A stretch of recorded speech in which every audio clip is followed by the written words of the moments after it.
Chapter 1. Bobby Bernard dropped a fresh ice cube into his glass of Johnny Walker and surveyed the spectacle surrounding him. Elite Motors' annual Halloween party was in full swing, with costumed bodies filling up almost every inch of his showroom floor. It made Bobby happy to watch his employees and their significant others laughing together in little groups, because a happy employee worked harder and made him more money. Lucky for him, the entire crew appeared to be ecstatic tonight. They were socializing and throwing back enough free booze to drown a herd of elephants, while a bass beat rattled the windows.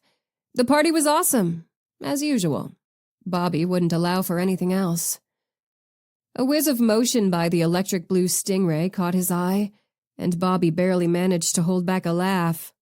Paul from accounting was already busting out his rusty backspin moves. Truth be told, the geeky accountant wasn't that bad. "Hey, you break it, you buy it."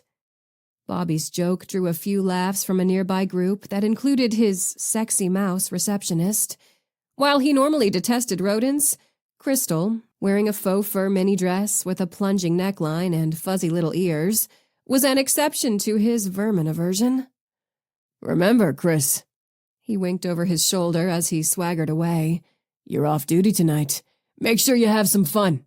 I can remind you what that is, in case you've forgotten." After saluting her with his whiskey, he turned and continued cutting across the polished showroom floor in search of his errant wife. Where the hell was she? He didn't have to look for long, because her uniquely resounding giggles drew his attention toward a cozy spot behind a red Porsche pickup. Tawny, his devoted wife of 13 years, had her breasts pressed up against his youngest salesman's arm. Chad, the dashing employee she'd sidled up to, grinned like a damn Cheshire cat as he shared some riveting tale.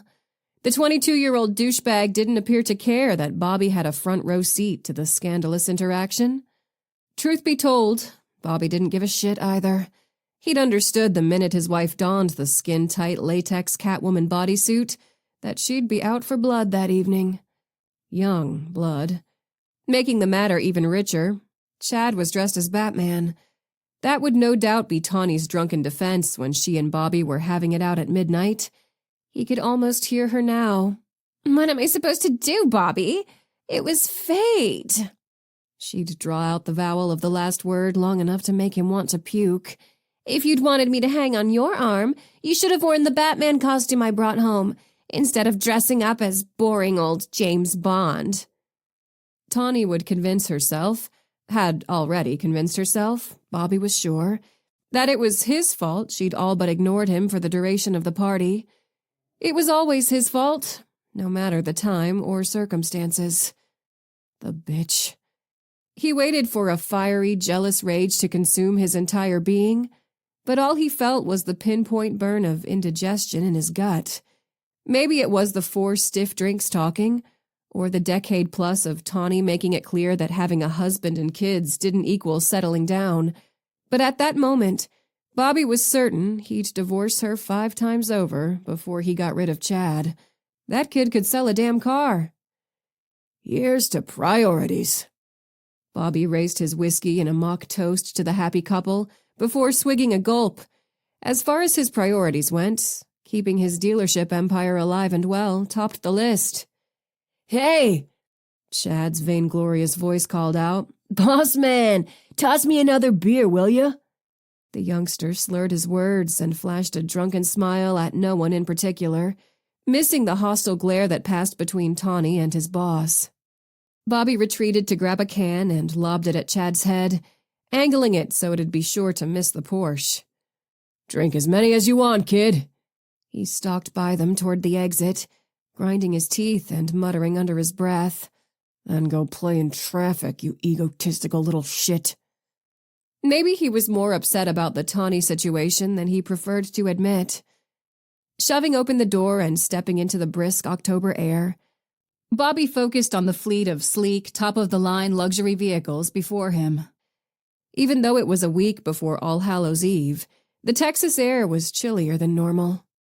The gleam of chrome and steel beneath the overhead lights served as an instant mood boost, heating him up. Money, money, money. Retirement from playing minor league baseball had opened up a whole new world of financial prosperity, but for Bobby it was never enough. The lucrative empire of Elite Motors would be Bobby's legacy, and he intended it to be a massive one. His sons wouldn't have to worry about money for a single second of their lives. Pride swelled in his chest as he stumbled forward, sloshing his drink and sweeping his arms wide.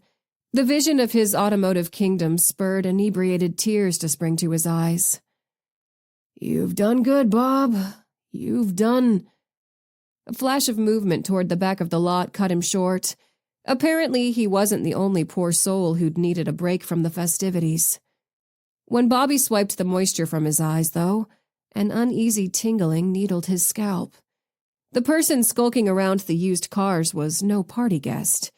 They wore an oversized hooded sweatshirt that concealed their face, and their bent posture and skittish movements announced less than lawful intentions. He sucked in a breath, standing straighter with the action. Some punk's trying to steal one of my cars while everyone gets wasted on the showroom floor. Kind of genius, really. No one would expect a robbery with so many people present. Whiskey-fueled adrenaline surged through Bobby's veins. Whoever the bastard was, he'd jacked with the wrong guy. Bobby Burner reigned supreme over his automotive kingdom, and no little two-bit hoodlum was going to mess with that.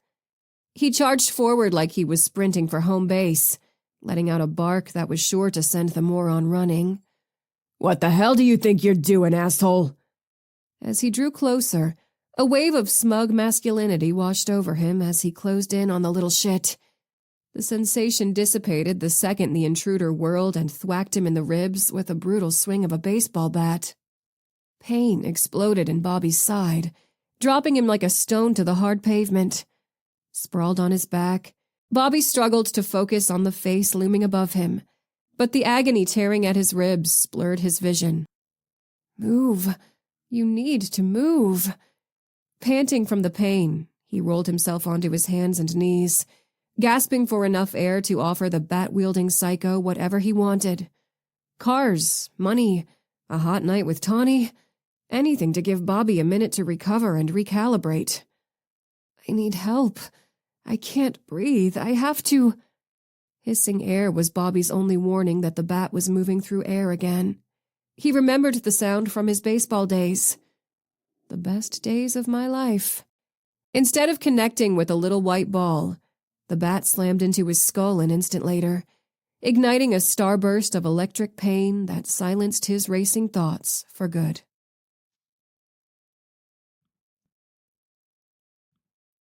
Chapter 2. Winter Black Dalton leaned over the porch railing, sipping a mocha latte and savoring the cool January air, while chirping birds serenaded her from a canopy of live oaks. Down the street to the west, a small gathering of children waited at the neighborhood bus stop, exuberant and carefree. Their laughter carried to Winter's ears and prompted her to grin in return. In the opposite direction, a woman pushing a stroller stopped on the sidewalk to chat with an elderly couple, walking a pair of basset hounds that Winter had already had the pleasure of meeting. All in all, experiencing the peaceful Austin, Texas morning felt a little like being transplanted into a dream world. Just 1 week of living in the Destiny Bluff subdivision had provided ample time for Winter to witness the community's congeniality. Neighbors rushed to help each other carry groceries inside. Friendly faces hollered across the street, offering fresh barbecue off their grills. Even in January, the lawns were well tended.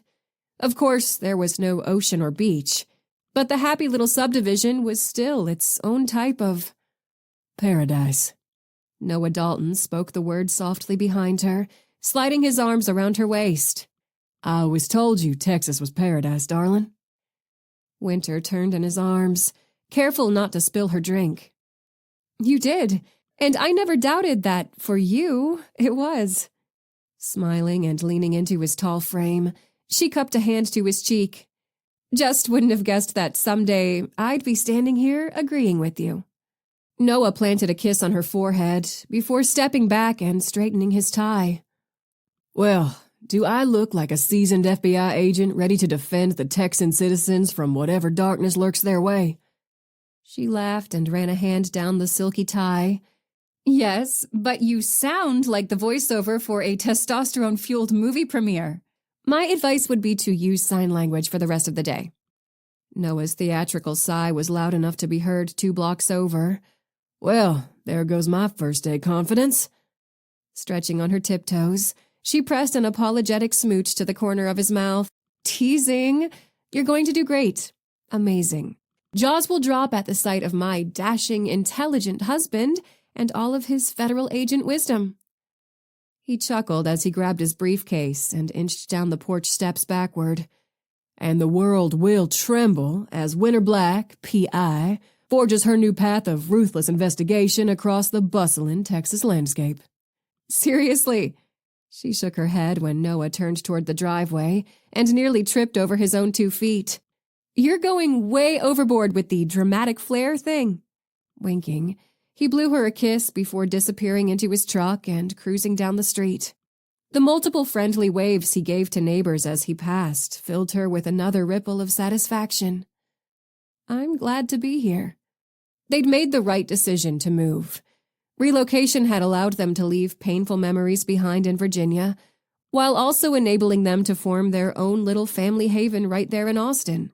Noah's sister, Lucy Dalton, was already an Austin resident, and with a little persistence, Winter had convinced her grandparents to make the move as well.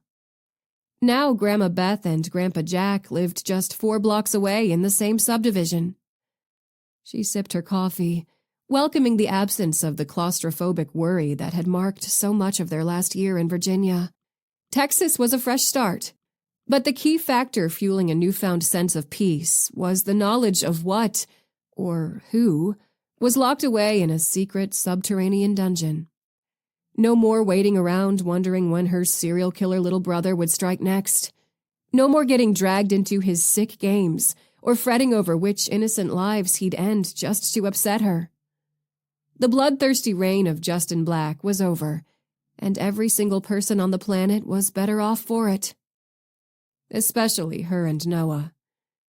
Cupping the warm mug between her hands, Winter turned to survey their new home. The classic white 2-story Craftsman came complete with navy blue shutters and a white picket fence. A porch swing hung to the left of the front door. On the right side, a small army of terracotta pots waited for Noah to test out his green thumb once the warmer weather arrived. He'd promised her a rose garden as well. The idea appealed to Winter, as long as he followed one simple request. The flowers could be any color but red. A shiver crept down Winter's spine, delivering a stab of apprehension in the otherwise peaceful morning. When she was just 13 years old, a sick man named Douglas Kilroy, or the preacher, had stolen Winter's family.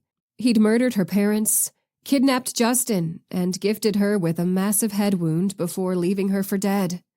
Emergency brain surgery had saved her life, but Winter had never been the same after that day.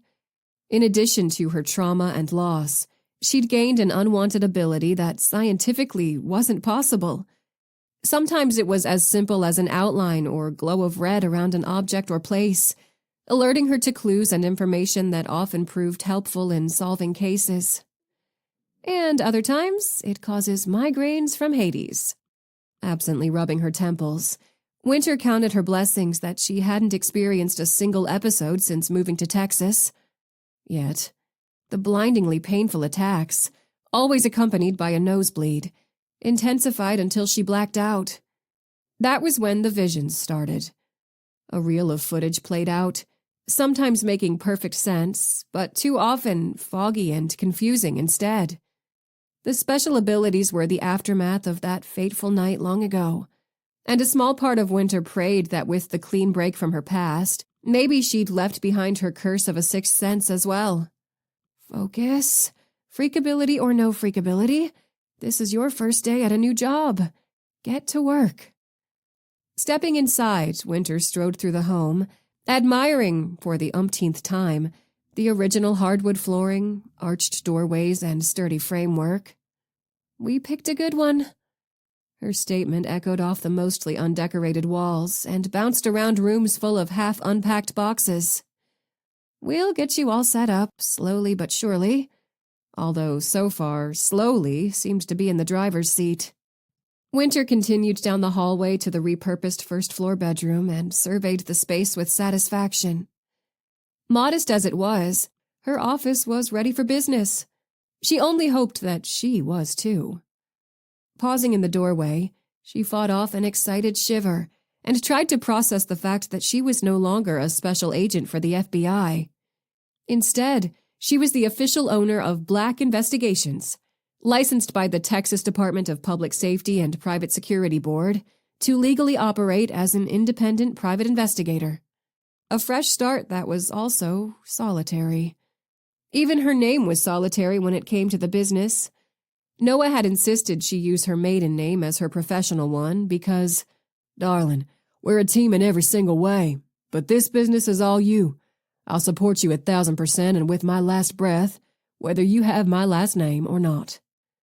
She'd chosen the career change, but that didn't make it any less daunting to step into the PI role. Winter was accustomed to operating with the support of a tight-knit squad of talented, intelligent, and highly trained colleagues. Right about now, her old team would be filing into the Richmond field office, greeting each other and preparing for a new case surrounding a new psychopath. Her best friend, Autumn Trent, would miss them later. It's time to work. Taking a deep breath to tame the sudden pinch of sadness, Winter crossed over to her desk and settled into the rolling chair. The red flashing light on her desk phone signaled voicemails to check. Looks like that painful advertising budget was a smart decision after all. She might be alone in her new career, but hopefully she wouldn't be bored. Here goes nothing. Winter put the message system on speaker and pressed play. "You have 17 new messages." Her eyes widened as the robotic voice delivered the report. 17? Already? Glancing at the calendar to double-check that her ads had only been live for 4 days, Winter grabbed a pen and began taking notes as the messages played. The first one was from a local car insurance company requesting assistance with proving a claim fraud. Next came a man who was certain his ex-wife was blowing child support on manicures and shopping extravaganzas. The third was a woman who left her number and no other information whatsoever. Some of her initial excitement faded. So far, so blah. Come on, give me something good. The fourth call was another insurance claim, but the fifth call granted Winter's wish. "My name is Mahoney Fitzgerald, and I'm willing to pay whatever it takes to gain your services." The man's voice held an unmistakable edge of desperation. "I have, a situation has come about in my personal life that must be addressed. Immediately. Please call me back as soon as you possibly can. My number is—" Winter yanked the notepad closer and jotted down the number. She didn't need a sixth sense to detect the caller's misery. Something had gone horribly wrong in his world, and there was no denying that her interest was piqued. Inhaling a cleansing breath to calm her nerves, she placed the return call. Not 2 full rings passed before her first prospective client picked up. "Mahoney Fitzgerald." "Mr. Fitzgerald." She injected all the confidence she'd gained over the years into her phone voice. "Winter Black here, returning your call to Black Investigations. Do you have a moment to discuss your case?" Boisterous laughter, a blatant contrast to the palpable angst in the man's voicemail, boomed through the speaker. "Of course I don't. I'm a very busy and important man, Miss Black. Handsome, too, in case you were wondering." Winter fought the gag climbing up her throat. "It's Mrs. Black Dalton, but you can call me Mrs. Black." Her business might be built on her name alone, but she loved being able to knock this bastard down a few pegs with her married moniker. "If you'd like to call me back at a better time—" "No!" He all but yelped the word. "Now works, and please, call me Fitz." "Okay, Fitz." A few ideas for nicknames were already forming on Winter's tongue, none of them as benevolent as Fitz. "Can you give me a little insight into your situation?" Her wooden wall clock ticked off the seconds that followed. Just as she began to wonder if Fitz had either hung up or passed out cold, his voice started booming again. My girlfriend has disappeared. She just stopped communicating 2 weeks ago, and I'm scared for her. I think something horrible has happened to her. Winter swallowed an exasperated groan. So much for the promise of an exciting case. If she understood correctly, Fitz wanted to track down a girl who'd ghosted him. No shock there. She'd spent all of 40 seconds talking to the man and could already understand the temptation. Her grip on the pen tightened. Keep it professional. You can use this call as practice for real clients. What's your girlfriend's age? 31. An adult? That was good, but it also made what she was about to say even harder for her potential client to hear. It isn't unheard of for an individual to take off on their own. This happens more often than you might think and for a multitude of reasons. Could you tell me exactly what reason you have to believe she's been harmed? She doodled a little ghost next to Fitz's number while she waited for him to answer. After another few seconds slipped by, Fitz cleared his throat. See, that's the weird thing. Everyone who knows her. He blew out a long breath that whistled over the phone's speaker. At least, the people I met while she was standing right next to me are trying to convince me that she never existed at all.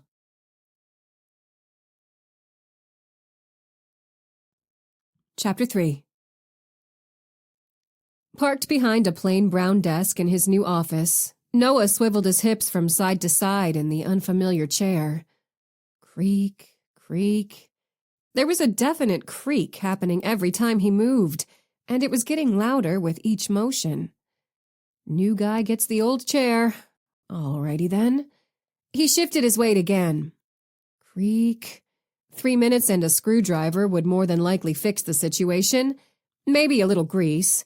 In fact, Noah was almost positive he had a bottle in his truck. Now that he'd heard the noise, it would drive him to distraction until it was fixed. Maybe he could... You must be Special Agent Dalton. A female voice, laden with a thick southern accent, interrupted his seating dilemma. I'm Special Agent Eve Taggart, your new partner. Standing, Noah offered his hand. Pleased to meet you, Agent Taggart. And he was. When he'd first arrived at the Austin FBI resident agency that morning, the front desk agent, Mindy Lou Steiner, had led him to the small office space with 2 desks facing each other and no window to speak of. She'd informed him that his boss, Supervisory Special Agent Weston Faulkner, was currently in a meeting, and that Agent Taggart, who he'd be sharing the office with, was running a bit late due to one of her kids' dental appointments. Noah had thanked Agent Steiner and settled into the empty spot, grateful for a few moments of privacy to take in the surroundings and gather his thoughts. 30 minutes later, however, he'd overthought his pending greetings to the point of inspiring more anxiety in his stomach than he'd experienced when first entering the building. With Agent Taggart's arrival, his first day jitters diminished. The woman was a good 2 inches shorter than Winter, who at barely 5'7" was no giant herself, and greeted him with a wide, warm smile that he didn't doubt for a second was genuine. She shook his hand and proceeded to take the seat across from him. Guess you were probably expecting a little more than this tiny gerbil cage, huh? Gathering up her long blonde hair, she effortlessly twisted it into a bun on top of her head and laughed as Noah struggled for the right words. What? No, of course not. He winced. Even he could hear the forced cheerfulness in his tone. This is fine. Good. It's, peaceful. I really like the, His desperate gaze swept the barren room and settled on a sad faux plant tucked into the far corner. Bamboo? After glancing at the eyesore, Agent Taggart laughed even harder. Oh, I see you've met Pokey. That thing was here when I came, and since I never got around to dumping it, I named it instead. Also, you're a good sport, but I've seen pictures of the Richmond field office. Y'all have a nice setup over there. We're more an efficiency establishment here at the resident agency. San Antonio, they've got the impressive field office thing happening. I'm surprised you chose to transfer here. Noah waved off her comment, despite the fact that having no view of the outside world was already making him a bit stir-crazy. I've got family in Austin. It was the best fit for me and my wife. I'm curious, though, about where the rest of the Violent Crimes Division agents are located. Oh, they're all just down the hall. Agent Taggart pulled an oversized purple water bottle from her purse and sucked a long drink from the straw. There's just 4 more of us, and they all split a slightly bigger office. They even have a window. Bastards. What about SSA Faulkner? He's straight across the hall. He gets his own office, but I like to think of it as more of a glorified closet. No window for him. Appreciative that his new partner displayed a healthy sense of humor, Noah didn't have a chance to respond before a knock rattled the door. His new boss loomed on the threshold. Agent Dalton? Agent Taggart? Without waiting for an invitation, SSA Weston Faulkner strode a few steps into their office. Unlike Noah's new office mate, the weathered face beneath the SSA's shock of white hair was devoid of humor. Their conversation during Noah's transfer interview process had been short and to the point. He'd left the meeting without gaining much insight into his new superior's personality, other than the fact that SSA Faulkner came off a tad stern. As the man stood before him now, stiff, unsmiling, and sporting the same no-nonsense buzz cut and chilly eyes, Noah understood that he'd read SSA Faulkner accurately the first time. Expecting or hoping for any spontaneous displays of warmth would be foolish. We're happy to have you, Agent Dalton. SSA Faulkner didn't offer a handshake. The atmosphere here may not be what you've grown accustomed to in Richmond, but trust that you're surrounded by hard-working individuals. I see that you've already met your new partner. Offering a broad grin, despite SSA Faulkner's severe expression, Noah smoothed his collar and nodded. I have. I believe we're going to get along great. Eager to get started. SSA Faulkner slid his hands into his suit jacket, eyeing Noah warily. Glad to hear it. You'll be working most cases solely with Agent Taggart. We tend to work in pairs here, and our emphasis is on a serious, productive working environment. Austin's Violent Crimes Division isn't concerned with the fantastic super team hijinks you and your Virginia crew are known for. Biting his cheek until it bled to stop the spurt of laughter triggered by the words hijinks, Noah attempted to find humor in the thinly veiled jab. It was kind of exhausting being a part of the Richmond Avengers. Way too much pressure. And the fan base, there were some crazies in that group for sure. While Agent Taggart made a suspicious little hiccuping noise before swigging another sip of water, not even a hint of a smile appeared on SSA Faulkner's face. If anything, the man looked constipated enough to need an IV of prune juice. Agent Taggart has been briefed on the case you'll currently be working on. I'll let her fill you in and check back on the two of you later. With that, Noah's new supervisor pivoted and exited the room, pulling the door closed behind him. Agent Taggart waited a few seconds before letting out a low whistle. Wow, you okay over there? That was a little painful to watch. Weston's not exactly what you'd call a people person, but he did approve your transfer, so he must think highly of you. That's nice to hear. In reality, Noah wasn't convinced that Faulkner thought any higher of him than he did of Pokey, the fake bamboo plant, but that was okay. This was only day 1, and he was eager to show Faulkner who he truly was. Noah's old boss back in Richmond, Special Agent in Charge Max Osborne, had been equally gruff on first acquaintance. Over time, though, the man had shown that he possessed a sense of humor, even if it only made the occasional special appearance. His other superior in Virginia, Supervisory Special Agent Aiden Parrish, had likewise presented with a hard outer shell. In fact, Aiden had been Noah's least favorite person at the Bureau for some time, before the two found common ground. Now he could admit that they'd developed a friendship of sorts. Hell, he actually missed the man. Sometimes. I'm sure it'll just take some time to develop the trust factor. Noah fought off a grimace. The last thing he wanted to do was spend his first day in the Austin VCD overanalyzing SSA Faulkner. Anyway, how about you brief me on what we're dealing with and we get going? Okay, but first things first. Leaning back in her chair, Agent Taggart crossed her arms and peered down her nose at him. I expect you to call me Eve from here on out. None of this Agent Taggart crap. You good with that? He touched 2 fingers to his head in an informal salute. Absolutely. Eve it is, and I'm Noah. Okay, Noah. She motioned to the corner. And Pokey over there obviously prefers Pokey, though he answers to Agent Bamboo, too. Noah directed a solemn nod at the plant. Of course he does. I'd never expect any differently. Her grin brightened the depressing room. At least the person he shared the tiny office dungeon with had a good sense of humor. Noah figured that Eve's sweetness balanced out SSA Faulkner's icy interior just enough to make the workplace tolerable. Well, now that we've got that all figured out, I guess we'd best get down to business.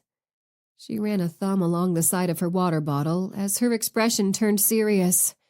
This case we're working, it's an ugly one. And unfortunately, it's all too common down here in the Lone Star State. 3 minors, all girls, went missing on the same evening. 1 was found dead, and authorities suspect the other 2 were pulled into a statewide sex trafficking ring. Texas has the 3rd highest rate of missing individuals in the entire country. As she spoke, Eve's entire body stiffened.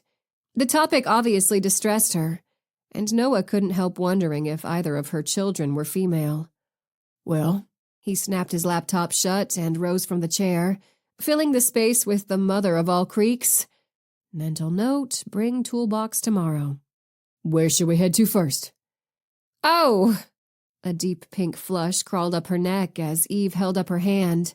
No, we're not going anywhere. I'm sorry, I should have started with that.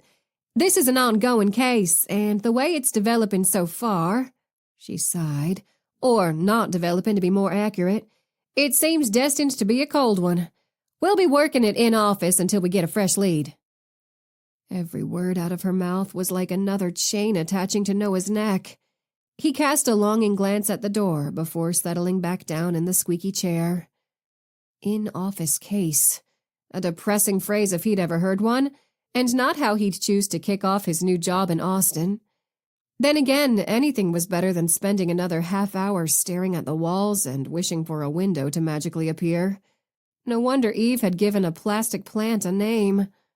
She popped open her laptop and immediately began clacking away at the keys. Just a friendly heads up to add to all of that. Most of the cases you and I will be working together are going to fall somewhere within the missing persons category. It can become, well, it can wear you down. A wistful ache grew in his chest as he imagined Winter and the Richmond super team hijinks. Stop that. You and Winter chose this move, remember? Or more like you poked Winter about moving to Texas for long enough that she finally caved. They'd wanted a new beginning near family, and far removed from the memories of Justin Black. You're a big boy, Agent Dalton. Now put on your big boy pants and get to work. Noah opened his own laptop and scooted his chair closer to the desk. I'm not so easy to wear down. He cracked his knuckles. Let's find those girls.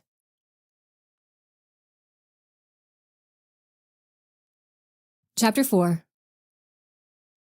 Winter sat on an ornate wooden bench in a quiet yet highly visible alcove of Lakeview Hills Park. Nearby, ducks quacked to one another as they swam across a man-made lake that was surrounded by vast stretches of emerald grass. Women in high-end activewear pushed fancy strollers and walked fluffy little dogs in sweaters. Fitz lived in the expensive Lakeview Hills suburb, just an hour out of the Austin city limits. Since Winter wasn't exactly set up to receive clients in her office, it would be a cold day in hell before she invited a complete stranger into her home, they'd arranged a meeting on his turf. The basic premise of Mahoney Fitzgerald's case fascinated her. His girlfriend was gone, and the people who knew her were claiming to have no clue that she'd ever existed. As Winter scanned the park for Fitz's arrival, his plea over the phone looped through her mind. I know what you're thinking, I must be nuts, and I'm telling you that I am a lot of damn things, Plenty of them deserving the criticism and judgment of my peers. but I am not crazy, do you hear me? I'm not crazy. Something horrible has happened to her. Winter had no reason to believe him, and she certainly wasn't obligated to take his case. Yet she couldn't deny that, deep down, a part of her was screaming to give him a chance. Her own gut instinct was one of the few things she had full confidence in. For that reason alone, she'd agreed to consider the case and make the drive to Lakeview Hills. A child screeched, drawing Winter back to the park bench. As she gathered the paperwork she needed Fitz to sign before discussing his dilemma in any greater detail, footsteps crunched across the dry winter grass. Straightening the papers, she lifted her head to study the man who approached. In person, Mahoney closely resembled the photos she'd found online before leaving the house, and his demeanor was an exact match to the image her imagination had conjured. Mahoney Fitzgerald swaggered rather than walked. His blonde hair, blue eyes, and classic bone structure made up a handsome face, and the half-smirk on his lips told the world that he was very much aware of just how pretty he was. A simple yet crisp white button-down shirt over pressed gray slacks. Winter guessed both items had cost a small fortune. Polished black leather loafers and the gleam of an expensive watch all quietly declared to the world that Mahoney came from money. A lot of money. Thank you so very much for meeting with me and taking my case. Extending a hand, Fitz's casual hair flip and seductive smile seemed at odds with his predicament. appreciation glinted in his blue eyes as they roved over her slim-fit jeans and soft gray jacket. I must say, Mrs. Black Dalton, that you are absolutely striking. Winter dropped his hand like it was a snake and narrowed her eyes. You should be aware right off the bat that I'm here to investigate your case and nothing more. I will not tolerate flirting, come-ons, or any other inappropriate machismo behavior. Do you understand? Fitz bowed his head, though she doubted he experienced a shred of remorse. My apologies, I only meant to compliment you. Freaking gaslighter. She rapped the clipboard with her knuckles. I don't need your compliments. I do, however, need you to sign these documents and retainers. After that's completed, you can describe your situation in detail. While you do that, if you can manage to keep things completely professional, we'll formulate a game plan. Dropping to the bench beside her and accepting the paperwork, Fitz appeared to resign himself to the duty at hand. While his pen scratched across the pages, she watched a duck waddle over to inspect a tidbit on the grass and wondered how Noah was faring. She pulled out her phone and typed a silly message, biting her lip as her finger hovered over send. Leave him alone. He's probably out in the field already, halfway to solving a big case. He doesn't need you distracting him on his first day. With a sharp pang, Winter deleted the text. Not even 5 minutes into meeting her first client, and she was already experiencing FOMO about Noah's new job with the Austin Feds. Instead of having a fear of missing out, she needed to get a grip. All done. Fitz handed her the documents, along with a check for the retainer fee. After a cursory inspection to ensure all the pages were signed, Winter tucked the papers into her messenger bag-style briefcase and snapped it shut. Okay, start from the beginning. All bravado drained from Fitz's face as he tipped back his head and stared at a puffy patch of clouds. I met her 3 months ago at a bar. An upscale bar, obviously. Winter fought the eye roll and gag that threatened to twist her features. Sandra Smith. Fitz grinned for a brief moment. Beautiful woman. Long blonde hair, big brown eyes, gorgeous smile, great legs. We really hit it off, and I'm not a hit-it-off type of guy, you know? No shit. The corners of her mouth twitched upward, but Winter somehow managed to keep a neutral expression. I can imagine. Fitz nodded. Right. Well, I fell in love with her. That's not something I'm normally known for either. I'm a 38-year-old man who'd never been in love and never had a problem with that fact. Until Sandra. Things were great, and then she just disappeared. 2 whole weeks, and I can't find her anywhere. No obvious deceit in Fitz's voice, but that didn't mean much. She'd met many an individual capable of spewing rainbows and unicorns through their lying teeth. You mentioned that everyone tried to convince you she didn't exist. Could you expound upon that? Fitz fidgeted with his watch clasp. Yeah. At first, when she wasn't answering my calls and texts, I'd assumed she was super busy. She said she ran an online fashion business or something. I don't remember exactly. Toward the end of the first week, though, I was beginning to think she was ghosting me. Well, well, would you look at that? Maybe Fitz doesn't believe he's irresistible after all. Fair assumption. Fitz's wince almost made her feel bad about the remark. Almost. I kept calling, but then her phone stopped working altogether. His posture sagged like a windless sail. I couldn't tell if she'd gotten a new number or just blocked me. And I got angry. I decided to go to her apartment and stop the bullshit. If she was breaking up with me, she was at least going to have to tell me to my face. Winter lifted an eyebrow. You waited an entire week to seek her out? Why? He picked at an invisible scab on his wrist. I've never had to chase a woman before. I wasn't keen on the idea this time either, but Sandra is different. So I went to her place, her apartment that I'd been inside of several times, and some middle-aged guy with kids in the background opened the door. He swore he didn't know who I was talking about. He said he and his family had lived in that apartment for the last 3 years, and he got super angry when I challenged him on that fact.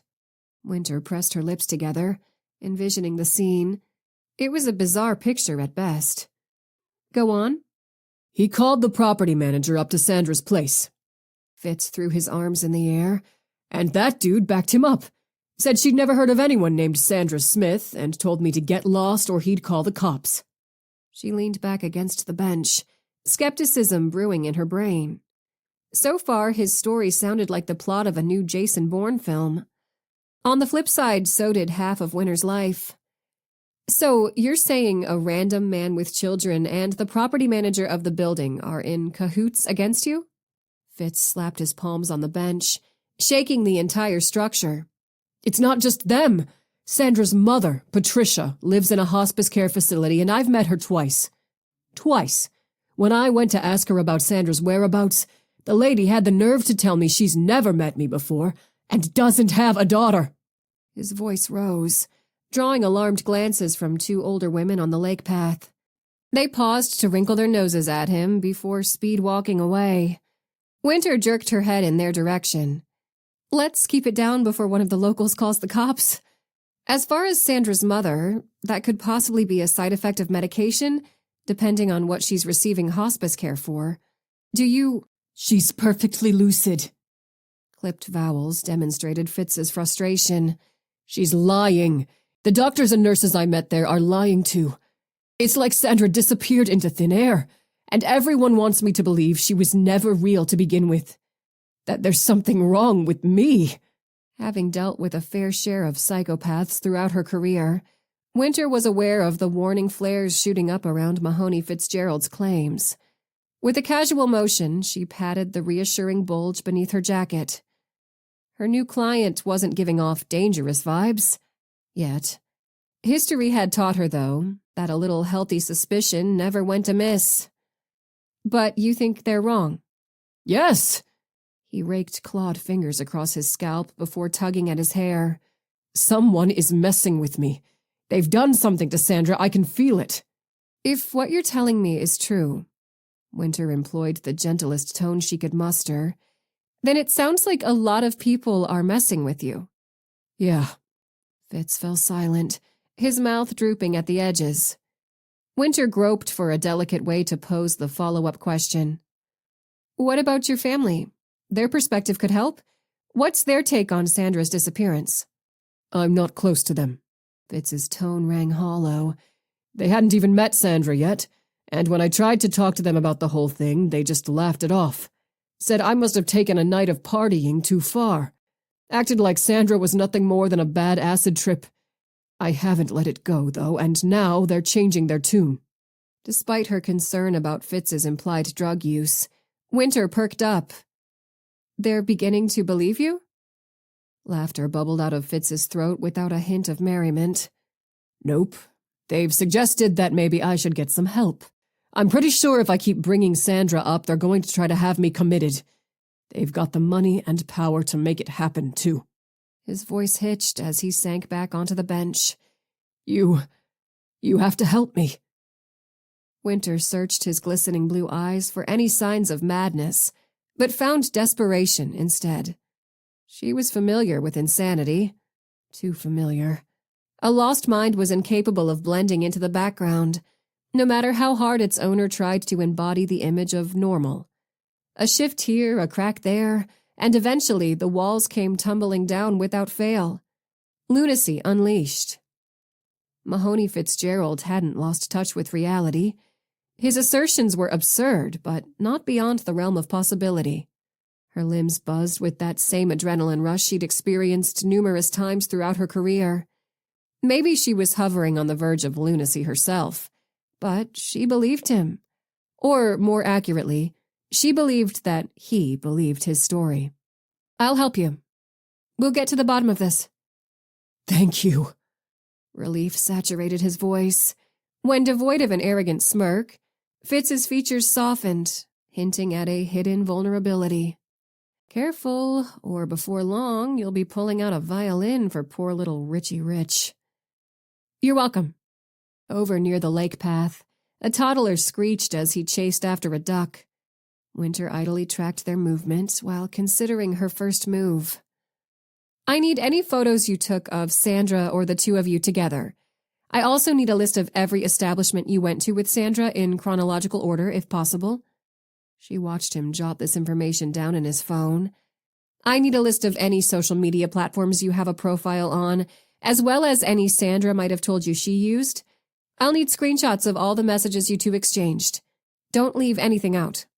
But if he sends a dick pic, I'll murder him." I don't have many pictures of the two of us together, but I'll send you everything I have. Winter stood, ready to sink her teeth into this mystery. "Terrific. I also need the dates you visited both her apartment and the hospice center. My email is on the card, so please send everything as you get it. Don't wait until you've gathered all the information to send at once." He seemed pleased and much more relaxed, but there was still something nervy going on with him. She wasn't prepared for the next words that fell out of Fitz's mouth. You are the Winter Black, correct? FBI? With the brother and all that?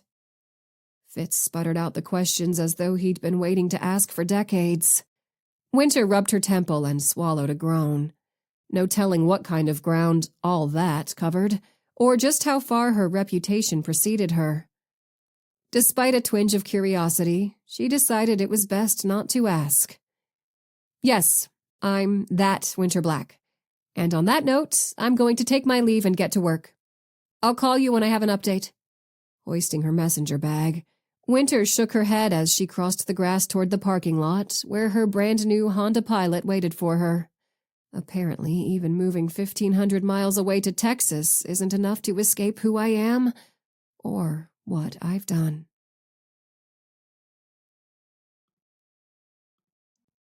Chapter 5. I stared at my Wally's cherubic face, forgetting for a second just how badly the world had wronged us. He giggled at a flat-screen television big enough to outfit an average-sized movie theater. My husband and I had hired a celebrity interior decorator to create a dreamland playroom for Wally, a mini Disney World all his own, with life-sized cutouts and plushies of Mickey and friends, and colorful murals splashed across every wall. Even though he couldn't hear his favorite characters' voices on the cinema-esque display, he was perfectly content to read along with the captions. At just 13, Wally had learned to accept who he was. How I admired him for that, because I could never do the same. No matter that I'd entered into my 38th year of life and the time for reconciliation with the universe was running short, this existence and I would never be friends, would never make peace. I leaned over the arm of Wally's custom-designed recliner, ruffling his carrot-red hair that was so much like my own, and drinking in the fruity scent of his strawberry shampoo. "Miss Anthony will be here soon, Wallace. I think she's bringing a new map today."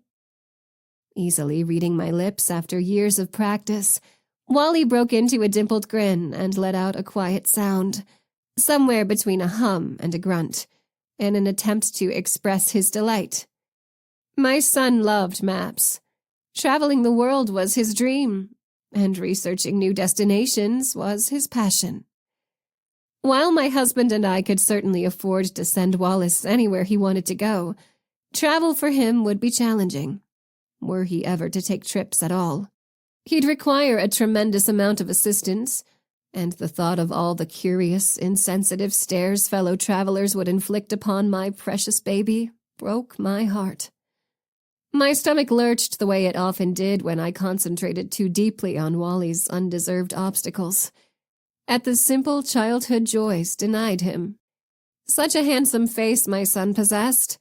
I always tried to focus on that fact, on his beautiful chocolate-brown eyes, and not allow myself to ache for the bone-thin arms hanging over the armrests, or his propped-up toothpick legs swallowed whole by even the slimmest style of pants. Against all odds, he was a happy child. I had no right to rob him of that innocence. Let him be happy. Keep your dark, poisonous snake of a soul to yourself. He deserves that much, and so much more. The doorbell pealed its alert throughout my expansive home, and I knew our butler would be answering the door and guiding Miss Anthony to Wally's quarters in short time. I rose, planting a kiss on the top of my son's silky red hair, before pulling far enough back so that he could see my mouth. You be a good boy and have a great day, okay? I'll have Chef add some extra bacon to your cheeseburger for lunch.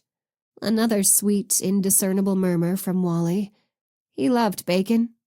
Miss Anthony's entrance was my cue to exit. Wearing her usual wide smile and soft-hued sweater vest, the 31-year-old private tutor greeted me and immediately went to tend to Wally. Her favorite student, as she always told me. He better be. We paid her enough to ensure that he was her only student as well. I made my way through the halls, ignoring the elaborate paintings my husband collected and the fresh bouquets of flowers he insisted on displaying throughout our home. Nature is good for the spirit. My husband was always telling me that, as if a few more vases full of roses or lilies would cure what ailed our family. The concept was endearing, but 100% flawed. He used the term radical positivity to describe his approach. I preferred the term bullshit. Together, we formed the perfect yin-yang. Our baby boy had entered the world with a rare disease, Jervell and Lang-Nielsen syndrome, that rendered him deaf, nearly mute, and with an abnormal electrical system of the heart. He was prone to fainting and at a very high risk of sudden death. For 13 years, I'd spent every waking second terrified that this was the year, the month, the day, the moment when his heart said no more. So far, that day hadn't come. Fragile as glass, Wally could possibly live out a normal lifespan, or he could fall asleep during his lessons with Miss Anthony and never wake up. That was his reality. Our reality. My reality. My heels clicked on marble as I entered the massive foyer and dragged my fingernails along the edge of an antique coat rack. The financial wealth my partner and I possessed enabled us to make Wally's daily lifestyle comfortable, considering his challenges. He was afforded the best treatments, doctors, tutors, and so on. We eased his obstacles in every way we knew how. No amount of money, however, would magically allow Wally to hear, to speak clearly. We couldn't buy him a normal day at the park to run around and roughhouse with friends like the average 13-year-old boy. We couldn't purchase our son a typical childhood or finance a predictable future.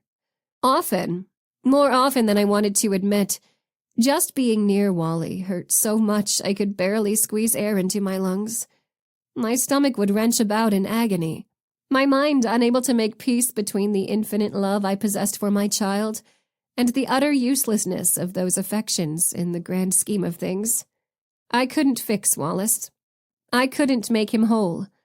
I couldn't change a damn thing. Halting opposite the sweeping mahogany staircase that curved up to the second floor, I closed my eyes as the image materialized again. My mother, lying dead at the bottom of my childhood home's staircase. Her unblinking eyes had been open wide, too wide, as she'd gazed right through me. At 8 years old, I'd still understood what that empty, hollow stare meant. My mother hadn't seen me at all. She would never see anything again. You little rat! Look what you made me do! His voice still clamored through my head like a death knell. No matter how hard I tried, I'd come to accept that this was another reality I could never change. My father's vitriol would burn my ears for all eternity, despite the fact that he'd spewed the words over 30 years ago. Nor could I change the horrors that came after my mother's death, like foster care. Fists I didn't deserve, bruises I couldn't explain, greedy, sick hands that had no right to touch me as they did. Sagging against a side table, I forced myself to inhale steady, even breaths. There was no time for a breakdown today, and I wasn't that girl anymore.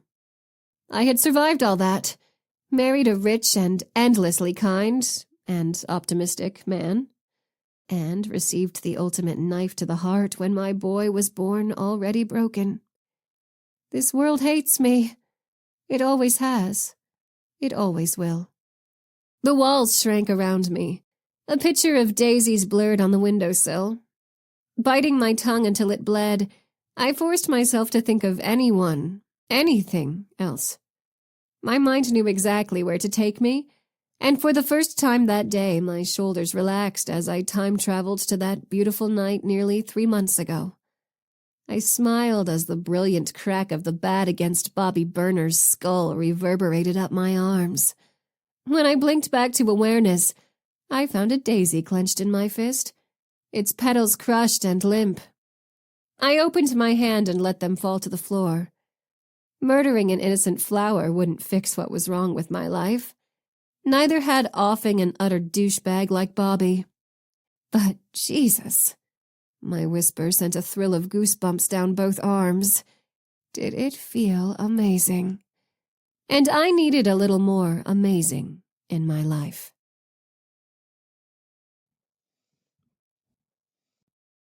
Chapter 6.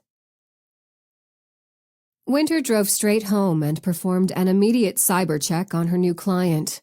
Before meeting him, she'd scanned the internet just long enough to locate photos of Mahoney Fitzgerald to ensure the person who showed was actually him. Now she wanted to dig a little deeper. A slew of articles and posts popped up, most mentioning that Fitz was the wealthy son of an even wealthier couple, Warren and Laurel Fitzgerald, who'd grown up in the lap of luxury and privilege just 2 hours north of Austin. His hometown of Huntstown, Texas, was full of upper-class elitists. While that explained the man's initial arrogance, those results proved nothing in regard to his missing girlfriend. Winter dove into numerous databases, both public and private, and scrolled through the entries. As Fitz's PI, locating Sandra Smith was her responsibility, plus an additional factor drove her motivation to find the woman. Her gut. A strong and immediate sense that Fitz was telling the truth, despite the outlandishness of his claims, pushed her to prove him correct as quickly as possible. Yet despite the hundreds of Sandra Smiths that showed up in Winter's facial recognition search results, none of them were Fitz's Sandra, based on the pictures he'd given Winter. You can't hide forever. Clicking from image to image, Winter's frustration mounted. No one's invisible in the digital age. Even as she muttered the words, Winter was aware that they weren't exactly true. If Sandra had kept her nose clean legally and stayed off social media altogether, finding her could prove much harder, especially without the FBI resources she'd had access to only a few months ago. Added to that was the possible factor of plastic surgery, either before or after she met Fitz. And there was always the other obvious alternative that the woman didn't exist at all, or at least not as Fitz believed she did. Bzzz. Bzzz. Glancing at her screen, Winter blurted an unflattering word before placing the incoming call on speaker and praying for patience. Hello, Fitz. Haven't found her yet, but I'm working on it. That's not what I'm calling about. Fitz's flat monotone reminded Winter of a victim experiencing shock. Rat. A dead rat. Excuse me? Winter wasn't sure how to mentally file the information. Clearing his throat, Fitz repeated his statement. A dead rat. I got home, and there was a dead rat outside of my property gate. Right at the entrance, smack dab in the middle of the drive, and I'm almost sure its neck is broken. It's twisted all weird, you know? An uneasy sensation tickled her spine. Maybe her gut was off, and Mahoney Fitzgerald was in the midst of a complete mental break after all. Fitz, I'm not sure I'm following along here. I think it's a warning. His rapid breathing grew audible. A threat. Whoever took Sandra, maybe they don't want me talking to you. Or maybe this is what they've done to her, or what they're going to do to me. He swallowed so hard she heard the thickness of it as he gulped. Winter, I think I'm next. Dramatic much? Or correct? Envisioning the ill-fated rodent, Winter couldn't quite bring herself to make the logistical leap. A dead rat in Texas is far from hard evidence of foul play. I understand that you're under an abnormal amount of stress right now, but let's try to put this into perspective. It's a sign. The tone of his voice told Winter that her new client intended to cling to his theory. When the person you love vanishes into thin air, you can talk to me about perspective. Winter fought the deep sigh welling in her chest. I'm on your team. Don't forget that. Finding Sandra might not be a quick process, but proving she exists should be relatively simple. The modern-day world isn't designed to make disappearing an easy task. We have surveillance cameras, security footage, paper, and cyber trails. All these things are on our side. Now didn't seem like the right moment to mention her facial recognition search failure. Right. Okay. Her client seemed to resign himself to her assurances. As soon as you find anything, I'll call you. In the meantime, take photos of the rat from several angles and send them to me. For a moment, Winter wondered if there might be a local veterinarian who could do a rat autopsy, but shook the idea from her head just as quickly. Okay. Should I keep its body? Her client must have been having similar thoughts. Winter shivered at the notion and tossed out the thought she'd had a moment before, knowing the idea was ridiculous. Unless you want to pay for an autopsy, I don't think... I can do that. Sighing, Winter forgot she was dealing with Richie Rich for a moment. I can call around to some local vets to see if any of them could perform a postmortem. She clapped a hand over her mouth when she nearly laughed out loud. Another thought occurred to her. Do you have security cameras at that gate? Yes. It wasn't an excited-sounding affirmation. But I've already looked, and whoever murdered the poor rodent must have waited for the camera's blind spot. 1 minute the driveway is empty, and when the camera swings back, the rat is there. Can you download and send me the footage for the hour preceding and the hour following the rat's appearance? Yeah. Give me a few minutes and I'll email it. Thanks. I'll call this evening with an update. Trying not to consider the fact that she very well might be making an update call at the end of the day with no actual update to give, Winter pressed the end button. If Noah were here, she'd immediately bounce ideas off him. They'd whirl up a conjecture storm together, theorize until their faces turned blue. Noah is probably having a blast right this minute, working a brand-new federal case with his brand-new federal agent partner. Catching the sad sack trajectory of her thoughts, she gave a decisive shake of her head. Oh, no, you don't. No boarding the self-pity train for you, especially not after sinking all that money into your ad campaign. Change was tough, but she was confident she'd made the right decision to switch career paths. The stress had been taking a hit on her physical and mental wellness. Good pep talk. Now get your whiny butt back to work. She gathered the photos of Sandra and laid them neatly side by side. There were just 5 snapshots of Fitz's girlfriend. According to him, she wasn't big on picture-taking, so the only photos he had were shot at home with his phone. The fact was slightly maddening, as just one picture of Sandra in her mother's hospice room would have gone a long way to prove Fitz's story. Or how about a double selfie of the happy couple in Sandra's apartment? You know, the one Fitz swore she'd lived in. Pushing a stray strand of black hair behind her ear, Winter examined any element of the case that might prove her client wasn't lying. He claimed to have the code to the building's front door, which fit with his story. Unless he'd followed someone in, how else would he gain access to confront the family living in Sandra's apartment? Either way, possessing the code wasn't the slam dunk Fitz wanted it to be. In the rest of the world's eyes, that knowledge only proved that he'd managed to gain access to the key code of a specific building. It doesn't prove that the person in the pictures is Sandra Smith, or that Sandra Smith lived in that building, or that Sandra Smith was the individual who gave you the code. Winter sighed, and now I am talking to myself again. Better than not talking to anyone at all. Pulling herself out of her momentary pity party, Winter studied the photos of the blonde woman for another minute. Frowning, she pushed away from the desk. There was another concern hovering over Fitz's case that she couldn't ignore. He'd mentioned his family joking about Sandra being a delusion from a bad acid trip. Mahoney was a 38-year-old man. If he was using illicit drugs now, he'd likely been dabbling for quite some time. Maybe long enough to cause brain damage, or saddle him with a criminal record. Frustrated, Winter pushed the idea aside. That type of data would have shown up in her initial search. If he'd ever landed himself in any legal troubles, someone had wiped the black marks from his record.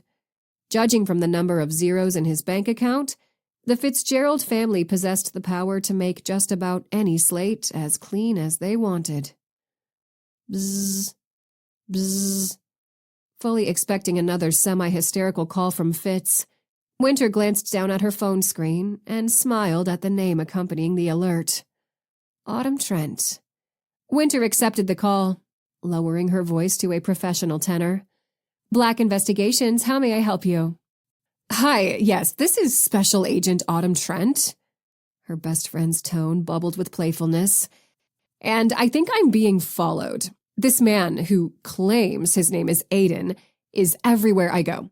He was at my apartment when I left for work, and now he's at my job. Please, help me. Twirling in her rolling chair, Winter didn't miss a beat. I think I can solve this mystery without lifting a finger. You see, Agent Trent, you made the ill-advised decision to fall in love with your boss. So that Aiden guy, he's your boyfriend and your workplace superior, and I doubt he'll be leaving you alone anytime soon. In layman's terms, you're screwed. Autumn's gasp filled the room. Hey, no need to bring my sex life into this. Winter slapped a hand over her eyes.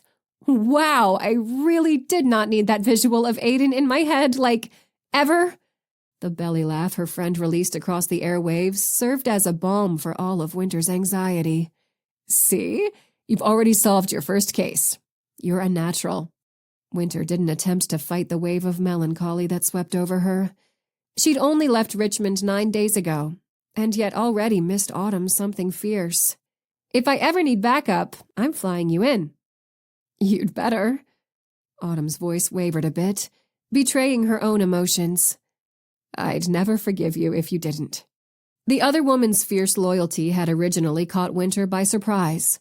Autumn was the first real best friend she'd made in 28 years of life on planet Earth.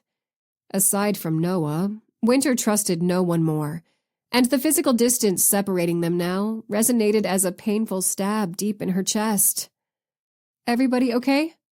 Winter needed to get to work, but at the moment, concerns about what the Richmond team had endured over the last 6 months overrode all else. None of her former teammates had emerged unscathed from their last major case together in August. That shit show had started with the kidnapping and torture of Autumn's long-lost sister, and ended in the betrayal and death of one of their fellow agents. Fine. Good. Autumn was probably bobbing her head, attempting to reassure herself along with Winter. And you? You gonna make it out there in God's country? Glancing out a tall window facing their spacious backyard, Winter didn't hesitate to answer. I'll be just fine, but I'm already missing you like crazy. After a quiet moment, Autumn sniffed. Ditto. I gotta get to work. Being the boss's girlfriend apparently doesn't mean you get an extra long lunch break. But I thought, as someone who knows and loves you, I'd take it upon myself to tell you on your first day that you're going to kick major ass. Winter swallowed the lump in her throat. I'll call you soon. Autumn gave a faux haughty snort. You better. It was as though Autumn Trent had read her emotional state from 1,500 miles away. Placing the phone back on the desk, Winter admitted to herself that, after everything the two of them had experienced, together or otherwise, she wouldn't be surprised if Autumn had distance analyzed her. Just like Winter, her best friend's hellish backstory included emergency brain surgery as a child. Autumn had even gained an otherworldly ability following her operation too. Like Winter, yet different. Autumn's gift didn't include migraines, visions, or glowing red clues. Instead, she could garner the emotional state of any individual with the simple touch of her hand. Gift or curse? That's the question we will never fully be able to answer. A sudden fit of restlessness seized her. Computer hunting wasn't exactly going her way, and she'd never enjoyed sitting still for long periods of time. Fieldwork was her jam. Getting out in the field was her best bet to obtain video footage of Fitz and Sandra together. And Winter needed to meet with the people who had, or by their own claim had most certainly not, spoken to both of them together. Stuffing the photos into a folder, Winter bolted from the chair and grabbed her messenger bag. If Mahoney was telling the God's honest truth, then a lot of people were lying like dogs, and lies could only survive for so long out in the open air.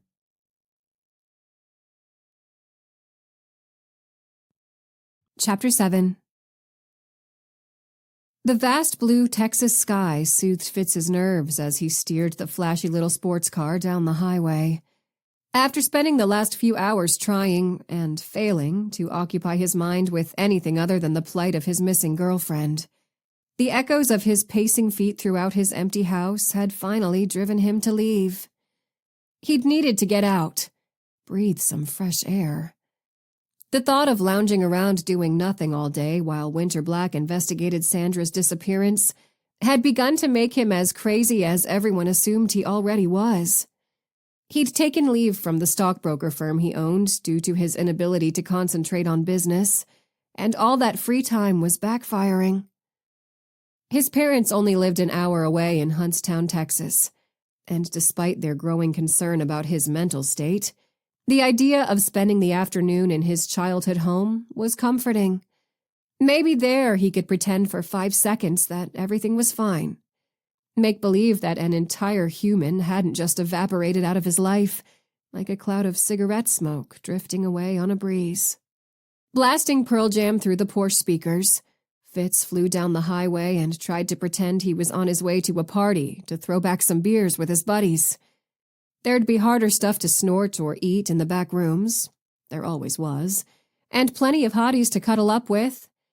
He'd binge his way into euphoria and end the night with a blackout, waking the next morning and resuming life fit as a fiddle, with the aid of an upper or 2, or 10. The next night would follow the same schedule. "You're not 25 anymore, dipshit." Fitz murmured the words while Eddie Vedder crooned on about finding a better man. "Grow the fuck up. Grow the fuck up."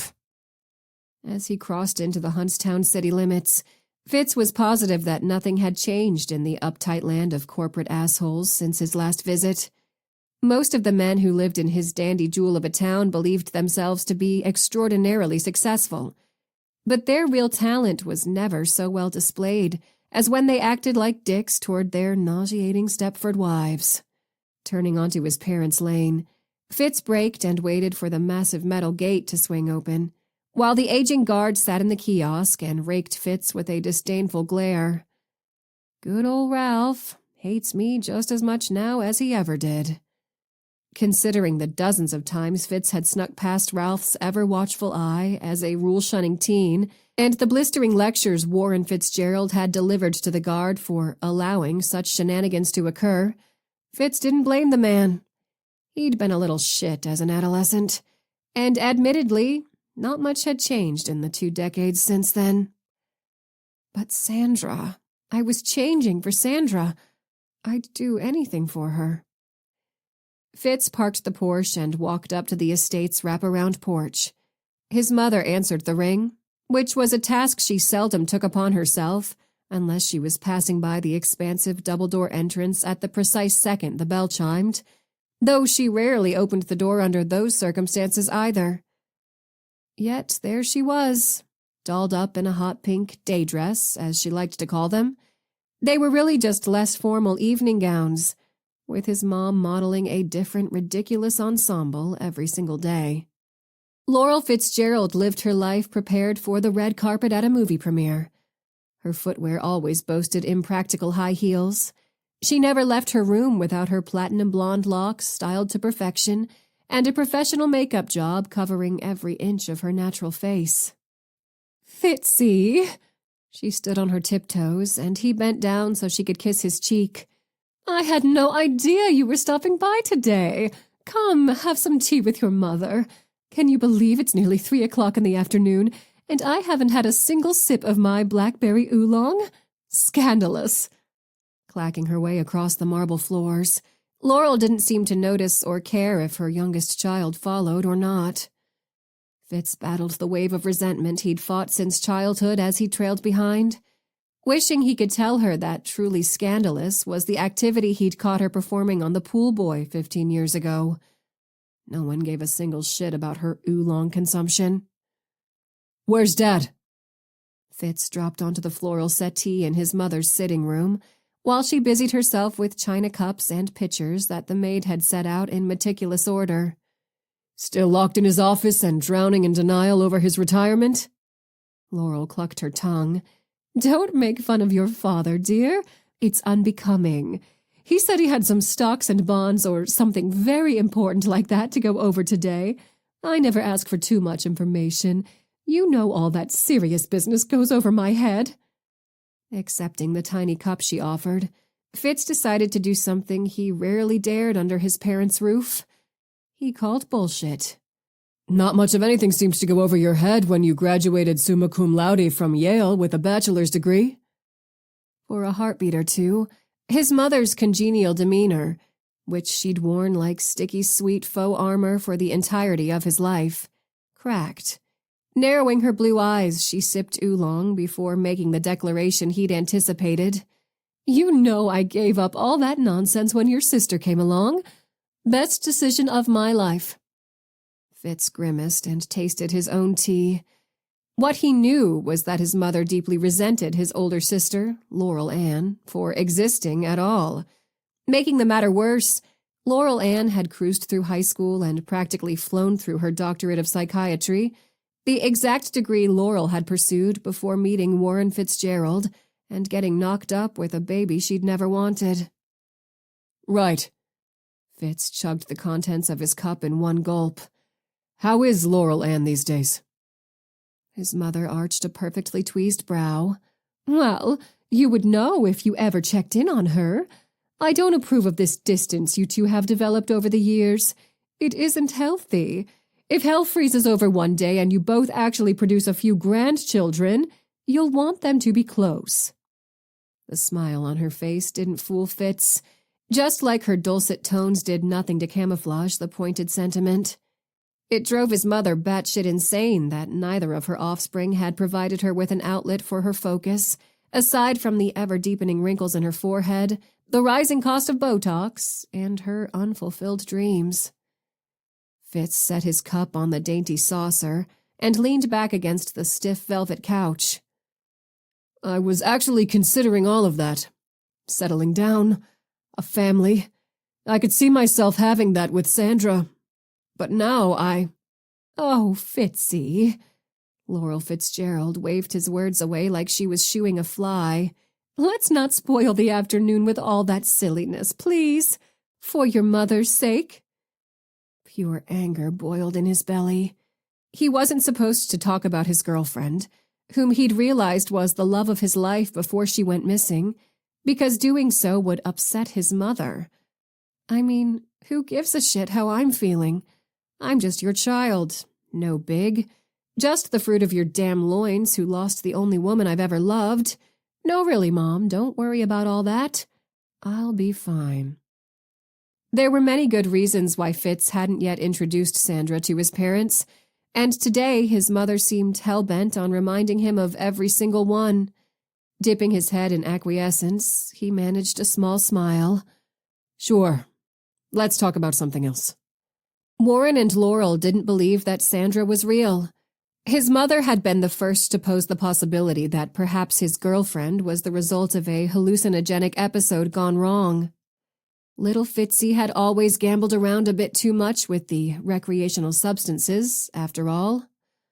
His father had declared that the woman was one of Fitz's many whores who'd probably played his son like a fiddle and taken off, and that Fitz was lucky he hadn't lost part of his fortune in the ruse.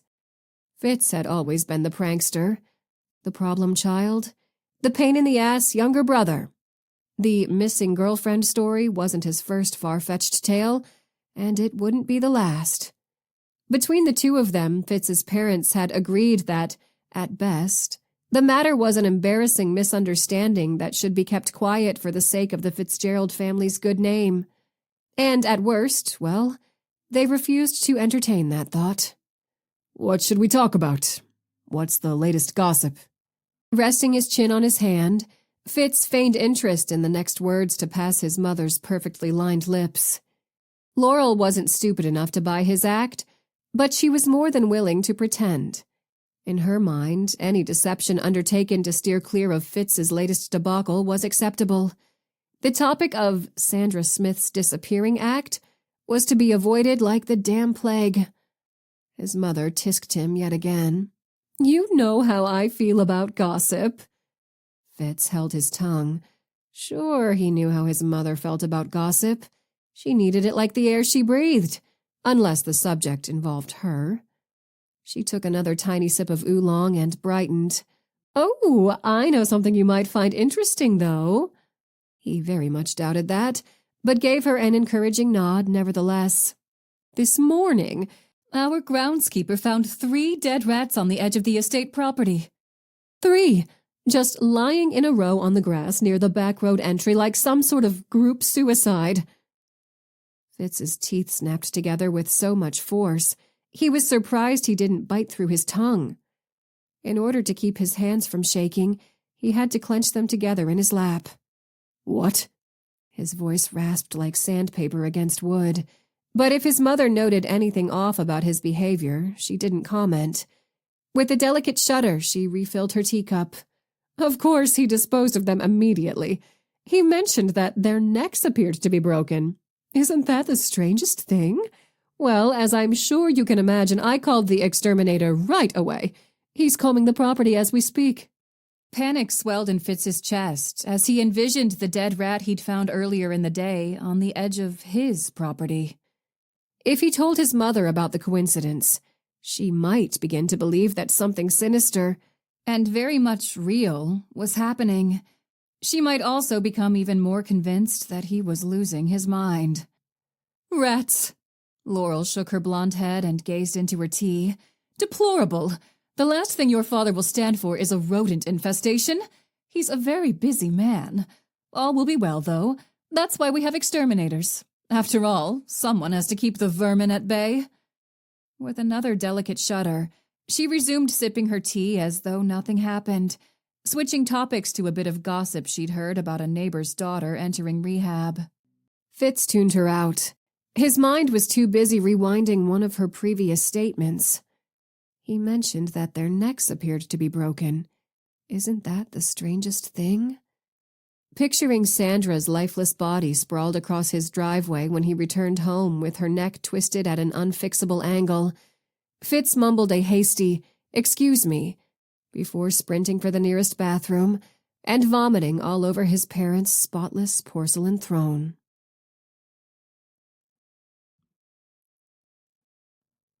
Chapter 8.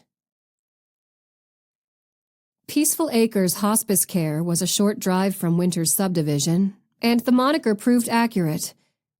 Despite its location in the middle of a not-so-quiet part of Austin's metro area, the facility sat on a large wooded lot full of scenic views and boasted its own lake. Soft, rounded stone walls gave the building a resort vibe, and for a split second, Winter forgot that she was visiting a place where sick people went to die. Shaking off the morbid thought, she crossed the parking lot with confident strides. A few minutes with the right person inside should clear up Fitz's dilemma in no time. With a little luck, she'd wrap up the case by dinner. "Hello?" A perky brunette bounced up from a desk chair when Winter cleared the front doors. "Welcome to Peaceful Acres Hospice Care, where we make every moment count. I'm Poppy. How can I help you today?" Winter's own freakish existence meant little creeped her out these days, but she couldn't deny the chill racing down her spine at the paradoxically cheerful welcome. Maybe Poppy missed the memo about the whole people dying thing. A quick flash of her PI license and former federal agent credentials sobered the receptionist up pronto. "Winter Black, private investigator. I'm looking to establish a rather basic fact for a client. He says he was here visiting a Patricia Smith on 2 specific dates. Assuming you have a visitor's log, I'd be grateful if you'd let me have a peek." Poppy tapped a finger to her pointed chin.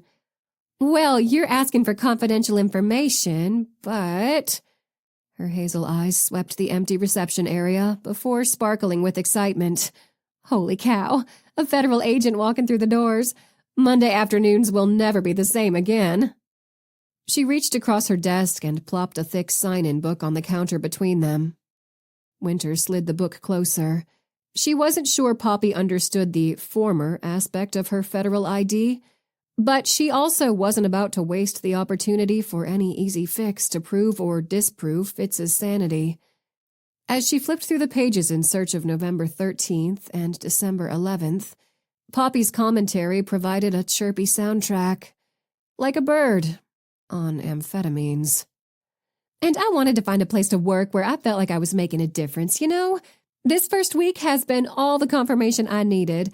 If I can just bring one smile to a single patient's face." Poppy's sing-song blabbering cut without warning. Uh-oh, that's not a good sign. Sensing a disturbance in the atmosphere, Winter lifted her head. A troubled expression froze the receptionist's features in place. Winter paused her page flipping. "Is everything all right?" Poppy sank back into the desk chair and pressed both hands to her chest. Yes. It's just that I think I know why you're here. The only thing about Peaceful Acres that bothered me at all this first week was when one of the nurses told me about a man, Mr. Fitzgerald, I believe, who busted in here the day before I started and just went off shouting at everyone." Not so much as flinching, Winter waited for Poppy to continue as she was sure there was more. The receptionist leaned closer, dropping her voice to a conspiratorial volume. "Rumor has it he was having a nervous breakdown, insisting he knew one of our patients or something, and getting almost violently angry when the poor woman tried to tell him she'd never met him before. From what I was told, Dr. Newberry had to threaten to call the police just to get him to leave. You're here for him, aren't you?" Seeing no reason to deny the truth, Winter nodded. "I am. Proving whether or not he was here when he claimed to be back in October and November seems easy enough." Winter didn't add that Fitz had conveniently left out the heated nature of his most recent visit to Peaceful Acres a week ago. The bastard. Bobbing her head up and down like her neck was one giant spring, Poppy paid rapt attention as Winter continued rifling through the pages to find the correct dates. The woman tipped the obnoxious side of the scale, but nothing about her roused Winter's suspicion that she was part of a grand scheme to take down Mahoney Fitzgerald. Besides, if Poppy really had started the job just a week ago, she would have missed Fitz's visits, even the final one, altogether. Winter located the sign-in for November 13th. Using her finger as a placeholder, she scanned each name line by line. When that day produced no results, she paged ahead to December and repeated the process. Too many names to remember flashed before Winter's eyes, none of them belonging to Fitz. Lost in thought, Winter tapped a finger against the paper. Maybe he'd signed in on the wrong page or left a wonky, illegible signature? That mistake, coupled with another misunderstanding, could explain the entire mess. Or, in addition to cancer, maybe Sandra's mother suffered from the onset of some type of dementia. Or maybe the employees Fitz had met during his 2 visits with Sandra were absent on the day he'd returned to ask Patricia about her missing daughter. Surely there was a reasonable explanation for her client's narrative, other than the one suggesting he'd lost his damn mind. If such an explanation did exist, though, Winter had yet to discover it.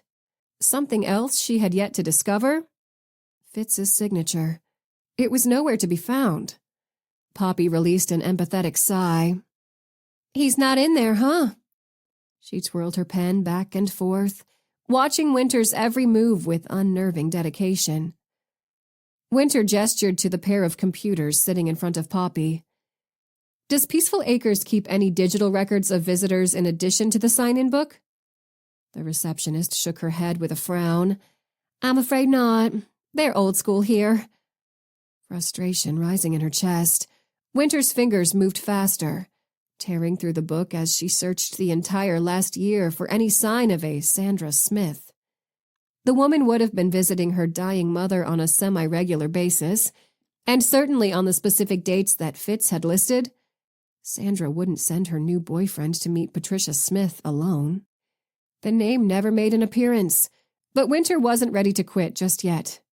"To my understanding, Peaceful Acres has one residing doctor, yes?" Poppy's rampant head bobbing resumed. "Absolutely, Dr. Newberry. We do have other specialists visit the patients based on their individual diagnoses and prescribed treatments, but Dr. Newberry runs this place all by himself. I could see if he has a free minute to speak with you." Honey caught more flies, and Winter had no problem spreading the sweet stuff like butter. "It's like you're reading my mind. I would love to have a chat with Dr. Newberry. Thank you." Nearly bouncing with happiness at the mild flattery of a former federal agent in the flesh, Poppy tapped a button on her desk phone. "Dr. Newberry?" "Yes, Poppy? What is it?" Dr. Newberry's deep voice was brisk, but not unkind through the speaker. Poppy grinned and puffed out her chest. "I have an FBI agent here who would like to speak with you if you have a moment." The receptionist's giddy announcement managed to relay very little of the actual situation to the doctor. Plus, her statement was inaccurate. Winter didn't bother correcting her. Maybe the exaggeration would speed up the process. "I see." If he was at all flustered by the news of a Fed hanging out in the waiting area, Dr. Newberry's cool tone relayed none of the anxiety. "I'll be right there." With a triumphant croak, Poppy waved a pencil to her right. "He'll be coming through that door, and I'll introduce you." Mere seconds passed before a thin man in a white lab coat, with prominent circles under his eyes, and gray-streaked brown hair burst into the reception area. Homing in on Winter with a concerned crease between his eyes, the doctor had no chance to speak before Poppy followed through on her promise. "Dr. Newberry, this is Winter Black. She's a private investigator and federal agent. Former federal agent." Winter hated to interject, but knew the distinction was necessary. Getting nailed for impersonating an FBI agent her first time out the gate as a PI did not rank highly on her to-do list. "You can just call me Winter." "Okay, then." Dr. Newberry offered his hand. "A pleasure to meet you, Winter. How is it that I can help you today?" While Winter shook the doctor's clammy hand, Poppy settled dutifully back down behind the computer screen, as though she had no interest in their discussion whatsoever. "Yeah, right. I'm here on behalf of Mr. Mahoney Fitzgerald. There seems to be a rather large misunderstanding taking place between him and—" "No misunderstanding at all." The physician's eyebrows knitted together. "That lunatic bombarded my facility, pushed his way into poor Mrs. Smith's room, and terrified the living daylights out of a dying woman with stage 4 cancer." Another torrent of annoyance rippled through Winter, not only over Fitz's behavior, but also his failure to inform her of said behavior before she bumbled into Peaceful Acres like an idiot. Crossing his arms, Dr. Newberry took a deep, slow breath before speaking. "I nearly resorted to calling in law enforcement, but Mr. Fitzgerald left of his own accord when the word police was mentioned. I wouldn't be surprised if he has a record or outstanding warrants he's trying to avoid." The wisest move to make at the moment was a complete and total shifting of gears. Would Mrs. Smith be available to discuss the incident? Winter glanced around the sparse reception area. Her take on what happened could shed some valuable light on the situation. To her surprise, Dr. Newberry didn't hesitate before inclining his head. I'll check on her, if you'll excuse me for a moment. The doctor strode toward one of the many hallways. As soon as he disappeared around the bend, Poppy draped herself across the desk. You see how upset he got? One of the nurses told me Dr. Newberry never gets worked up about anything. That's how bad that little visit with Mr. Fitzgerald went. Winter suspected that one of the nurses had told Poppy many things, and given the opportunity, the receptionist could spend a full day elaborating on those tales. As if to prove her right, the other woman started prattling on about a time when that same gossip source caught a patient climbing into a toilet to take a bath. She uttered a silent thank you when Dr. Newberry's tall form reappeared on the horizon and prevented the story-time session from escalating. I'm sorry. He clasped his hands together. She's sound asleep. Unfortunately, that's Mrs. Smith's norm these days. I'm hesitant to rouse her and disturb her peace of mind. Patricia's waking hours are often spent in excruciating pain. The argument fizzled on Winter's tongue. Nope, nuh-uh. Case or no case, she wasn't about to interrupt a dying woman's tranquil slumber. She'd need to find another way. While she debated between scheduling a date to visit Mrs. Smith or performing repeated drop-ins until she lucked into a time when Sandra's mother was awake, Dr. Newberry slipped behind the reception desk and maneuvered the mouse. Maybe this will help you. What days did Mr. Fitzgerald claim to have visited Peaceful Acres? A glimmer of optimism sparked in Winter's chest. November 13th and December 11th? Tapping filled the room as Dr. Newberry's fingers flew across the keyboard. He stepped back and waved a hand toward the screen. I've pulled up the camera footage from both dates. Our security surveillance covers the front door, the reception desk, and the hallway leading to Mrs. Smith's room. Feel free to peruse. Taking the seat offered to her, Winter spent the next hour combing through all the footage with an eagle eye, Poppy providing commentary the entire time. No Fitz. She replayed the files at a slower speed. Still, nada. Fitz was never here.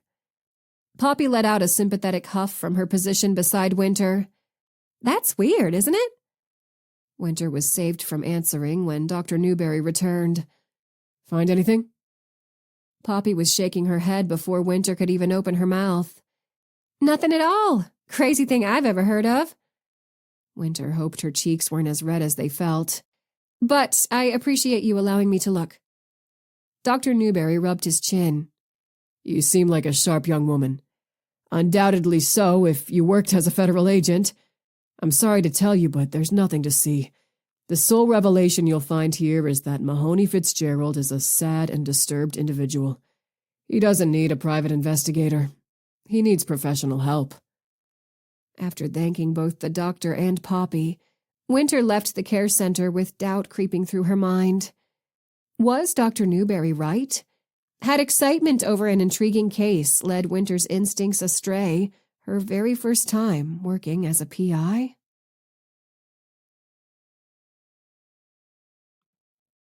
Chapter 9. Regardless of its reputation for being the hallmark of happy families everywhere, dinner time had become the most exhausting event of my day. I sat opposite my husband in the high-backed chair, tucked into my usual place at the hand-carved Babinga dining table that easily seated 20. The oversized capacity only served to make our little trio that much sadder. We clustered at one end like the loser guests at a wedding, the remaining empty stretch of wood a stark reminder of all the dinner parties we'd never host. Even in the 21st century, people still acted like disabilities were contagious. As my husband shared a work story in his usual soft, soothing tones, my chin nodded toward my chest. Honey, are you feeling okay? His slight increase in volume jarred me awake. I met his concerned frown with a reassuring smile. I'm fine, I just didn't sleep that well last night.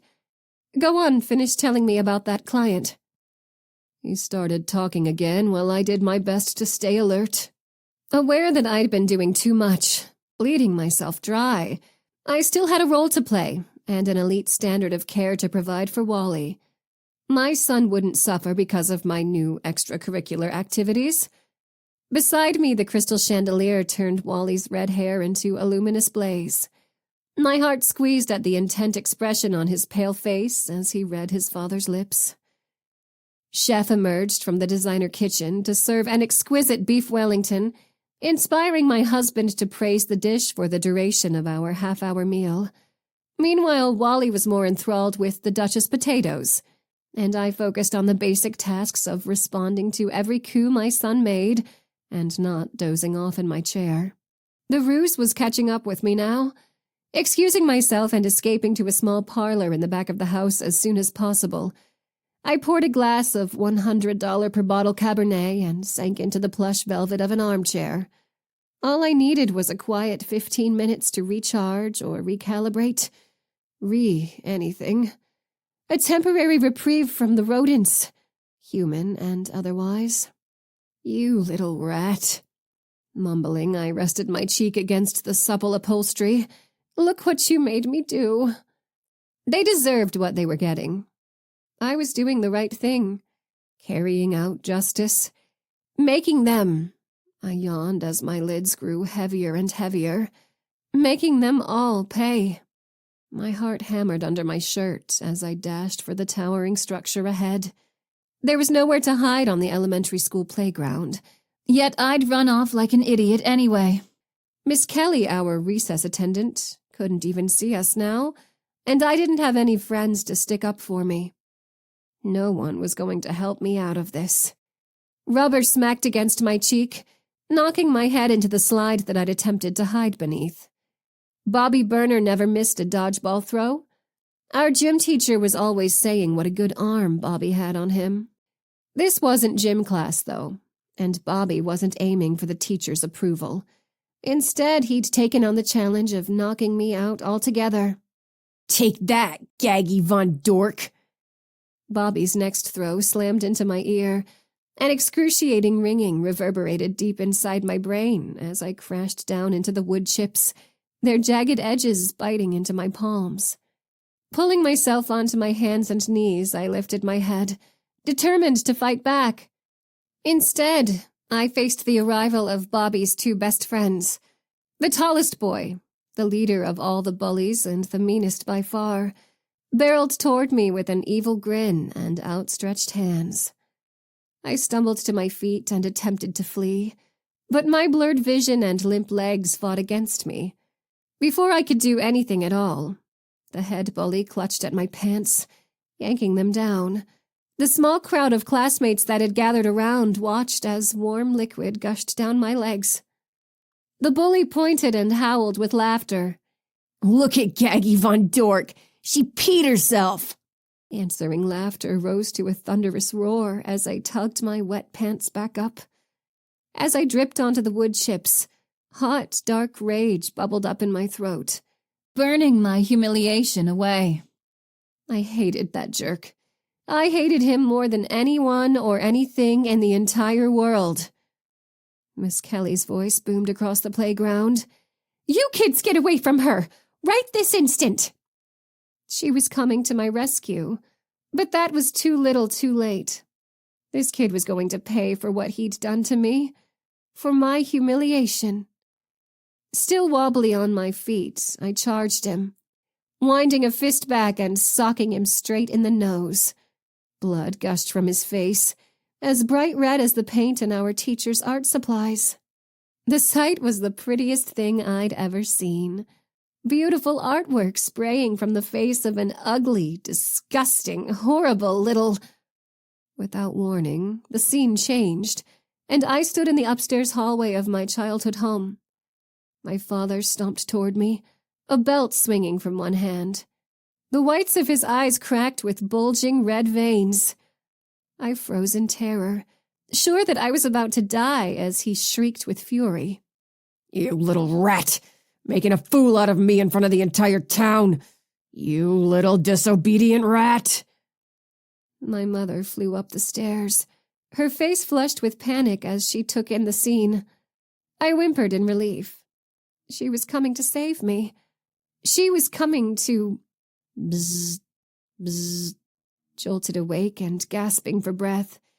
I read the number on my phone screen as the vibrating alert persisted. This wasn't a call I'd been expecting.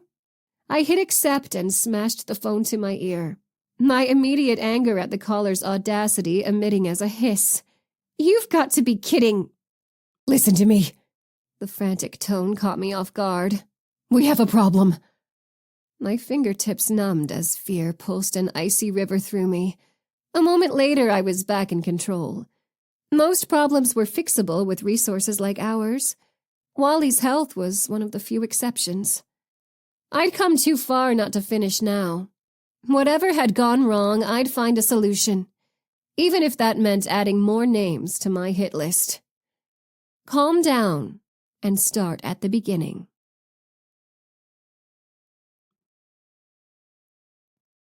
Chapter 10.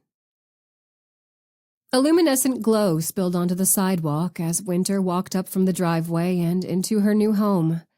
Warm, inviting light shone in similar fashion throughout the surrounding neighborhood, inspiring and echoing warmth in Winter's soul.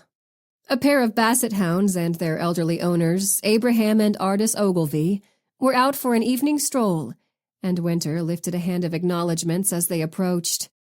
Decked out in matching UT sweatshirts, the Ogilvys were the oldest and friendliest couple on the block.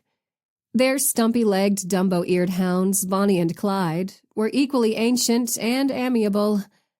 Winter loved them all, and not just because Ardis had brought Winter and Noah a steaming burrito casserole the night of their arrival, while Abraham filled them in on the best local fishing spots. "I'm making pies tomorrow," Ardis offered the tantalizing information, while Clyde marked the closest street lamp. "Do you and that husband of yours have any favorite flavors?" Grinning, Winter imagined the look on Noah's face when he returned home to a freshly baked pie the following evening. "Blueberry. Definitely blueberry." Ardis's confident nod seemed to indicate that she'd predicted as much. "Blueberry it is." Between Grandma Beth's cooking and Ardis Ogilvy's kindness, Winter was going to gain a truckload of proud Texan weight in no time. Noah, of course, wouldn't gain a pound. He'd inherited some obscure gene reserved for actual Texans that allowed him to eat like a horse while staying as fit as a Greek god. As the Ogilvys strolled away, Winter mounted the porch steps, eager to see that husband of hers. "Darling?" Noah's greeting carried down the hall from the kitchen. "I'd like to tell you that there's a home-cooked meal waiting for you, but I'm no Grandma Beth." In the cozy dining area, two neat place settings adorned their four-seater table. Noah flashed a sheepish grin as he pointed at the microwave and the empty frozen dinner boxes stacked on the counter beneath it. He lifted a shoulder. "Give me 34 more seconds, and this fettuccine Alfredo is all yours." Winter strode over and planted a kiss on his cheek. "Sounds perfect." 15 minutes and two mostly unfrozen plates of pasta later, tales of their first day experiences began to flow. Winter's surprise over the Texas missing persons statistics was matched by Noah's intrigue at the evaporated girlfriend of Mahoney Fitzgerald. The cases weren't related, but they both fell into the same realm. AWOL human beings. "I think," Noah stacked their dirty plates together, "that this Fitzgerald guy might be your first up-close glimpse of a Texas-sized mental breakdown. I get that you're obligated to act as though you believe him since he's paying you to do exactly that, but there has to be a huge part of you that presumes the guy is off his rocker, right?" Winter traced a finger through the condensation on her water glass. "You would think so. Fitz's claims certainly fall into the might-be-a-nut job category, but I was drawn to this case. That's the reason I took it to begin with. When have I ever been drawn to something for no reason?" Leaning against the counter, Noah held up both hands. "I definitely have no argument for that. If your weirdo sixth sense radar is going off, I'm the last person to challenge it. Have you had any headaches or anything?" That was her husband's tactful way of asking if she'd experienced any red glows or blackout visions to provide a little magical enlightenment regarding Fitz's case. "Nope, I'm not so sure my freak abilities made the move with us." Noah set down the fork he'd been scrubbing. locking his dark green eyes on Winter. Would that be such a bad thing? If somehow you'd left that part of your life behind too? His hopeful tone echoed her own, but Winter's gut told her she was far from free of her curse. I'd love nothing more, but I'm not banking on any supernatural emancipation just yet. She squashed the disappointed twinge that surfaced. Being free from Justin is reward enough. Anything else is cake. Noah finished washing and returned to the table, sinking into his empty chair. I don't blame you, darling. Both of them were aware of the potential backlash involved in setting expectations, high or otherwise. Winter's mind returned to Fitz's case. No matter what the outcome, her new client's distress wasn't faked. One thing I keep reminding myself about is the fact that even if Fitz is insane, to him this is all very real. Can you imagine how that would feel? You wake up one day and poof, I'm just gone. Vanished without a trace. And when you go to ask my family about it, they claim they have no idea who you're talking about because I don't exist. Noah flinched, his usually smiling mouth downturned into a pained expression. Well, I guess I probably wouldn't feel like existing myself at that point. Don't you go pulling a Sandra Smith on me. Winter rose and circled the table, settling onto Noah's lap and wrapping her arms around his neck.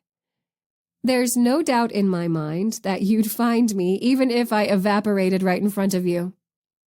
He returned the hug and nuzzled her neck. Damn straight.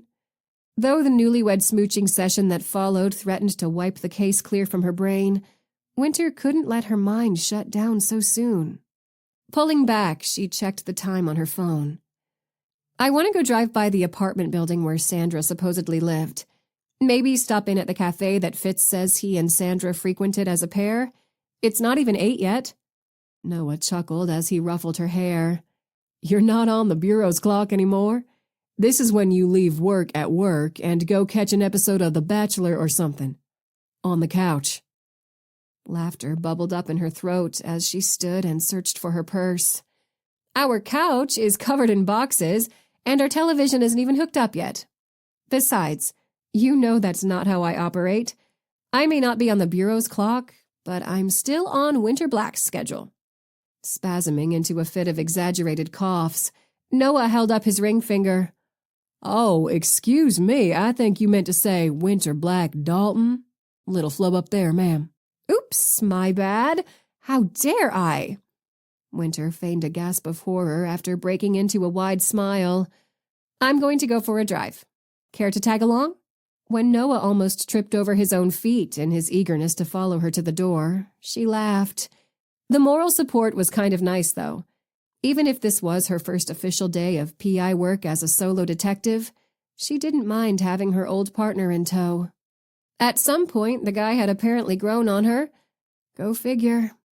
As they headed outside, Noah's earlier words about how he'd cope if she vanished drifted into her head.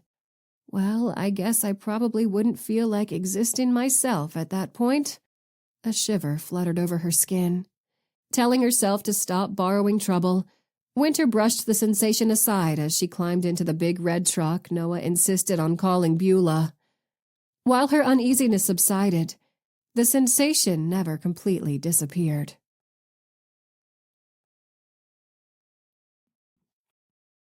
Chapter 11. Noah performed a quick visual inspection while Winter parked. Sandra Smith's address led them to a 3-story structure located in a tidy, well-lit neighborhood within the Austin city limits. The sun had already set, and the nearby street lamps cast the building's whitewashed walls with a soft glow. Clean sidewalks, clipped shrubbery and trees, no men skulking around. Nothing whatsoever to indicate that this was a dangerous area where shady characters kidnapped innocent women and performed elaborate ruses to cover up their evil deeds. Uneasiness gnawed at Noah's gut as he unclipped the seatbelt. Despite Mahoney Fitzgerald managing to reel Winter into his case, Noah retained a healthy skepticism of his claims. Most of his concerns revolved around the man's mental health, but an even scarier possibility existed. What if Fitzgerald wasn't off his rocker? What if he was rich and bored and stalking Winter as his new pastime? Or worse. Winter wasn't Hollywood celebrity famous, but she'd appeared in the news enough to garner a fan base. And most individuals who became obsessed with a serial killer's sister were a few screws short themselves. Noah would never come right out and say it, but he worried for Winter's safety. She was so hell-bent on solving her first case as a PI that she might have overlooked some serious red flags. A dangerous calm descended over his body. Maybe I need to meet this Mahoney guy. See how straight he keeps his story when there isn't a beautiful woman listening to him whine. Winter's elbow poked his ribs, snapping him free of his mulling. Thoughts? It seems like this area is about as clean-cut as an urban residential neighborhood can be. Nothing visibly sketch at all. Agreed. Survival instincts prompted Noah to tweak his reflections before sharing them. If his wife could hear his overprotective caveman musings, she'd rip him a new one, newlyweds or not. Everything appears on the up and up, but as you and I well know, that doesn't mean squat in the overall scheme of things. There could be 18 meth labs and an illegal chicken fighting ring going on in that building as we speak. She arched an eyebrow at him, the corners of her mouth twitching. Meth labs and chicken fighting do often present as a pair. Right? He peered out the windshield. What was the apartment number again? 2G. Making a quick calculation, Noah pointed toward the rear of the building. Second floor, toward the back. Nothing too complicated there. Have you considered just buzzing the people who live there now and trying to talk to them? It's not the coolest PI move ever, but it might work. Winter shot the suggestion down with a firm shake of her head. Fitz already did that, with horrible results. I don't want to piss the family off even more. Plus, I'm not ready to blow my cover yet. I might wind up needing to do a decent amount of surveillance here. Recalling his long day of desk duty, Noah's legs twitched with the urge to jump out of the truck and sprint around the block just to get some exercise. The creak of the driver's side door flying open indicated that Winter was equally antsy. Fitz gave me the building code. We could probably take a quick look around the inside without anyone paying much attention. Just stay away from 2G. Yes, ma'am. He winked before scrambling out of his seat. In street clothes, they blended in, strolling up the walkway hand in hand like any other couple. The goateed man who passed them on his way to the parking lot muttered a quiet, "Hey," and didn't spare them a second glance. When they reached the entrance, Winter veered over to the digital keypad glowing on the wall, while Noah tugged at the double doors. Locked. Winter nodded. All right, Fitz, let's see if your code works. She typed in the 5-digit code. A loud buzzing emitted, followed by a click. Confusion mixed with a bit of awe twisted her features as she pulled the door open. If someone is messing with Fitz and Sandra, they screwed up by leaving the security code the same. Fitz's possession of that detail gives his side of the story credibility. He followed her into an unremarkable foyer, once again struck by how normal everything appeared. An elevator, a glass door panel that read Main Office, a glowing red exit sign above a door marked with a staircase symbol. It's possible that they don't have access to the lock to make such a change. Or, Winter turned a slow circle in the middle of the entryway, Fitz has been in the building, but he was so high he doesn't remember which woman he was with. Or maybe he was here with the man. With nothing out of the ordinary to inspect in the small lobby area, Noah crossed over to the metal mailbox grid dominating one wall. He scanned the names above each box. I don't see a Smith listed anywhere. All you really have is Fitzgerald's word that Sandra Smith ever lived in that apartment. He could have gotten the number wrong. She could have lied about her name. Winter braced her hands on her hips. Fitz could be lying about her name, for that matter. Maybe he isn't crazy. Maybe he's just full of shit. His jaw clenched. For all we know, he could have come here and killed Sandra Smith. The direction of his conjectures continued their downward spiral. Or he owns the whole damn building under an alias, and he's making the entire case up to stalk you. Have you considered the possibility that Fitz could be a serial killer? Don't. Winter waved her index finger under his nose. That thought has crossed my mind, and I can handle it if that's where this case leads me. It'd be far from my first encounter with a bona fide psychopath. I'm a big girl, Agent Dalton, and you're here as my companion and sounding board, not my bodyguard. That Agent Dalton told Noah he was treading on dangerous ground. Careful, buddy. Better back off before your newlywed bud is sleeping on the couch. Adopting an easy grin, he swiped his knuckles over his polo-clad chest and preened. Whoa, companion. Sounds important. I should have dressed nicer. Winter's overly dramatic eye roll was the exact response he'd expected. Yes, your outfit is deplorable. I'm embarrassed to be seen with you. Can we focus now? As you wish, darling. Boss. Winter snorted before walking down the hallway. 5 doors faced each other on each side. None of them were cracked open or yielded any useful clues, so they hit the stairwell and repeated the process on the second floor. From the outside, the apartment marked 2G appeared identical to all the others. The third floor was more of the same, not so much as an interesting smudge on the walls or an odd wrinkle in the carpeting. No security cameras either. Noah shared that observation as they stepped into the elevator to ride instead of walk back down. Unless they're the state-of-the-art fibers you can hide in the ceiling or something, I don't think there's any surveillance here at all. Winter jabbed the button for the ground floor. This building doesn't give off state-of-the-art security vibes. I'll leave a note for someone to call me on the office door and hope that the property manager takes the ASAP part of the message seriously. Their descent stopped at the second floor. The doors slid open, allowing a 20-something man with bleached blonde hair that matched his pale skin and an "Your Mom" shirt to board. He pushed the button and nodded. Yo. Noah echoed the absurd greeting with as much solemnness as he could muster. Yo. His wife's incredulous expression forced him to stare at his shoes to avoid laughing. You live on the second floor? Winter's voice yanked his head back up.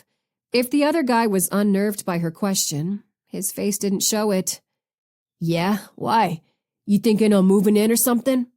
The man's appreciative examination of his wife's legs made Noah want to smack him upside the head, more because it was a douche move than out of any concern for his wife's well-being.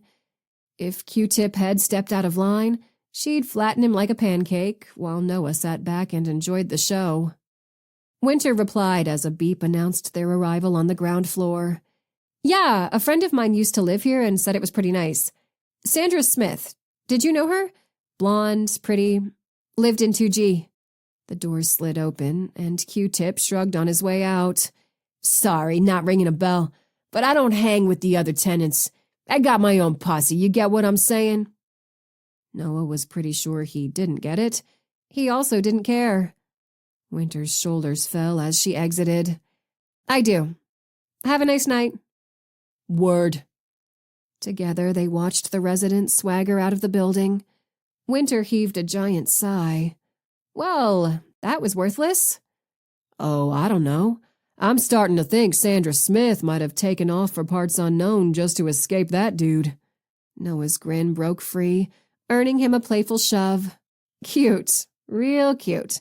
Here, let me leave my card and then we can go. He waited until her back was turned. Word. Her snicker echoed in the empty space. As she scribbled out a note, Noah walked the perimeter and checked over every inch of the walls and ceiling. No hint of surveillance devices anywhere. It's pretty unusual to have no cams anywhere, wouldn't you say? Winter finished taping her card to the door before motioning to the floor above them. Not more unusual than an actual human woman vanishing into the ether. I mean, what's our standard for normal at this point? As he held the front door open, a fresh wave of doubt struck. Actual human woman, according to Mahoney Fitzgerald, who may have lost his marbles, assuming he ever had any to begin with. The notion tormented him during their short walk to the vehicle, until Winter broke his train of thought with a suggestion. Let's go get some coffee. He blinked. Caffeine? At this hour? She paused with one hand on the door. Or we can check if that all-you-can-eat buffet down the street has an AARP discount. Smart ass. As Noah ducked into the passenger seat, He couldn't help envisioning a long night of staring at the ceiling and cursing their ill-advised latte decision. unlike Winter, he was expected to kick off the workday by a certain time. Winter waited for him to buckle in before planting a sappy kiss on his cheek. "Don't worry, old man. We'll make yours decaf." Even though he laughed along with the joke, a worry wormed its way into his head. Was this an indicator of things to come? The two of them working different jobs on different schedules? What if the trade-off for reducing Virginia-related stress by moving to Texas was heaping unintentional strain on their marriage? We'll work it out. They had to.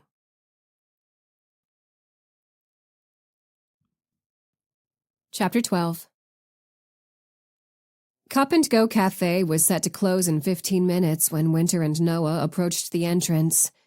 Within walking distance from Sandra's apartment building, the restaurant was the place Fitz claimed that he and Sandra had frequented as a couple. Winter caught Noah's eye before reaching for the door. "Remember, we're looking for a young server named Shay. Fitz said she waited on them more than once." Noah nodded. Copy that. She entered first, perking up when the aroma of fresh coffee mixed with cinnamon and other spices reached her nose. Quaint wooden booths with rainbow-colored upholstery stretched along the walls, while little round tables with padded chairs filled in the middle. Sliding into a booth near the front counter, Winter scrutinized the employee standing by the cash register. The woman had short, dark hair shaved up one side and a little gold stud in her nose. "Not her," she murmured to Noah, who'd taken a seat across from her. "Unless she's had a radical makeover since Fitz was last here. He said Shay had long, dishwater blonde hair." What about the barista to her left? She pretended to peruse the menu above the counter before sneaking a peek, hope rising in her chest when she spotted the barista's messy bun. "Maybe. I wish one of them would turn so we could see if they're wearing name tags."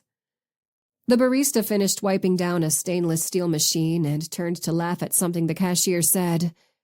Winter squinted at the black tag on her red polo and deflated. "Olivia. Rats." Noah kicked her foot under the table. "Shh." Within seconds, a server popped into view from somewhere behind Winter's right shoulder. Her pasted-on smile did nothing to camouflage the bent posture and heavy eyes of an exhausted woman. "Hi, I'm Sue. Can I take your order?" Even before the server introduced herself, Winter knew she wasn't Shay. The wrinkles creasing her forehead and fanning out from her eyes pegged her at 50 or older.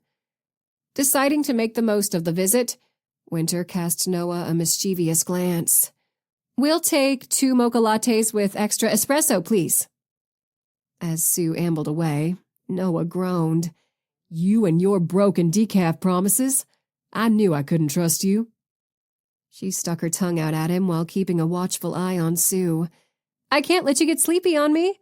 Drowsy counsel is no counsel at all." He plucked a napkin from the holder and folded it into an airplane. Be sure to remember that when I'm counseling you at 3 a.m, because I can't sleep. Duly noted. Their playful bickering continued until Sue reapproached with 2 bowl-sized aqua cups. She set the steaming drinks in front of them and straightened. "Anything else for you folks?" Winter was determined to gather at least a shred of helpful information from the evening's reconnaissance. "Actually, I was wondering when Shay's next shift is. I owe her a huge tip for the other day. Clumsy me dumped my entire latte on the floor, and she was such a sweetheart about cleaning it up. She deserves a special thank you." A genuine smile stretched across the older woman's face. "Shay is the sweetest thing, I swear. She'll be in for the mid-shift tomorrow." Winter battled a stab of disappointment. Too bad she's not here now, but beggars can't be choosers. She really is a sweetie, right? Has she been working here a long time? She held her breath, hoping that the question wouldn't come across as too nosy. If it did, Sue didn't seem to notice. "Not long at all. I want to say maybe 3 months or so. Long enough to become a favorite around here, though. Employees and customers both love her. I'm not surprised. 3 months. Winter hid her rising excitement by lifting her cup and blowing on the steam. Anyway, I won't keep you from getting ready to close up. Have a good one. You too. Once the woman was out of earshot, Noah leaned over the table. What is it? I can tell you're amped up by the sparkle in your eye. This man knows me way too well. Winter finished her sip of latte. 3 months. That's exactly how long Fitz says he was dating Sandra before she disappeared. Tell me that timeline doesn't seem like more than a coincidence? Noah sent his napkin airplane soaring an unimpressive 2 inches into the air before it collapsed between them. It's sus for sure, but I'm thinking that security camera up there might be able to answer a question or two. She followed his gaze to the security camera behind the cash register. I'll drop in tomorrow during mid-shift and try to speak with Shay. While I'm here, maybe I can see if the day manager will let me view the security footage for the last few months. If Shay denies ever meeting Fitz and Sandra, the camera might have a different story to tell. Or the footage will back up Shay's denial, just like the cameras at the hospice facility did, and you'll have more solid evidence that Fitzgerald is out of his damn mind. After downing another few sips of mocha, Winter cocked her head. Do you want him to be crazy? It seems like you're leaning hard in that direction. Her husband reached across the table and squeezed her hand. The sooner you know if this guy is playing you, the sooner you can drop him as a client. The cashier called out and interrupted them. I hate to hurry you folks, but we're closing shop in 5 minutes. You need to-go cups for the rest of those lattes? Before Winter could say yes, Noah shook his head. No, we're good, thanks. My wife was just saying she was getting a little too old to drink caffeine this late anyway. His devilish grin informed Winter that he was entirely too pleased with himself. Narrowing her eyes, she returned his smile, before tipping the cup back and downing the rest of her mocha. When she replaced the empty cup in the saucer, Noah pretended to bow. You win. Her smile widened. Don't worry. I know. Shaking his head, Noah dropped enough money to cover the check and a generous tip on the table. He scooted out of the booth and held out his hand. Ready? After debating downing the remaining half of his mocha too, she accepted his hand and let him pull her up. She wrapped an arm around his waist as they exited the cafe. It went into position as if it belonged there. Because it did. Once they were outside and alone, Noah pressed a kiss to the top of her head. I just want you to be safe, and working for a stupid, rich, drugged-out nutball doesn't really fall into the risk-free category. She tickled his side. Says the federal agent working in the Violent Crimes Division. Face it, risk is our MO. Streetlights illuminated Noah's distressed expression, transforming his eyes into glowing green orbs. Darling, you say the word, and I'll find a different operation altogether. He really means it, too. With a quick squeeze, Winter released him and headed for Beulah. Despite her husband's sweet offer, she doubted either of them would be pulling the trigger on changing their jobs anytime soon. For better or worse, solving crimes was in their blood.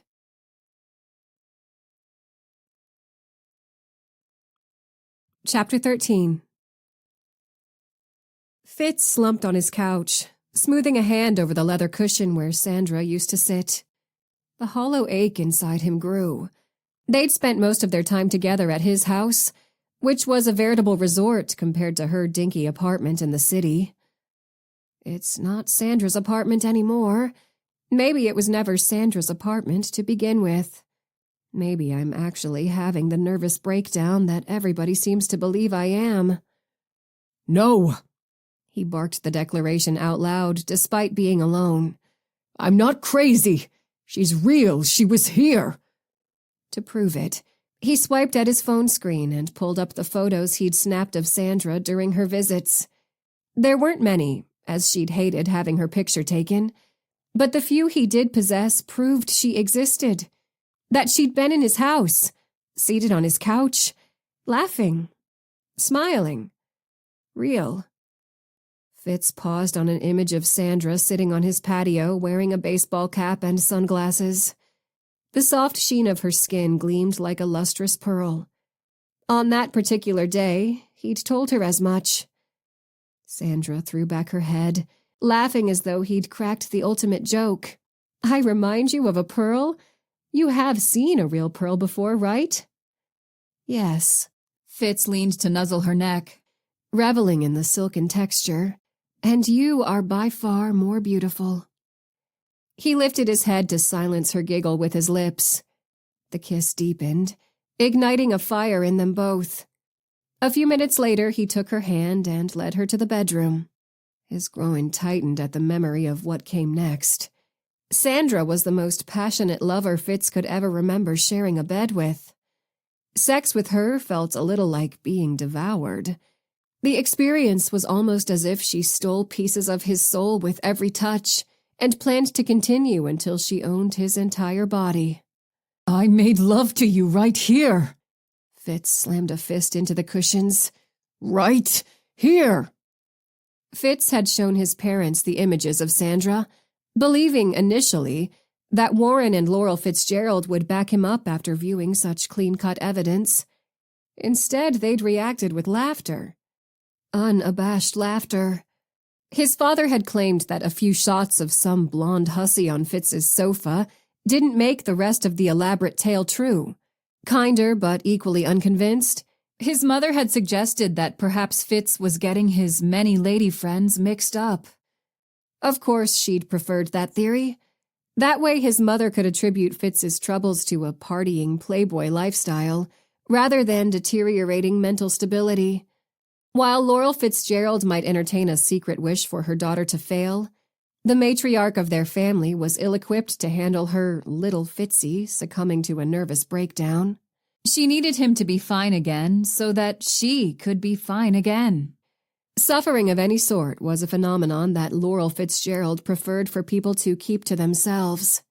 As Fitz's loving mother had informed him when he'd first insisted on relaying his current dilemma, sharing distressing stories will only ruin someone else's peace of mind, too. Why do such a cruel thing to an otherwise happy individual? According to her, Fitz's behavior regarding Sandra's disappearance was downright selfish, and if he insisted on continuing to be miserable, he would have to do so alone. Emotional support did not exist in the Fitzgerald family. Closing his eyes, Fitz tried to envision either of his parents helping him search for Sandra, but the image evaded him. The notion was just too foreign. He threw an arm over his eyes. You did this to yourself. All the years he'd spent lying to his parents and wreaking general havoc on the world around him had left a distinct boy-who-cried-wolf cloud hanging over his head. For life. He was a fuck-up, a goofball, unreliable and impetuous. That's why you hired a PI.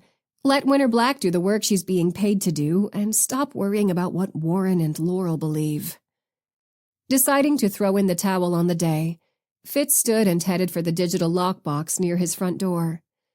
The property gates and all entrances were on lock 24/7, but lately he'd experienced an uncontrollable urge to double-check the security system before attempting to sleep.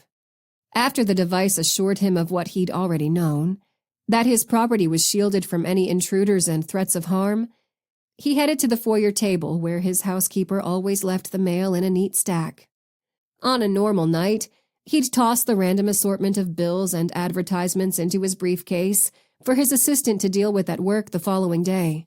Taking time off meant that he'd need to handle the mail himself.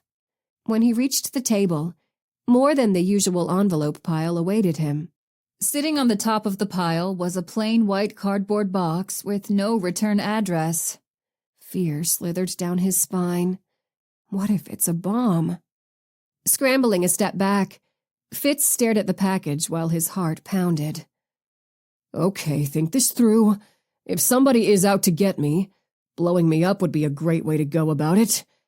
I should call the police. As soon as he verbalized the thought, he started shaking his head. Right. Great idea.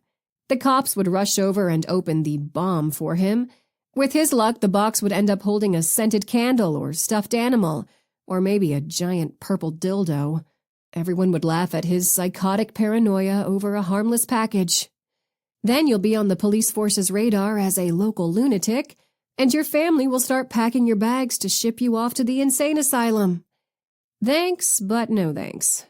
Screw it. Fitz grabbed the package and marched into the kitchen. The dim light from the oven hood was enough for him to select a long, thin blade from the wooden block and slit the packing tape. When he peeled open the lid, he was ashamed by how badly his hands shook. A second passed. 5 seconds. Nothing ticked. Nothing exploded. Relief over not blowing up into a million bloody pieces seeped through his body. Aren't you glad you didn't call the cops? As his muscles relaxed, Fitz's curiosity over the contents of the package heightened. He pushed aside the thick brown packing paper and peered inside. In the depths of the box was a group of long, thin objects that he couldn't quite make out. What the hell are those? Pencils? Why would anyone send pencils? Shaking his head, he carried the box over to the wall and flipped on the chandelier.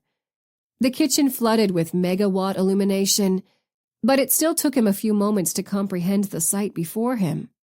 Those are... A violent shudder racked his body. Acting on pure instinct, Fitz let out a blood-curdling scream and chucked the box as far as he could. Big mistake. The box flipped upside down in the air, freeing hundreds of worm-like entities to form a spectacular arc before they scattered across the polished marble floor. Only the segmented pink gifts weren't worms at all. They were severed rat tails.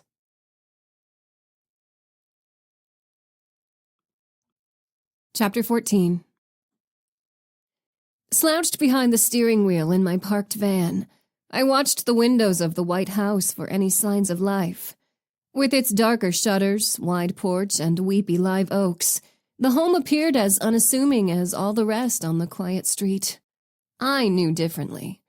What was it about neat and tidy suburbia that made even individuals like me, who lived in veritable castles, envious? Unremarkable houses inhabited by unremarkable families. Kids riding their bikes too fast or skateboarding in the streets because they could.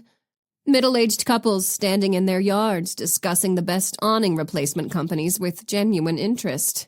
And dogs. What is it about the middle class and dogs? Since arriving over an hour ago, I'd witnessed at least 4 of the slobbery beasts being taken for late-night walks. Thankfully, they hadn't witnessed me. Between my tinted windows and the darkness of the late hour, I had no worries about staying hidden. I'd driven our minivan into town, aware that the vehicle alone would act as camouflage in a residential neighborhood. No one was threatened by minivans. They were a soccer mom's trademark. And soccer moms didn't go around killing people. A slow grin pulled at my lips, the first one all day. Maybe they should. I'd watch that movie. If for no other reason, the idea was pleasing, because it punched a hole in the perfect canvas laid out before me. The upper middle class hid behind their monotonous lifestyles, using the painted image as a protective force field. They were happy without being rich, while unimpeded by the woes of being poor. Every day was predictable, yet pleasant for its lack of surprise. No one expected greatness from suburbanites, just normal. Happy families living uneventful, sitcom-esque lives. I called bullshit. Anytime 4 walls came together to make a home, chaos lived within. Perhaps the mayhem was of the quiet variety, like a high-functioning alcoholic parent who couldn't wait to be alone with the whiskey bottle every night. Or maybe it was the violent disarray of an abused wife who kept the makeup industry going with her constant need for cover-up. Regardless, all homes and families came with their own private nightmares. The simpletons just possessed the best smokescreen, a luxury money couldn't buy. An angry drumbeat started pounding through my head. You thought you could hide away in the middle of Nowheresville, Austin, like some kindergarten schoolteacher or plumber. But I found you, Agent Black. Stupid bitch would ruin everything if I let her. I wouldn't let her. If you're as smart as those articles try to make you appear, you'll back off when you get my warning." I grinned as I thought about the little surprise she would soon discover. I have enough on my plate without dealing with you. If the federal agent turned private investigator continued to interfere, well, I'd just have to kill her. When Winter Black and her husband pulled into their driveway an hour and a half ago, my parking spot half a block down had afforded me a decent view of the couple as they stood under their porch light. She was gorgeous, of course, even better than her pictures. Glossy black hair glistened in the soft, incandescent glow against a face as pale as fresh milk. And her husband? Tall, dark, and ridiculously handsome. Of course he is. I should have expected nothing less. I would have bet money that the asshole was an arrogant douche who'd winked his way through life and straight into a position of power. He probably runs the FBI's narcissist unit. From the little research I'd gathered before getting Wally to bed and heading for Austin, I knew that the couple didn't have children.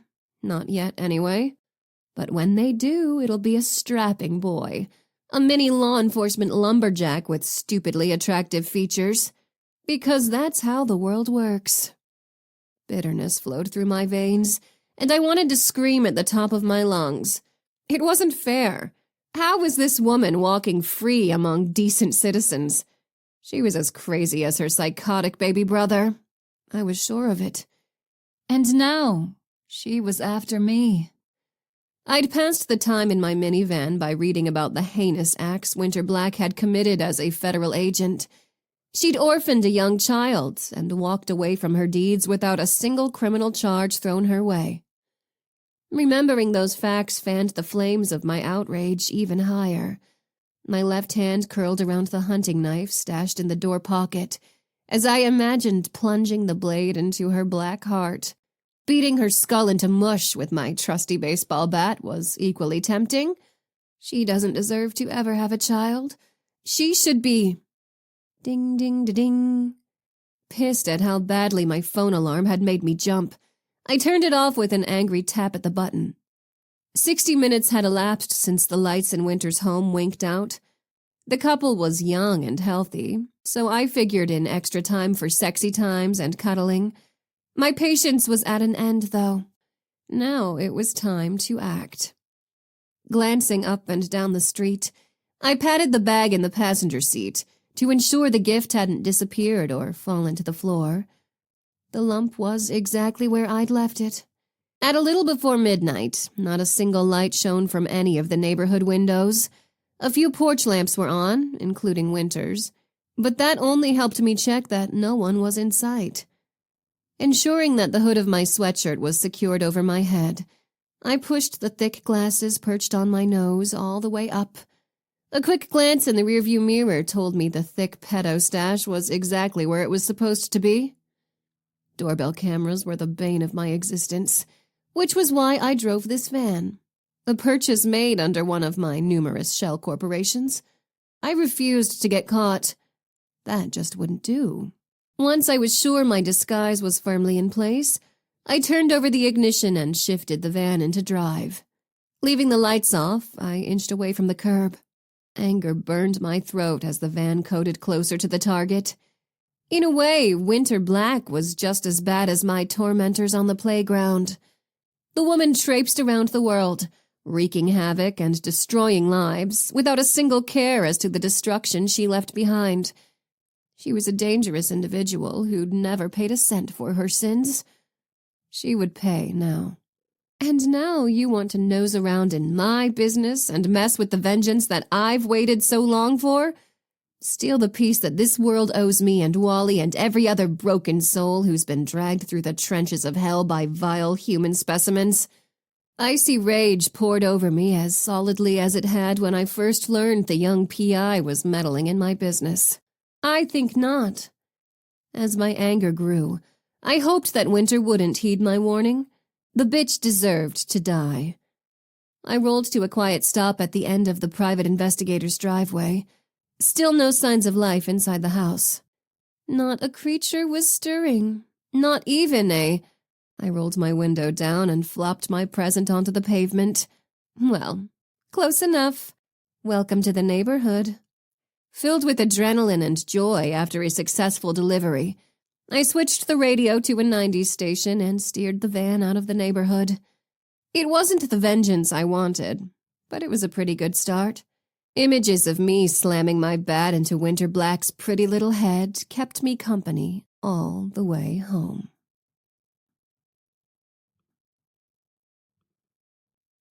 Chapter 15. Winter's lungs burned as she darted down a hallway to her left. More mirrors. This place, this hell she was trapped in, was made entirely of the reflective glass. The walls, the floor, the ceiling. An endless parade of terrified Winters taunting her as she ran. At the next fork she veered right, the glittering nightmare world filled with her harsh gasps for air. Encased in the mirror, hellish images tracked her with hungry eyes. All of them, and yet none of them Winter. Still panting, she slowed her pace. Movement caught her attention, and she jumped, locking eyes with yet another alien version of herself. This new version of Winter had short, choppy hair streaked with waxy red stripes paired with thick black eyeliner.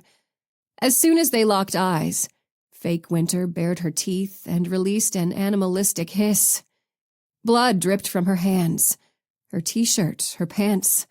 Rivulets even trickled down one cheek. Ice crystallized beneath Winter's skin. What did you do? Oh, God, what did you do? The mirror image responded by licking the blood off its fingers. A soundless scream wedged in Winter's throat as terror punched her in the chest. She lunged forward and pounded her fist against the glass. The mirror rattled, but held. Why are you covered in blood? What did you do? The glass shimmered, undulating like waves and stretching like silver taffy. In the blink of an eye, the reflection pushed its way out of the mirror. Winter's body quaked as the apparition moved close enough that their noses touched and placed a ghostly, bloodied hand on her cheek. You know exactly what we did. The specter's voice was like a snake slithering across Winter's skin. You know what we are. No! The icy touch sent a shiver through Winter's entire body. No, you're lying. I don't know you. I don't! Mirror Winter sputtered into laughter. The sound echoed up and down the hallway, with each reflection joining in on the merriment. As the din grew to a thunderous roar, Winter fell to her knees and covered her ears, tears spilling down her face in hot rivulets. Just when she believed the house of mirrors would combust from the uproar, the laughter stopped as abruptly as a radio being turned off. Even as her mind rejected the total silence, a new noise appeared. It was low at first, but grew louder with each beat of Winter's hammering pulse. Something about the high-pitched squeaking that followed made Winter's skin crawl. She dropped her hands to find the origin of the noises. Her reflection was gone. The squeaks grew louder, and the floor began to quake. As she struggled to her feet, a small black dot appeared deep inside the closest mirror. Transfixed for reasons she didn't understand, she stood frozen as the dot started moving toward her. With every passing heartbeat, the speck grew bigger. 4 legs appeared as the shape picked up speed, approaching so fast that it almost appeared to be flying. Every single mirror filled with identical images as the squeaks turned deafening. Rats! Winter's voice was drowned out by the feral screeching of 100, 1,000 large rodents. Spinning, she scanned the mirrors for one that contained an image of anything else. Every reflection was the same. Every single one showed a dark gray rat, its head tilted at an awkward angle, devouring her with glowing red eyes. Broken. Your necks are all broken. A wave of nausea churned her stomach as, in the mirror to her left, images of Greg and Andrea Stewart bound to camping chairs with their heads hanging at odd angles appeared. Their mouths opened into ghoulish smiles. "This is all your fault." Winter clapped her hands over her ears again and closed her eyes, unable to stand the sights and sounds a moment longer. "No, no, stop, please!" The cacophony of squeaks ceased. Shaking with fear, Winter peeked at the mirrors again. The rat reflection closest to her was smiling. Blood seeped from its snout as it spoke. "You know exactly what we did. You know what we are." As she watched in horror, the red-eyed creature unhinged its jaw and released a single ear-piercing shriek. A sharp crack rent the air, followed by another and another. Fault lines spider-webbed through the mirrors, and Winter barely had time to throw an arm over her face before glass exploded from every direction. Sharp, jagged shanks attacked her skin as she cowered, convinced she was about to die. When the shower of glass ceased, hope pulsed through Winter's chest. Maybe it was all over. The mirrors were broken and she could finally escape. She should have known better than to hope. Even as she peeked through her fingers, she found an infinity of glowing red eyes waiting. A scream burst from her throat as they bared their bloody teeth and charged. Winter jolted awake with her pulse pounding and coated in thick, sticky sweat. Throwing the covers back, she leapt from the bed and whirled around the room, scanning the floor for an approaching horde of vermin. Nothing stirred but the soft sounds of her husband's snores. She pressed a hand to her chest, waiting for her heart to quiet. Just a nightmare. You've had them before. This one felt different, though. Her hands still trembled as she walked toward the floor-length mirror in the corner. Drawing in a deep breath, she stepped in front of the glass. Her proper carbon copy image stared back. No blood on her pajama top, or hands, or face. No rats in sight. As her muscles started to unwind, a crimson light flickered through the bedroom window. Her pulse accelerated again. Shit. Using the curtains as cover, Winter peeked out at the first manifestation of her gift that she'd experienced since moving to Texas. So much for leaving everything behind. Her voice barely rasped from her throat. From her vantage point on the second floor, it was impossible to tell what the red glow was trying to show her. Wanting with all her being to slip back into bed, Winter instead threw a robe around herself, slipped into tennis shoes, and grabbed her gun from the bedside table.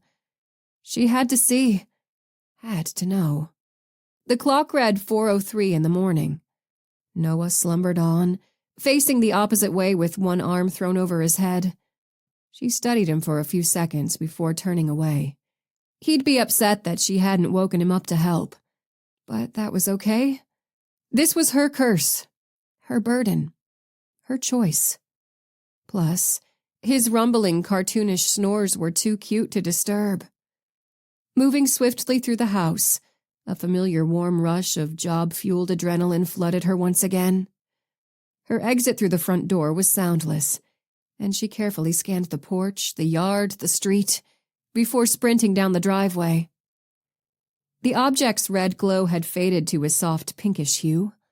As she knelt and activated her cell phone flashlight to get a better look, a 1-2 punch of recognition sent her scrambling backward so quickly she landed on her butt. Covering her mouth, Winter concentrated on inhaling slow, deep breaths through her nose. Bile scalded her throat, but she managed to force it back down.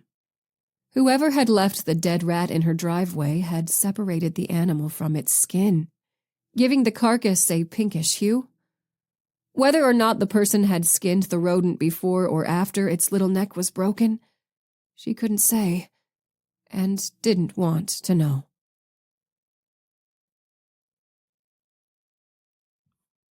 Chapter 16.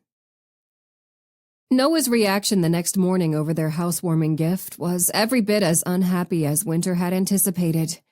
After learning about the incident, he spent a good 10 minutes alternating between grilling her over the exact details and admonishing her for not waking him up. Once the shock wore off, He wrapped his arms around her and held her close while whispering, "Please never leave me asleep like that again," into her hair. She'd held him just as tightly, but hadn't managed to give him the assurance she knew he wanted. By breakfast, they were both hell-bent on finding out who'd left the rat and why. Noah had to rush off to work before they could come up with any concrete ideas on how to do that. Sleepy from her early morning wake-up call, Winter didn't drag herself to her home office until right at 10. The phone was trilling as she entered the room. She lunged for the receiver. "Black Investigations?" "I wondered if you could come meet me for brunch." The strain in Fitz's voice was unmistakable. "There was a new development late last night that I'd like to discuss in person." Winter debated asking if her anonymous admirer gifted him with a skinned rat as well, before deciding against it. She hadn't completely rejected the possibility that her client had created the entire ruse of a missing girlfriend himself. Mahoney Fitzgerald could be an attention seeker, and if that were the case, who was to say he hadn't skinned and planted that rat himself? Breaking the news to him in person would allow her to assess his reaction. "Okay, where do you want to meet?" She agreed to his suggestion of the Lakeview Hills Country Club and hit the road, parking in the visitors section of the club's pristine lot upon arrival. The rolling green hills of a golf course extended to one side of a beautiful 2-story stone and glass building, where a quartet of senior citizens wheeling pristine golf bags chatted as they headed inside. Must be nice. As Winter climbed out of her car and shut the door, a body materialized behind her. Her hand flew to her gun as she jumped back. With a string of curses she barely managed to keep behind her teeth, she relaxed a moment later. "Jesus, Fitz, did you invite me here to send me into cardiac arrest?" He held up his hands before pacing the length of the car. Stubble grazed his chin, and he'd missed a button on his blue-collared shirt. "I'm so sorry. I was watching for you outside the entrance. I can't sit still for more than 2 seconds at a time. It was a box, Winter. An entire box of them." Having a decent idea of what they were, Winter asked anyway, "Rats?" Fitz shuddered and thrust all 10 fingers through his hair. "Rat tails. Just the tails. So many tails. They came in the damn mail." A shiver rippled through Winter's body. "So first the dead rat with a broken neck at your front gate, and now a box of rat tails." "And?" Fitz glanced around the parking lot before speaking. "My mother said her groundskeeper found 3 dead rats, all with broken necks, left in a row on the edge of their property. Do you think my parents are in danger too? I'm freaking out. I'm losing my shit." Winter's stomach tightened. "This won't make you feel any better, but you should be aware that someone left a skinned rat, complete with a broken neck, at the foot of my driveway at some point during the night." Turning a ghostly shade of pale, Fitz wobbled on his feet and placed a hand on a nearby car to stop himself from falling. "Oh my God. You're serious? I am so sorry that happened to you, but do you see?" He straightened, his pale face reddening into anger. "This is proof that I'm being messed with. Whoever is trying to ruin me is targeting you now because I brought you in to prove my sanity." Though she was beginning to agree with him, Winter played the situation as cool as possible. "This feels personal. It's a lot of disgusting work to drive all over the damn countryside depositing rats in specific locations. Whoever is doing this to you believes that it's worth the effort." Fitz's brows knit together. "Meaning?" "Meaning?" Winter cast a longing gaze at the country club as her stomach growled. "They really hate you. So now you need to start thinking hard about who might want to destroy your life and get you locked up in a mental hospital." Sagging against her car, Fitz snort laughed loud enough to grab the attention of a couple in tennis whites as they headed for the club. "You might have to help me narrow that list down. It's quite impressive." Winter fought the urge to snap at Fitz's unbelievable arrogance. "Fine. Think business enemies, ex-girlfriends, estranged family members. Anyone you might have screwed over worse than the rest, or who might have taken a lesser offense more personally. You're searching for a needle in a haystack. I've been pissing people off since the day I was born. Fitz's cocky grin flattened, and he pressed his hand to his stomach. But no one else should have to pay the price for my decades of being a dick. Sandra is just an innocent bystander. After the multitude of cases Winter had worked, her skepticism was thick. You've only dated Sandra for 3 months, only known her for 3 months. You don't have a lot of solid ground to work with where she's concerned. Maybe she's innocent, but you have to consider the possibility that maybe she isn't. Fitz flushed a deeper red. Sandra Smith is the kindest person I have ever met. I've been surrounded by horrible people my entire life, so I have to disagree with you. I have a lot to go on as far as recognizing when someone is good. He waved his hands in the air as he searched for more words. Pure. She's everything I'm unfamiliar with. Everything I'm not. Not for the first time. Winter took mental note of the fact that the privileged 1% of the population appeared to be anything but happy. Money and misery seemed to go hand in hand. Listen. Fitz's eyes misted over. Sandra understood what I was, but she let me be myself. She brought out the best version of me. The Mahoney that I didn't even realize I could be. I didn't deserve that.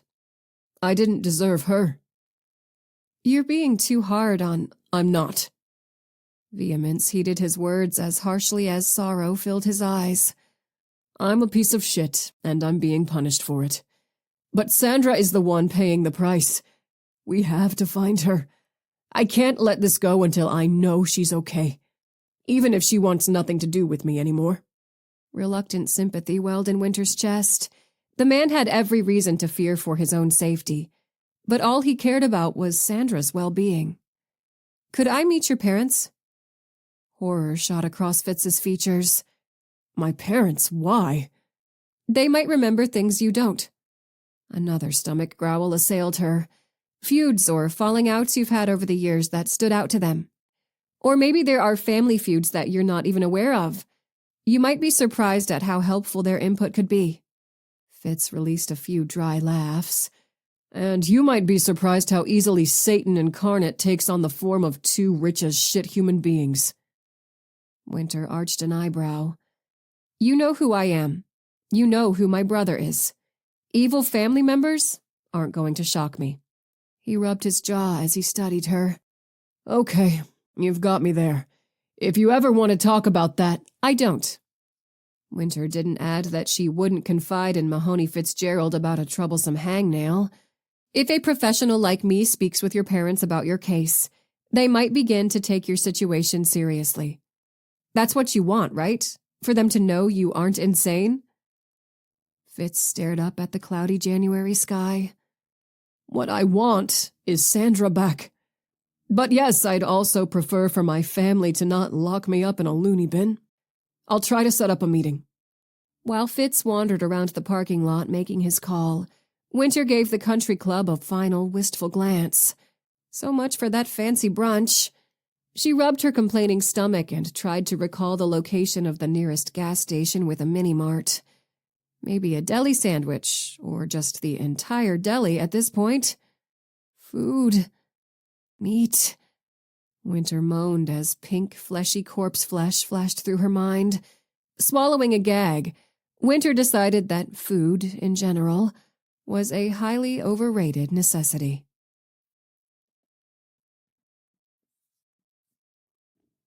Chapter 17. Noah sped down the hall of the resident agency, holding a coffee in each hand. He probably should have skipped the coffee run that morning since he'd already arrived a little late. But after that conversation with Winter, his body demanded caffeine. No harm, no foul, as long as your new boss doesn't realize that you slipped out.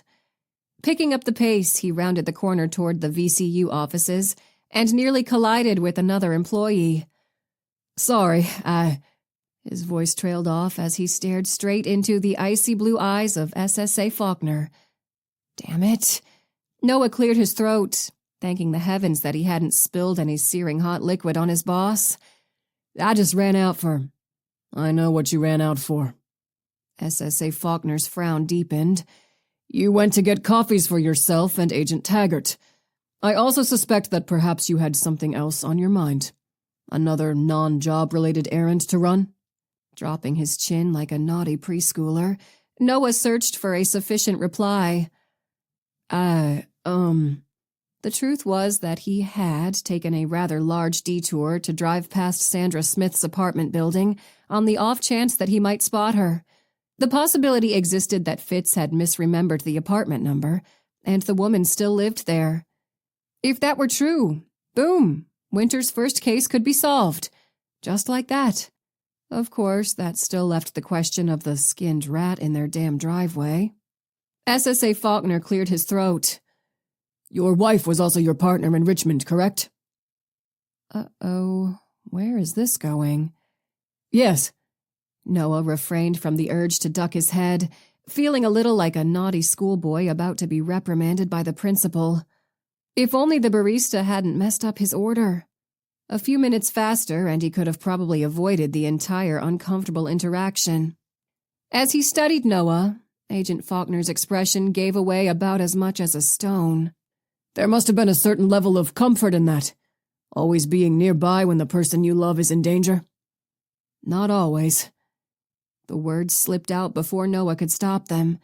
It took all his self-control not to fidget beneath his boss's shrewd blue gaze. In the uncomfortable silence that followed, Noah wrestled with the urge to swig a giant gulp of his coffee. You idiot! Don't do anything to remind him that you skipped out. Next time, Taggart could go on the caffeine run. After several intensely uncomfortable moments, the SSA finally gave a solemn nod. As I recall, there was an incident when your wife went missing, kidnapped by her brother. Those type of traumas can be challenging to move past, but Agent Dalton, you do have to move past it. Justin had taken Winter captive a year ago. Almost an entire freaking year had gone by since the maniac took the woman he loved. In theory, that should have been plenty of time for Noah to recover from the vivid flashbacks. Only he hadn't. The memory of standing next to Aiden Parrish as they'd peered into a dumpster flashed through his head and sent chills erupting through his body. The terror that had wrenched at his insides as he'd peered over the edge, filled with certainty that Winter's cold, lifeless body awaited, was a feeling he never wanted to experience again. He gripped the cups harder so that his hands wouldn't tremble at the memory. Yes, I'm aware. I think I've moved past it as much as can be expected, I guess. You haven't. SSA Faulkner's stern tone wasn't kind, but held no cruelty either. And that's also to be expected. In our world, however, you can't have one foot in the door. The Bureau requires your full concentration while you're on the clock. You know this. Noah's tongue twisted into knots because he did know. As much as he bristled at the implied criticism, his new boss was right. Distractions led to mistakes. Mistakes led to devastating consequences. The FBI needed agents to give the job 100%. If they didn't, people died. Faulkner turned toward his office door. I'll be retiring soon because that's what the Bureau rules dictate, but I'd give anything to have a few more years with the badge. Many individuals try and fail to ever become agents. If I were you, I'd do some reevaluating. Faulkner faced him again, his gaze just as cold, his countenance just as stern. This career is highly sought after, but it isn't for everyone. You need to ask yourself if your heart is still in the work. Noah's shoulders went back. All this over a coffee run? He'd devoted years of his life to the badge. My track record speaks for itself. You hired me because I've been an excellent agent. A ghost of a smile flitted across Faulkner's harsh mouth. You're speaking in the past tense. Did you mean to? Without waiting for a reply, his superior headed into his office. The door swung shut behind him while Noah stood frozen in the hallway. Shit. Even as he cursed himself and his bad luck, Noah had to be honest with himself. He didn't agree with SSA Faulkner. The problem was simple. He didn't disagree with the man either. Eve's voice rattled him from his trance. "Excuse me, partner, but I'm in deep need of that caffeine." Rushing into their claustrophobic office, Noah couldn't remember a time in recent history when he'd felt so jaw-droppingly dumb. He handed off the cup and plopped into his chair. "I didn't mean to eavesdrop on y'all." Eve sipped her coffee, but her gaze over the rim was filled with compassion. "But these walls are thin. Faulkner is just pushing you. He doesn't want you to quit, if that's what you took from the conversation. He wants you to make sure you're really here, is all." Noah suspected that her interpretation of the conversation was correct. "Yeah, I get that. It's understandable. He's the boss, just doing his job." Eve regarded him over the top of her cup. "So, are you?" As he processed the last few minutes in his mind, her question didn't register. "Am I what?" Whirling a finger at their surroundings, Eve offered a gentle smile. "Are you really here anymore?" Noah opened his mouth, closed it again. He envisioned Winter tiptoeing down their driveway toward a skinned dead rat in the middle of the night. He pictured the delivery person hiding nearby, ready to spring a trap, and goosebumps raced along his skin. All she had to do was wake me up. That image vanished, replaced by one of Winter in her wedding dress, dazzling him damn near into a coma with her beauty. On that day, the day Winter became his wife, Noah understood that nothing in his life pre-Winter Black was real. She'd entered his world and breathed life into every corner of his soul. He could have happily spent the rest of his life on that dance floor, holding her close and swaying to love songs. "Knock, knock, is anyone home?" Realizing that he hadn't answered his partner for a questionably long period of time, Noah ran her last query through his mind again. Am I still here? Really here? With the Bureau? He met his partner's expectant gaze with a helpless shrug, and gave the only answer he could. An honest one. "I don't know."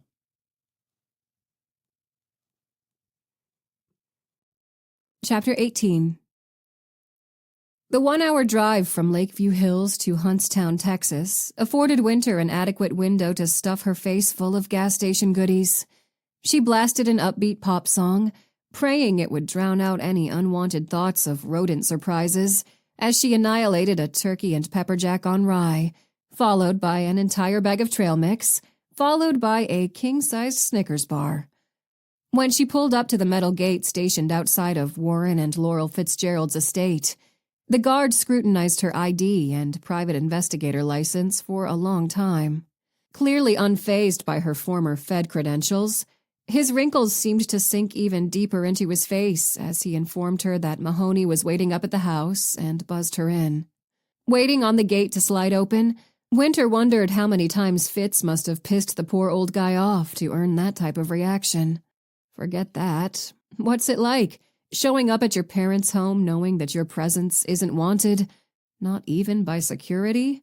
Creeping along the drive toward the Fitzgeralds' towering brick mansion of a home, Winter brushed the remaining crumbs off her lap and prepared for a conversation with two people described as Satan incarnate. A black Porsche sat at the top of the circular driveway. Winter parked behind it and hopped out.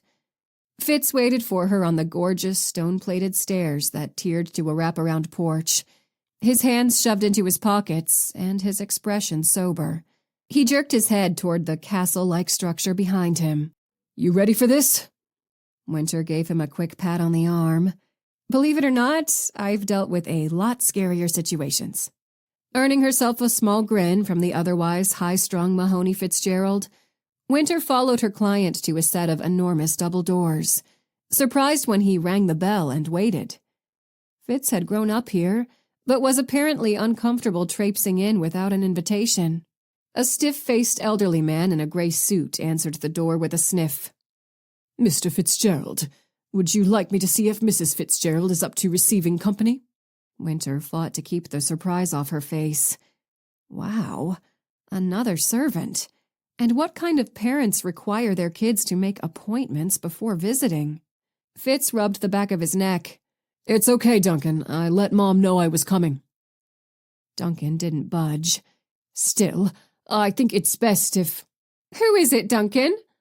A woman's voice trilled from somewhere behind the unyielding butler. Mr. Fitzgerald, ma'am. Yes, I'll take it from here. You're dismissed. Without another word, Duncan executed a sharp pivot and disappeared from view. An attractive woman wearing full makeup and a floor-length ruby-red dress appeared in the opening and held out an immaculately manicured hand to Winter. You must be Fitzy's lawyer. Fitzy? Winter choked back a laugh. Private investigator, Mother. Fitz cast Winter an apologetic glance. This is my private investigator, Winter Black. I told you about her on the phone, and you agreed to meet with her, remember? We had this conversation a little over an hour ago. Wiggling her fingers at Fitz, Laurel Fitzgerald giggled like a tween and opened the door wider to usher them inside. Oh, you know what I meant. Silly Fitzy. Of course, this is your private investigator. It is an absolute pleasure to meet you, Miss Black. Just Winter. Correcting Laurel would have been a waste of time. You can call me Winter. It's nice to meet you as well. Laurel's silicone-enhanced red lips spread into a puffy smile. Come, Warren is in the den. We'll join him there. Fitz's mother clicked across the marble floor in 3-inch heels, leading them with quick, mincing steps. Winter took in the massive curving staircase, the ginormous crystal chandelier glittering from the ceiling, and the elaborate crown molding lining the walls, and the plethora of extravagant statues and paintings on display, and uttered a silent whistle. The Fitzgeralds flaunted their wealth like they wanted to ensure that no one forgot their social standing for so much as a minute. After crossing an area that seemed as long as a football field, Laurel led them into a large room with a stone fireplace on one wall and floor-to-ceiling windows on the other. The den. Winter was surprised the woman had deigned to call the area something so common. Fitzy's friend is here. A gray-haired man seated in a stiff velvet chair near the fireplace slowly turned to face them. His chiseled cheekbones and square jaw declared him as Fitz's father without anyone saying a word. Beside her, Fitz tensed like a guitar string 1 click away from snapping. He eyed his father with the same wariness one might show a lion roaring within a rusted cage. Well, Warren Fitzgerald didn't bother to rise or put down the newspaper he'd been reading. Your mother said you'd hired someone to investigate your insane claims, but I refused to believe it until I met the poor oaf in person. Bristling at the comment, Winter's polite smile slipped a notch. Easy, you still need to interview this guy. She held her tongue and let Fitz respond to his father's infuriating opening statement. She's hardly an oaf, Dad. This is Winter Black. She used to work as a federal agent. She's the best of the best, and she doesn't think my claims are insane. Warren shot Fitz a withering glare before his calculating blue eyes homed in on Winter. Used to? What, did they kick you out? Winter refused to be triggered by the old man's attitude. She sauntered over to the chair closest to Warren and plopped down uninvited. They didn't. I left in very good standing with the Bureau. Her smile sharpened. If you'd like, I can give you my former supervisor's name and his direct line, so that you can reassure yourself I'm not lying, although I can't vouch for his mood when he learns why you called. She met his narrow-eyed suspicion with an innocent expression. Go ahead, make my day. Ask for Aiden's number and see how well your questions about my integrity go over. I dare you. Fitz's dad was the first to break the stare off, as he folded his newspaper and cast it aside. You'll have to forgive me. When Mahoney is involved in something, anything, I immediately prepare myself for falsehood and deceit. You'd do the same if you're smart. The low blow had a visible effect on Fitz. He visibly flinched, hurt flashing across his features before they twisted into disgust. Mr. Fitzgerald, Winter attempted to distract the two from their silent war. I'm aware of the issues that Mahoney has shared with you. His concerns over Sandra Smith do come off as far-fetched initially, but I believe there's truth to his story. Warren's head whipped back to Winter. Of course you do. My son has a knack for pulling the wool over the sharpest of eyes, especially when he's lining that person's pocket. How much is he paying you to agree with him? Winter battled a frustrated sigh. The more Warren Fitzgerald talked, the more validity she saw in Fitz's devil incarnate statement. Mahoney is searching for someone he cares about who went missing. That's what this boils down to, sensational details aside. He hired me to assist him, and that is what I mean to do. There's been a development in this case that might cause you to alter your view on his dilemma. Oh? What's that? Warren accepted a dainty porcelain cup of something, coffee or tea, she wasn't sure, from his otherwise silent wife. The china looked ridiculous in his large hand. Are you here to tell me that this Sandra Smith person possesses magical powers, and that's how she was able to so thoroughly vanish from my son's life? I'm guessing she wiped everyone's memory while she was at it. There was no mistaking the older Fitzgerald's words for a joke. Not even a hint of a smile played at his lips, and the air all but crackled with tension. The antagonism between father and son was so thick and real that it was beginning to seem like the fifth person in the room. Rats! The word shot from Winter's mouth like a bullet. Your groundskeeper found 3 dead rats at the edge of your property yesterday, all with broken necks.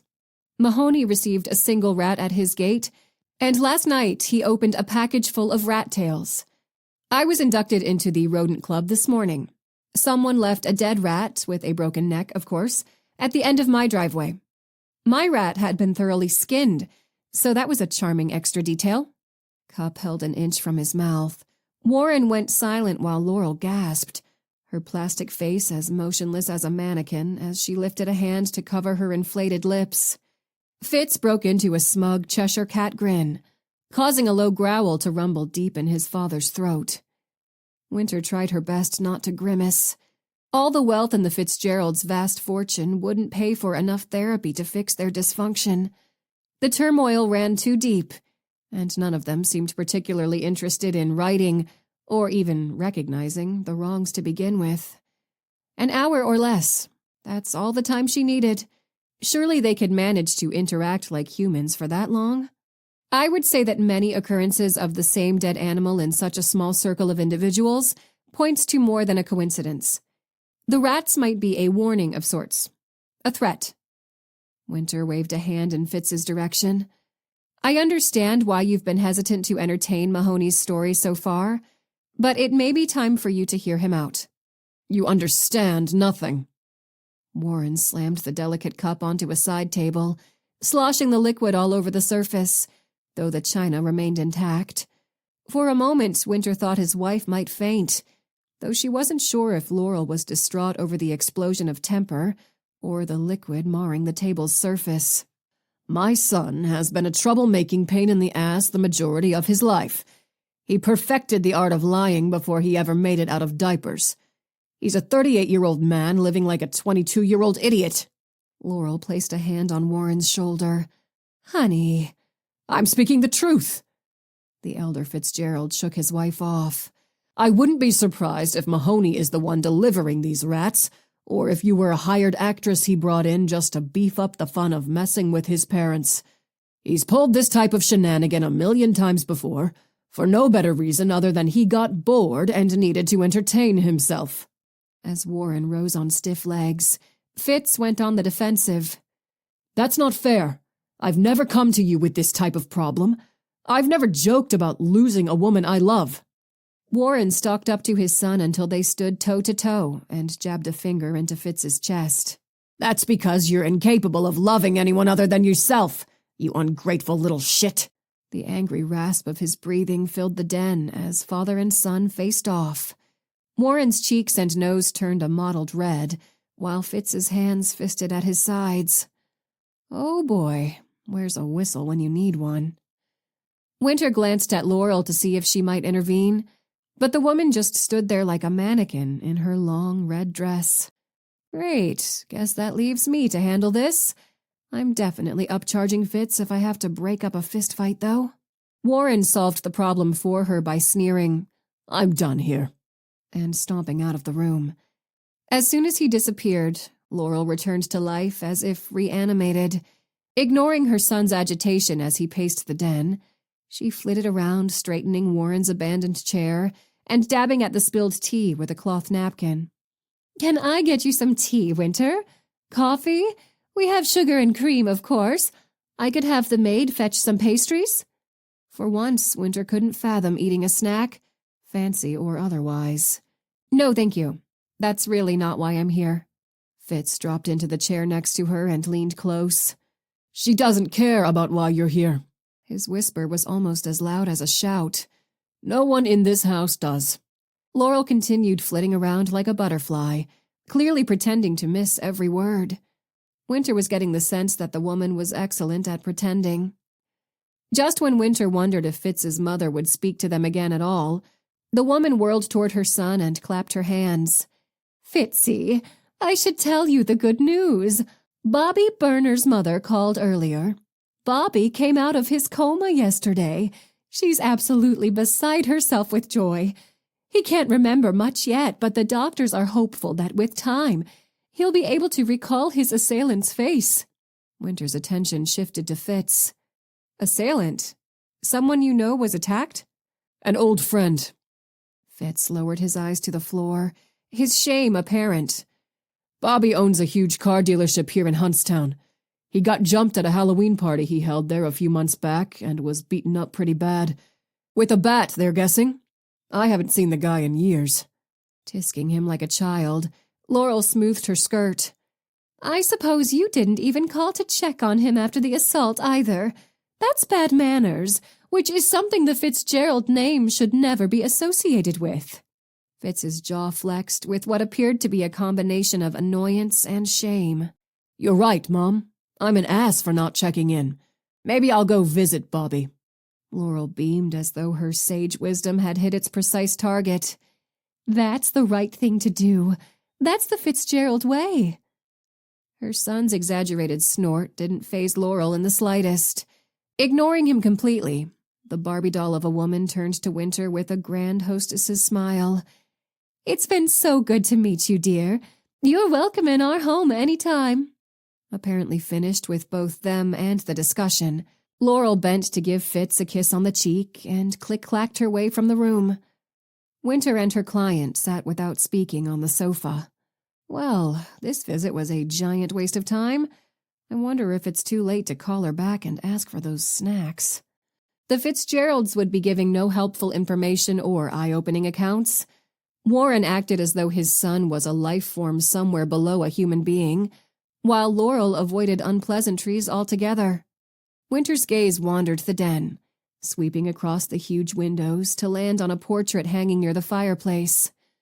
Much younger versions of Laurel and Warren stared back at her, with a little girl and a boy she recognized as a young Fitz standing stiffly by their sides.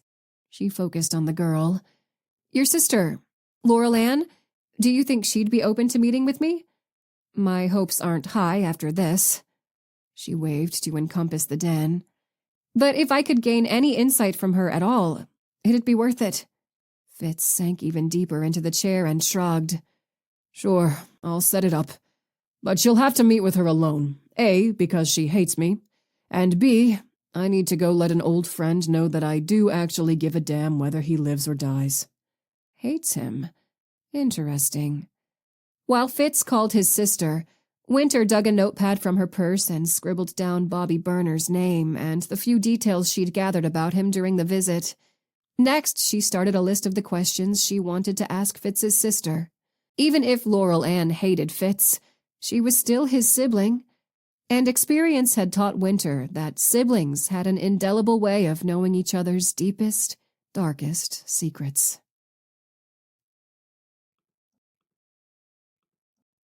Chapter 19.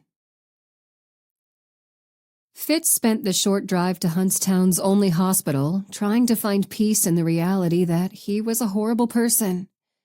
Standing in the den while his father explained all the reasons why he was deplorable to Winter Black had been one of the most humiliating moments of his life.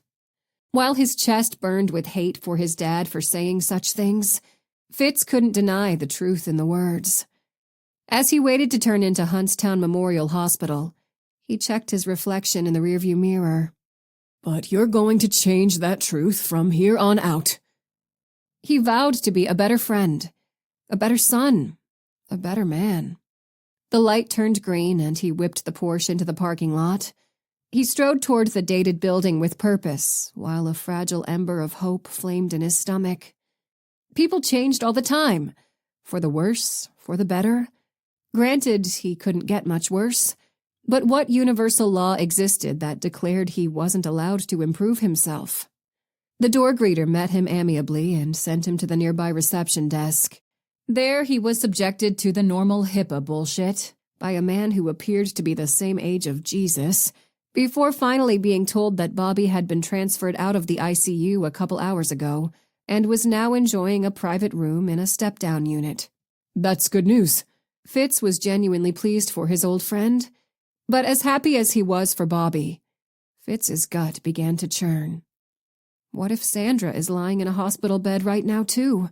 What if they've labeled her as a Jane Doe, and she's lost in a coma just like Bobby was? What if she never gets to see her mother again before the cancer wins out? What if I never, ever find her? Worry after worry pummeled him like fists, leaving emotional bruises in their wake. He pushed them from his mind as best he could as he rode the elevator to the floor the elderly man had directed him to. Focus on Bobby now, brood later. As he approached the step-down unit, a woman wearing a low-cut red top and skin-tight jeans popped out the door. Fitz immediately recognized her as Bobby's wife, though he hadn't seen her in years. Good. Maybe she'll make it easier for me to see my friend. Tawny Burner's eyes widened as they scanned every inch of him. Mahoney Fitzgerald? Is that really you? Without waiting for confirmation, she squealed and launched herself at him, mashing her mostly exposed breasts against his chest. It's so good to see you. It will mean so much to Bobby that you came. Grimacing over the top of her head, he gave her a stiff pat on the back and prayed that she'd finish mauling him soon. Nice to see you too. It was a lie, of course, but he supposed part of being a better man was offering niceties when needed. When she pressed against him harder, this time pushing her stomach into his crotch, his dick didn't even stir. Tawny was just as ready for action as ever, despite her husband lying in bed like an invalid somewhere on this floor. Nothing had changed over the years. When she showed no sign of ending the embrace, he tried to extricate himself. Tawny only clung on tighter like a rabid koala and sniffed his neck. And you smell so nice. What is that scent, Fitz? It's divine. Tawny was one of the main reasons why Fitz had drifted away from Bobby. She'd always been an over-the-top flirt, but when Fitz, dressed in his best man's tux, had accidentally walked into the wrong church office and caught her giving the priest a blowjob on their wedding day, his understanding of Bobby's wife-to-be crystallized. The priest had flushed tomato red during the ceremony, but Tawny played it off like a pro. No one would have ever guessed that, an hour earlier, her immaculately styled brunette head had bobbed up and down on another man's pogo stick. Fitz never told Bobby. He hadn't known how. The very thought of him giving any man advice on women had been ridiculous even then. What bothered him most, though, was that his reasons for avoiding Bobby and Tawny were rooted in guilt as much as anything else. Later that night during the reception, when Fitz was 3 sheets to the wind, Tawny had cornered him in a coat closet. There's only one way for us to get past today. She dropped to her knees, her wedding dress billowing out around her like a cloud. You need some special treatment yourself. You deserve it way more than that bald old priest. Fitz froze as Tawny reached to twist the lock on the door and yanked at his tux pants. He knew what she was doing, and he didn't want it. His lips tried to form the word no, but her mouth closed around him before any sound came out. She found her rhythm, and his mind glazed over until he no longer cared or remembered who was providing the ecstasy down south. She'd silenced him with the act, and they both knew it. What had scared Fitz even more was the fact that, If his best friend's wife were to corner him again with the same offer, he wasn't sure he'd react any differently. A lot had changed in the last 13 years. Tawny was still as attractive as ever, yet Fitz found her repulsive. It angered him that she was even still with Bobby, whom Fitz had known since childhood. Bobby wasn't a perfect man, but he deserved better than this lying little slut. Completely over this little show of faux affection, Fitz used a firmer grip to push her away. How's he doing?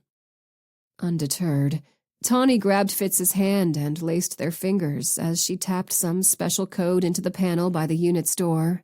Sleeping now, but come on. He wakes up often. You don't want to miss your chance to see him. Antiseptic odors overwhelmed Fitz as he allowed himself to be led to Bobby's room. The second he saw his old friend in the hospital bed with multiple IVs and monitors attached to his body, he yanked his hand free from Tawny's. Stirring, Bobby's eyes fluttered open, and he blinked at his surroundings. Tawny wasted no time in telling Fitz that she'd be back after bolting after an incredibly young doctor who strolled by the door. Reminding himself that he was no better than Tawny, Fitz pulled a chair to the side of Bobby's bed. Hey, old buddy. Bobby's eyes lit with recognition. Wow, it's been a hot minute, Fitz. Thought you must have forgot my number. Jagged lines from multiple wounds were still a bit puffy and red. Bony lumps on his cheeks and nose were still apparent, even though the beating had taken place 3 months ago. Fitz guessed facial reconstruction wasn't a high priority when a man was in a coma. He could only imagine how bad Bobby must have looked immediately following the assault. Realizing he was staring, he forced himself to smile. Never forgot it, Bob. Just got busy with life. I get that. Bobby tried to smile, and Fitz noticed that a number of his teeth were missing, giving his face a sunken appearance and his words an exaggerated slur. What with the baseball career and the kids, and Jesus keeping that woman happy, I understand. Life kind of shuffles people away from each other. He lifted a bony shoulder. It's normal. Though his friend's tone was light, Fitz instinctively understood that Bobby was more hurt by his absence than he wanted to acknowledge. It isn't. I should have kept in touch, and I should have come to see you right after the attack. Bobby managed to grin. If it makes you feel any better, I wouldn't have known you were here anyway. Took a damn long nap, I did. Damn long. What was it like? Fitz braced his elbows on his knees and leaned forward. Morbid curiosity piqued. You see any bright lights or aliens or anything? His childhood friend fiddled with a loose string on his blanket. I didn't see anything. No dreams. Nothing. I'm kind of thinking there isn't anything to see after this. It's hella depressing, to be honest. Fitz placed a hand on Bobby's arm. Hey, man, you don't know that. You were in a coma, you weren't dead. Bobby's dread at the prospect of an afterlife, or lack thereof, struck a chord deep within Fitz.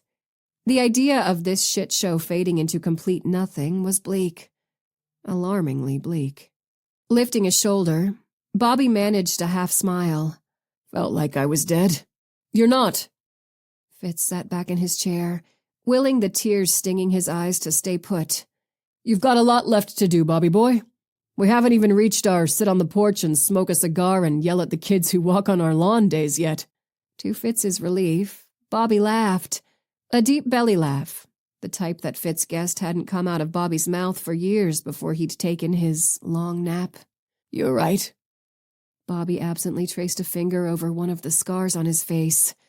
All kinds of hell to raise still. Maybe you could bring yourself to visit when I'm not on my deathbed, and we could raise some of that hell together. Fitz bit the inside of his mouth until it bled. He'd let Bobby down, just like he'd failed everyone else so far in his life. Bobby was worse than the others, though, because of how close their friendship had once been. You betcha. I'm pretty sure I could still kick your ass at pool. That'd be worth the drive to Huntstown right there. Laughing in unison, Fitz fought the urge to hug his old pal, fearing that he might hurt him if he did, or burst into tears. Seeing the gray streaks in Bobby's hair along with his pale, gaunt cheeks and the tubes feeding into his veins hit him hard. adding in how badly he'd betrayed his friend all those years ago, and it was just too much. Fitz's insides were cracking, and soon the floodgates would open. Pool it is. The plan brought a giant smile to Bobby's damaged face. I'm gonna hold you to that. You won't have to. We're gonna do it differently this time. Life's too short.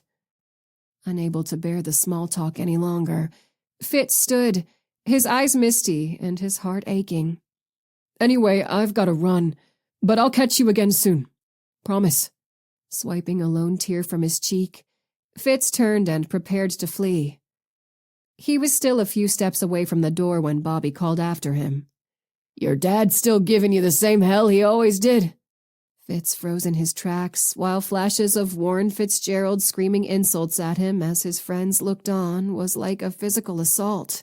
The visions were so disjointed and vivid that, for a moment, he wondered if he was experiencing a seizure. He drew a deep breath, waiting for the images to calm before turning to face his old friend.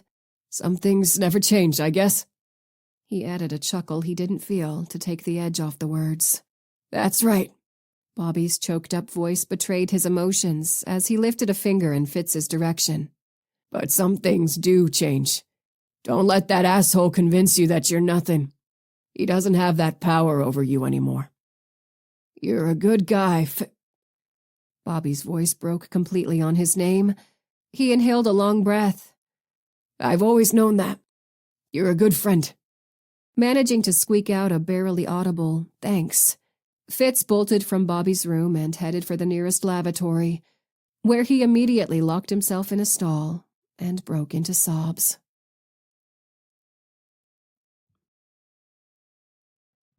Chapter 20. I watched from a different minivan as Mahoney Fitzgerald exited the hospital with puffy eyes, a red nose, and a hint of a grin. Wrath blazed through my stomach at the sight, but I refused to look away. You son of a bitch. He didn't deserve to smile just like Bobby Burner didn't deserve to breathe. Because I was always thorough, I had the forethought to create a Google alert on my phone, set to notify me anytime Bobby Burner's name was mentioned on the internet. When I'd received an alert last night, I couldn't believe what the news clip had said. Local entrepreneur and minor league baseball star Bobby Burner miraculously woke from his coma 2 days ago.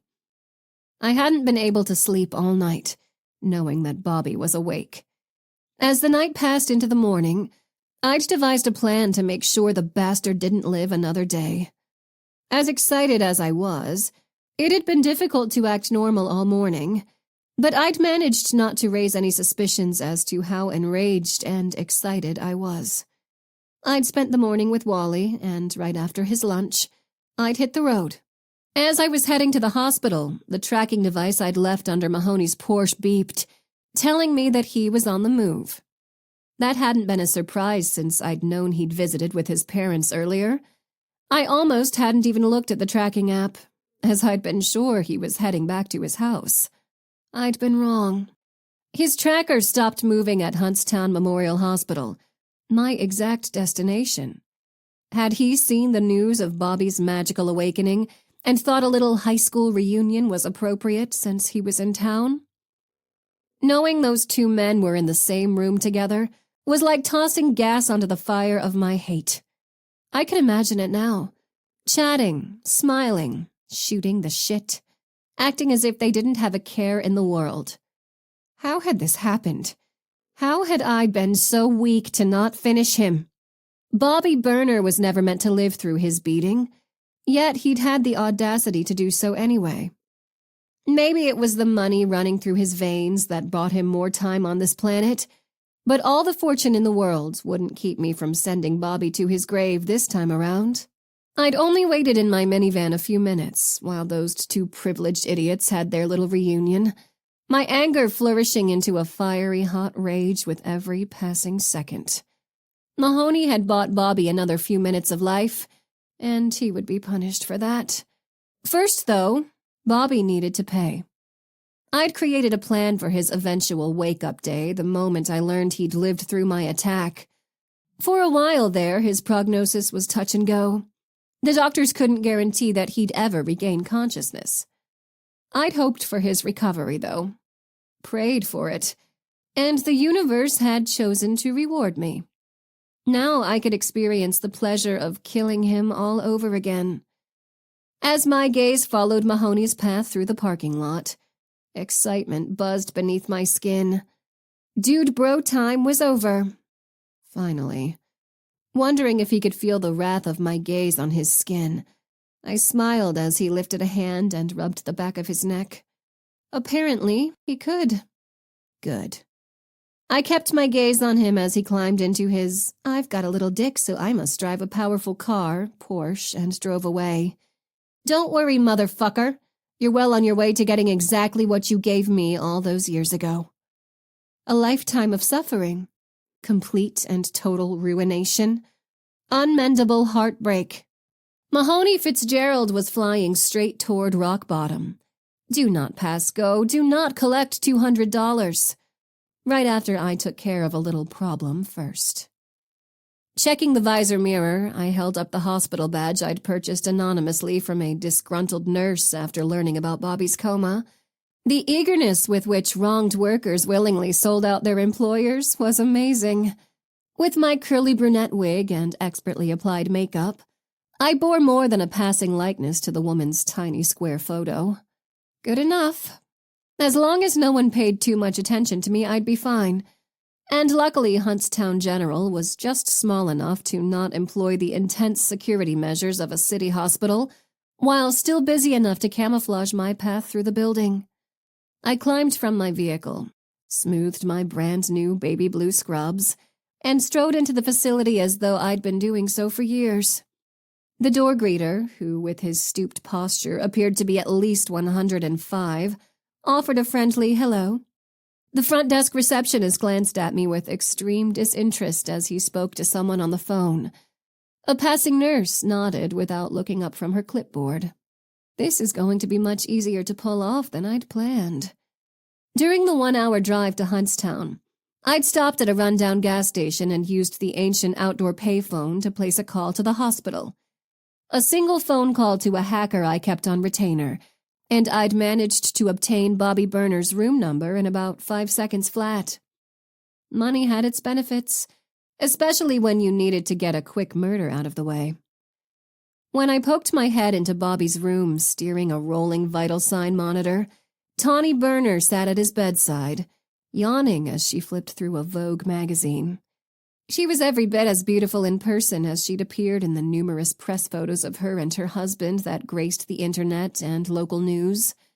My gut instinct suggested that she was also a moron. And a whore. What's this? Tawny's exquisite eyebrows arched, and her glossed lips formed a pout.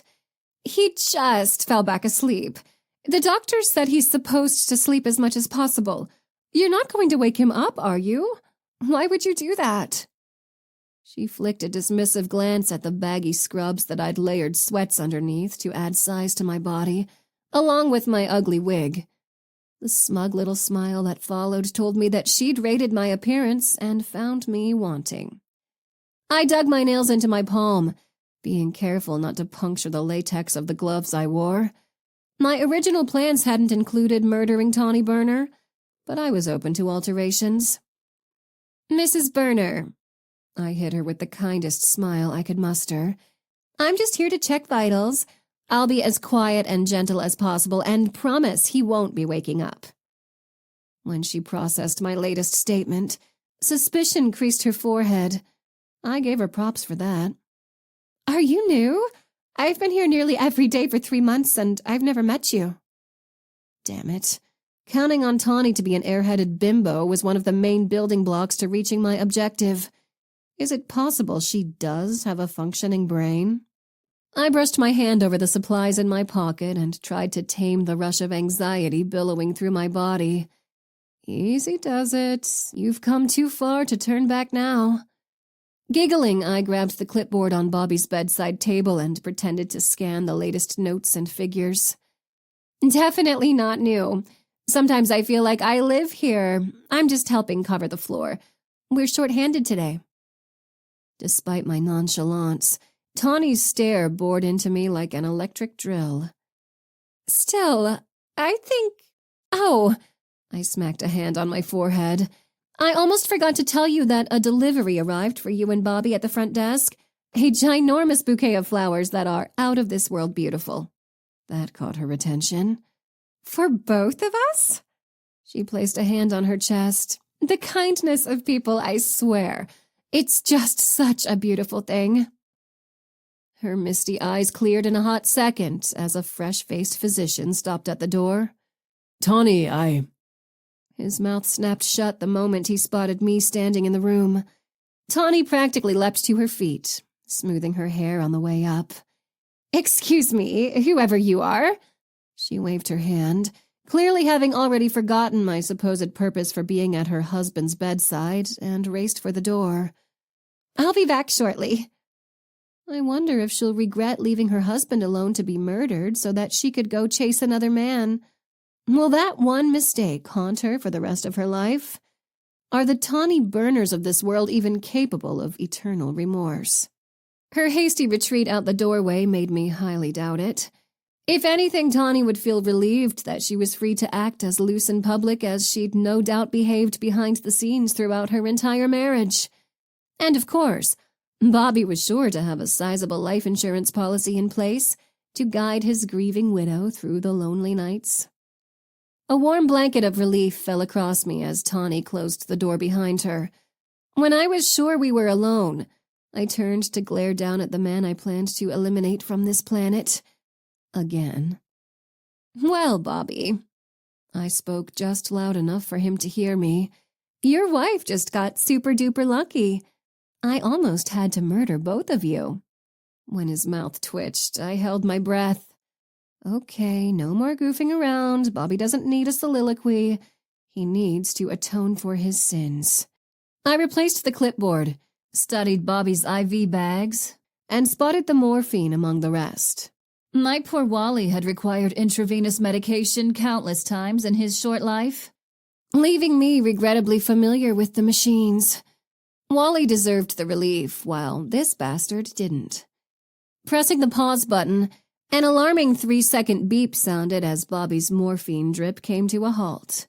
One glance at his slack mouth and the drool streaking to his chin assured me that his la-la land respite prevailed.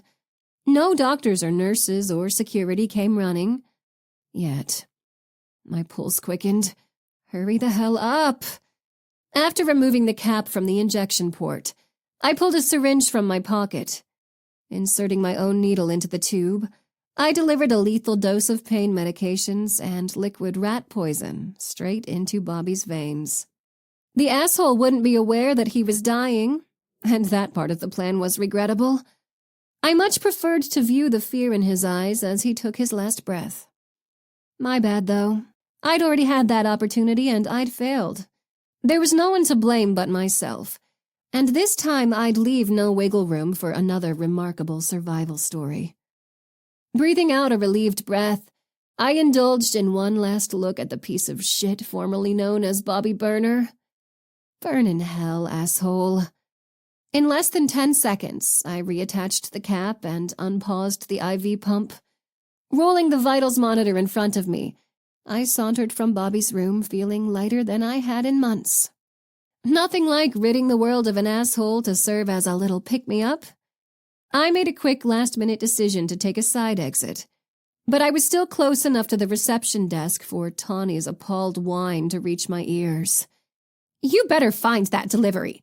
How could you have lost it so quickly? Who hired you? Where's your manager? Biting my lip to hold in the laughter, I only released it once I was cruising down the highway with Huntstown in my rearview mirror. The Burner family's day had just taken a massive turn for the worse. On the flip side, I felt much better. 1 down, 2 to go. Then you'll really have reason to celebrate.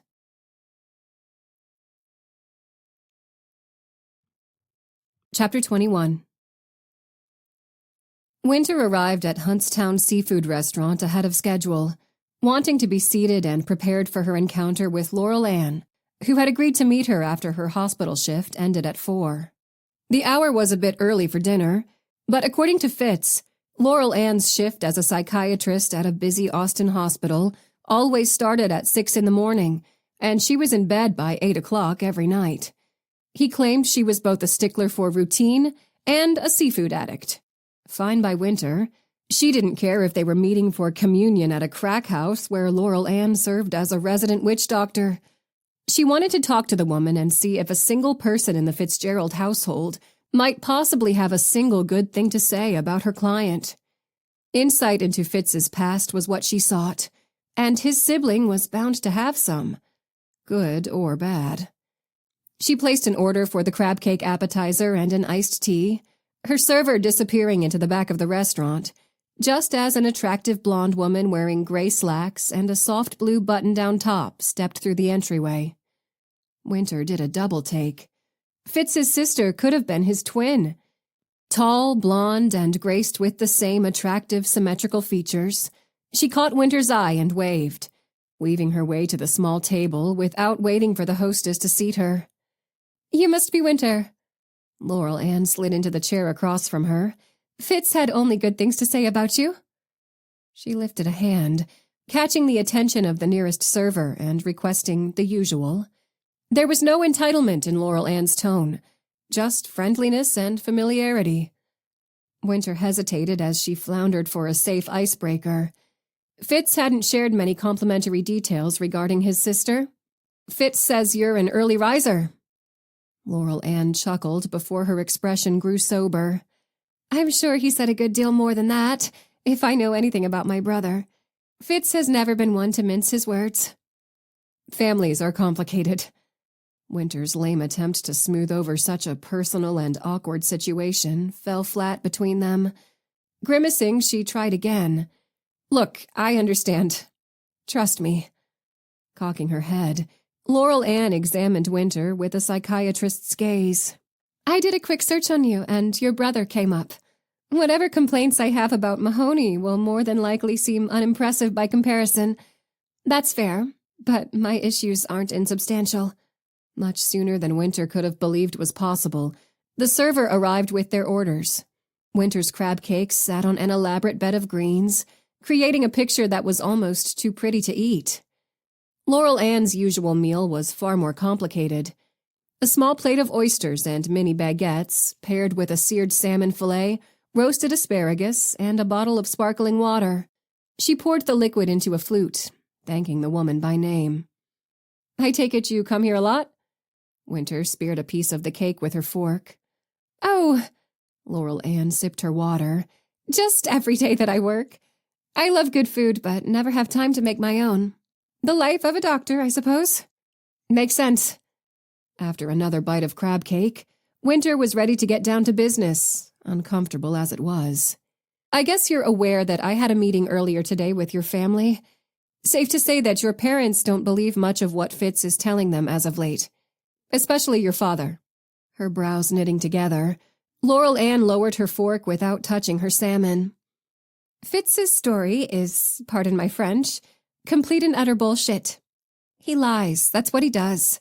My mother and father would be fools to take him seriously, and with all due respect, an accomplished professional like yourself will soon grow tired of his games." Setting her own fork on the plate, Winter analyzed Laurel Ann's statements. "You don't believe Fitz is capable of telling the truth? Ever?" Laurel Ann let out a heavy sigh, relaying what sounded like decades of familial turmoil. "I'm a psychiatrist. I could never make an official diagnosis for my brother, as I'm incapable of giving an unbiased opinion. Acknowledging that fact, my honest opinion as a doctor of mental health would be to diagnose him as a pathological liar, a sociopath." Winter fought the barrage of memories attempting to flood her mind. "Would it be safe to say, after his lifetime of lies, that someone might have it out for your brother?" "Yes." Laurel Ann eyed the oysters but ate nothing. "I couldn't even begin to imagine a world where no one wanted revenge on Fitz. He's never respected any authority or shown our parents an ounce of remorse for the hell he put them through. He was a headache for his teachers and classmates alike." "I can only imagine. But Fitz isn't soulless." "He did have friends, correct? He didn't grow up as a social pariah, from what I've gathered. Rich kids always have friends. Laurel Ann declared her certainty as a matter of fact. So do rich adults. That doesn't mean the privileged individuals aren't assholes. It just means that people are drawn to them, if for no other reason than in the hopes that some of that privilege might overflow into their own lives. Unfortunately for Fitz's acquaintances, chaos seems to be the most common benefit of spending time with him. A clatter near the bar distracted them both for a moment, and drew Winter's attention to the clock over the dangling wine glasses. Almost 5. She managed to eat another bite of her order before curiosity outweighed her appetite. Could you give me specific examples of the chaos Fitz wreaks on his companions? Laurel Ann's blue eyes hardened. 2 of his ex-girlfriends have ended up in my mental ward, both suffering from severe depressive episodes. One of them tried to kill herself before she was brought in. I couldn't treat them, of course, but I knew who they were, and I can only guess at the barbaric way my brother must have broken things off with those poor women. Winter tried to filter the information through an impartial investigative lens. That is awful, but it doesn't necessarily mean Fitz committed any heinous acts. Breakups are hard. He's paid for 3 abortions for 3 different women. Laurel Ann tightened her grip on the fluted stem. I'm as pro-choice as they come, but the fact that Fitz officially denied having impregnated any of them is despicable. He has a 10-year-old son he's never met in Michigan. That ex refused to get an abortion and moved as far away as she could. Best decision she ever made. Stunned, Winter envisioned a 10-year-old version of Fitz. Has he ever tried to... No. His sister didn't need the rest of the inquiry. He was relieved that she wanted nothing to do with him. She never asked for a cent of child support, and he never gave her one. Winter fought against the mounting disgust in her chest. She hadn't thought for a second that Fitz's past was exaggerated, but she wouldn't have pegged him as a man who abandoned his own child. Laurel Ann dabbed her lips with a napkin. At least 2 of his friends went through messy divorces after he got a little too chummy with their wives. He's had highly successful employees leave his firm and cite him as the sole reason for their departure. And if you wonder how I know about those things, it's because he told me. Fitz thinks his playboy lifestyle is hilarious. He's proud of it. If there was a proper response to give in the moment, Winter's brain refused to conjure it up. My parents, Laurel Ann's volume rose, aren't the kindest people on the planet, as I'm sure you've discovered. But they tried to do right by Fitz. They paid his way out of numerous traffic tickets, drug possessions, and disorderly conduct charges, all in the hopes that he would grow up someday. He was never grateful for any of it. Fitz is a taker, and I hope you realize that before he's swindled something away from you, too. Winter straightened in her chair, a small wave of indignance flushing her cheeks. Thank you, but I'm not so easily swindled. Another long sigh escaped Laurel Ann.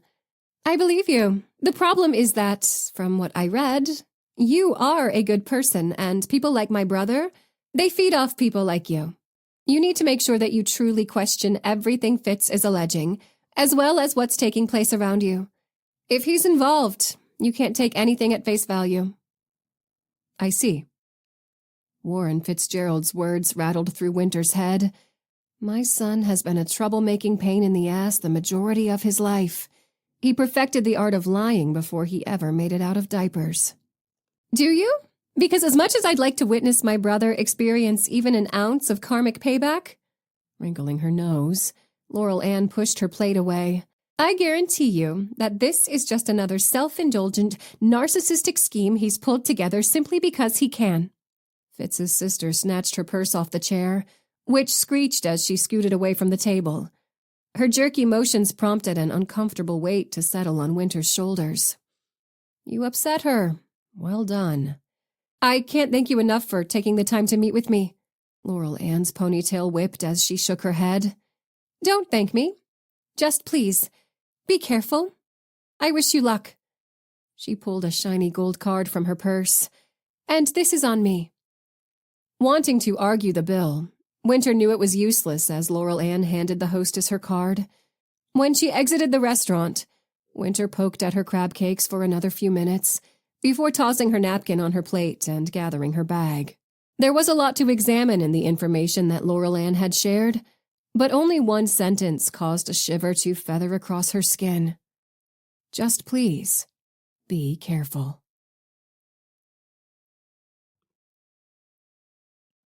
Chapter 22. Winter surveyed the multicolored labyrinth of sticky notes she'd created on her very own whiteboard with a disproportionate amount of satisfaction. Aiden would be proud. Shaking her head, she dismissed all thoughts of Richmond that might send her spiraling down a black hole of homesickness and focused her attention on Fitz's messy life. An entire half of the board was devoted to categories of people Fitz had hurt and or angered. The ex-girlfriends he'd sent into major depressive episodes, the women whose abortions he'd financed, the woman who was out there somewhere raising his son. She intended to press Fitz for specific names and expected that conversation to be something of a nuclear bomb drop on his composure. If she could drag the information out of him, an infinitely long list of telephone calls would follow. And it wasn't just the women she'd be investigating. Anyone who cared deeply about these women, their parents, siblings, and spouses they'd acquired after Fitz had been part of their lives, would all have reason to harbor ill will toward Mahoney Fitzgerald. Next up, ladies and gentlemen, Winter lowered her eyes to the ex-coworkers section. We have bosses, colleagues, and contemporaries, and miscellaneous business associates who may have watched their marriages or careers crumble to pieces after a Fitzstorm blew through. That list offered information that was easier to access. Fitz might never admit to screwing the CEO's wife at a former firm, but Winter could research his work history and associated paths of destruction with more phone calls. Buzz, buzz. Winter grabbed the vibrating phone, and her heart grew in her chest. Hey, stranger. I'm on the way. Noah's familiar deep voice wrapped around her like a hug. Figured I should let my adorable little wife know. That seems like a proper married person thing to do. Dropping into her desk chair, Winter tossed a rainbow of crumpled neon notes into the wastebasket. Adorable? Little? Noah chuckled. Oh, of course, what I meant to say was confident, strong, terrifying. Lips twitching, she scrunched her nose. Terrifying, really? If her husband were there, he'd be dodging the paper wads she chucked at his head. As it was, she could only laugh along with him. The happy sound bubbling out of her throat momentarily drowned out the endless screeching drama of Fitz's case. Be there soon. Noah's words mingled with background traffic noise. Love you. Love you more. Winter ended the call before he could one-up her declaration and returned her attention to the board. The real question is, where do you start? In a sea of pissed-off people, who's carrying the red flag of most likely to screw with Fitz? And why?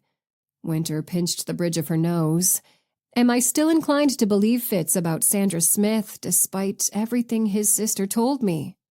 Though her list of people to trail was growing longer by the minute, following Fitz himself could prove enlightening. Winter's instincts, sixth sense and all, had led her astray before. She certainly wasn't immune to liars, especially not sociopathic ones. Thou shalt not reminisce over past interactions with the deranged. Winter reached for her phone to call Fitz. She'd dig the info out of him with a pickaxe if necessary. Sudden pulses of pain at her temples interrupted the plan. No. Winter scrambled for the package of tissues in her top drawer. No. She'd wanted to leave her gift, her curse, behind in Virginia. But that just wasn't in the cards. The throbbing intensified to stabs, and blood trickled past her tissue, over her lips. No, not now.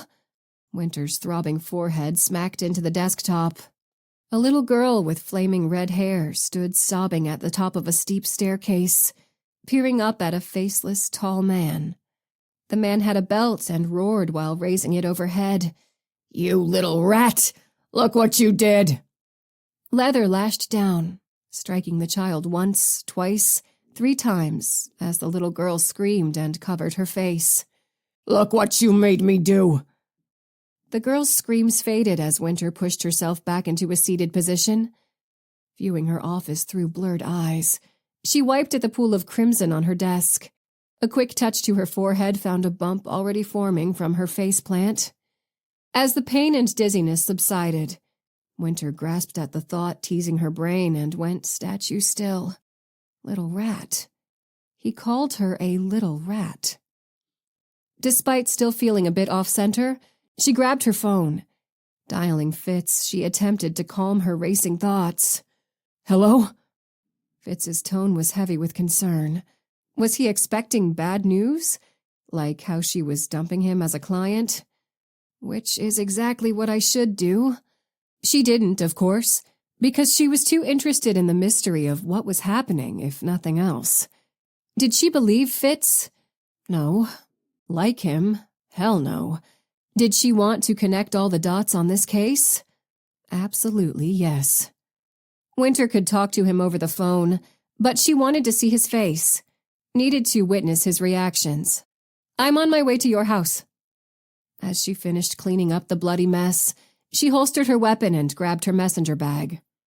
Hurrying to her car, 2 questions circled through her mind. Who is that little girl, Fitz? And what did you do to her?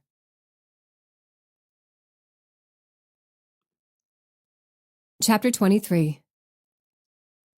Fitz spent the hour following the surprise call, pacing his foyer. Winter Black hadn't asked to come over. She'd made a declaration of intent, informing him that she was on her way. This is bad. This is really, really bad. Beads of sweat dripped down his back as Fitz considered calling his sister. She'd just met with Winter a few hours ago, and the stories she may have told, all of which were true, could have done more harm than good for his case. If Winter became so disgusted with his past that she quit, he was back to square one. The square where everyone assumed he was half-baked and fully nuts. The front gate buzzed.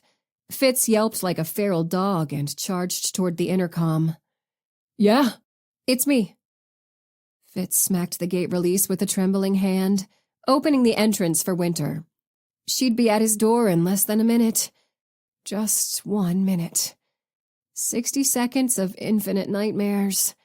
He studied her expression in the surveillance camera as she climbed from her car and approached the front door.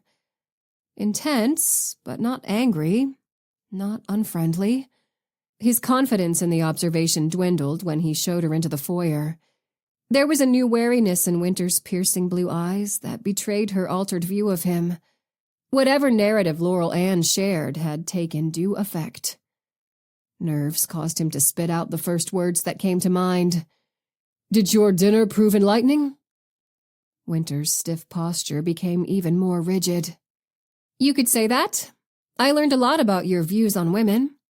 And children. Vomit rose in Fitz's throat, and he barely managed to swallow it down. Oh. Putting aside your history of epically bad breakups, Winter's nose scrunched in apparent disgust, I was surprised to discover that you were also a deadbeat dad. Emotion swelled in his throat. Carly. Her name was Carly, and she wouldn't even consider the abortion, not even for a second. That all happened in my 20s. He had no defense or desire to create one. I was a dick, I can't deny it, but there's not much I can do to turn back the clock now. What happened, happened. You could take responsibility for your own child. Winter stepped toward him, her face a tight mask of anger. You could do the right thing. It's not too late. Fitz pictured the young boy he'd helped create. The kid's name was Jackson, and he was the spitting image of Fitz as a kid. Fitz knew because he often looked up his ex and their child on social media. Too often. His mother would never. His voice cracked hard, and he lifted his fist to his mouth until his throat loosened enough that he could speak. She wouldn't let me see him even if I begged. Trust me. And I don't blame her. I essentially abandoned her. Them. But the time for making things right is long gone. That ship sailed after how I treated her." Winter shook her head. "If you don't try, you'll never forgive yourself. And neither will your son." Son. The word sounded so foreign. Mahoney Fitzgerald wasn't capable of being a father. That kid was better off never coming near Fitz or his family. They were poisonous. And no amount of money would make up for the emotional damage that experiencing the Fitzgerald bloodline in person would inevitably wreak on Jackson. As Fitz struggled to formulate a response, Winter switched gears. "If we're focusing on revenge, I'm more concerned about your coworker relations. Pissing off people in the stockbroker world is a bad idea. Those individuals have the actual money and power to make you pay." Fitz was less worried about stockbroker cohorts than the reel of angry husbands that flashed through his mind. "Well, if you're wanting that list of suspects, you'll be here all night." Winter shot him a sharp glare. "That will not be happening." He flinched. He hadn't meant the statement as a come-on, but every word that slipped past his lips was now tainted with Laurel Ann's tell-all session. "You mean tainted with the truth, don't you?" Fitz fought off a shudder of humiliation. "That's not what I—" "A little girl." Nostrils flaring, Winter's volume rose with each word. "With bright red hair. Flaming red. Who is she? How do you know her?" "What?" He eyed the living room doorway, longing to bolt from the room. He was unnerved by his PI's unfaltering intensity as she circled the foyer. Winter halted, her crossed arms and narrowed eyes sending a bolt of fear through his body for reasons he couldn't articulate. "Redheads usually stand out in a crowd. Think. Did you grow up with one? Are you related to one? Did you date one?" "No." Fitz's pulse pounded in his ears. "Ew, I don't date redheads. Not my type." "Ew?" Winter's countenance grew severe, and for a second he thought she really might kick him in the balls. "My best friend has red hair, and she's gorgeous." "Is she single?" Damn it. The jibe passed his lips by habit, a split second before he could filter it. Winter's fists clenched at her sides, and Fitz braced himself for a punch. Wouldn't be the first time a woman's tried to knock me out. Instead, his private investigator took a deep breath and slowly blew it out. "I need you to stop being you for 5 minutes and focus. Somewhere, somehow, sometime, your path crossed with this little girl. Maybe she was older when you knew her, but she most definitely had bright red hair." Indignance pricked at Fitz. "I don't get why you're on this ginger binge. Is it something Laurel Ann said? Because you seem like a different person after speaking with her." As if she were a balloon slowly deflating, Winter leaned against the wall, shoulders slumped. "This has nothing to do with Laurel Ann that I know of. Although, to be fair, you're the one who seems like a different person after my discussion with your sister." Embarrassed, frustrated, and sick of himself, of his entire shitty existence, Fitz threw his hands in the air. "I haven't hidden what I am from you. And if this was just about me getting what I deserved from one of the thousands of people who rightfully hate my guts, I'd shut my damn mouth and take it." Determination burned a path through his chest. "I'd let them destroy me, but I'll be 6 feet underground before I let anyone destroy Sandra." Winter growled and resisted the urge to flick Fitz on his stupid rich forehead. His default answer to all her inquiries, and seemingly to life in general, was to play dumb. He didn't know. He couldn't remember. There was a slight chance that Fitz was telling her the truth, or he was the true master of manipulation that Laurel Ann had claimed he was. Regardless, there wasn't a doubt in Winter's mind that the red-haired girl from her vision was significant to Fitz's case somehow. Her gift didn't always provide the clearest of answers, but it hadn't completely misfired either. "Okay," she clapped her hands together. "Let's focus. You haven't dated any redheads, so we'll assume you knew her as a child. In grade school, maybe? I get that it's been 3 decades since you were running around pissing off your elementary school teachers, but you're going to have to dig deep.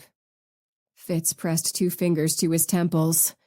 You want me to dig deep into my days as a prepubescent asshole? Right, all sorts of clear memories stored up in my head about that. Sarcasm dripped from his words. Winter narrowed her eyes, wishing she could shoot actual daggers. Being a smartass isn't going to save Sandra. I'm asking you these questions for a reason, even if you don't understand what it is. Despite her best intentions, her voice rose. You want me to figure this mess out for you? Then help me do it. Okay. Jeez. Fitz raked his hands through his hair before pointing at the ceiling. Yearbooks. My mom kept all my yearbooks for me growing up. They're upstairs in a box. Just have a seat in the living room, stop asking me questions for 5 seconds, and I'll go get them. Now we're getting somewhere. If Fitz couldn't recall his own history, photographic evidence might fill in a few blanks, or at the very least jog his memory. And maybe a certain red-headed child will appear on the pages. Mentally crossing her fingers, Winter settled into a chair facing its own giant coffee table and prepared herself for a visual feast of private school privilege. Fitz's living room, though decked out with high-end furniture and all the latest electronic wonders, emanated a desolate, chilling aura. No color, no photos, no personal touches. It's like a cemetery in here. A shiver rippled through her muscles.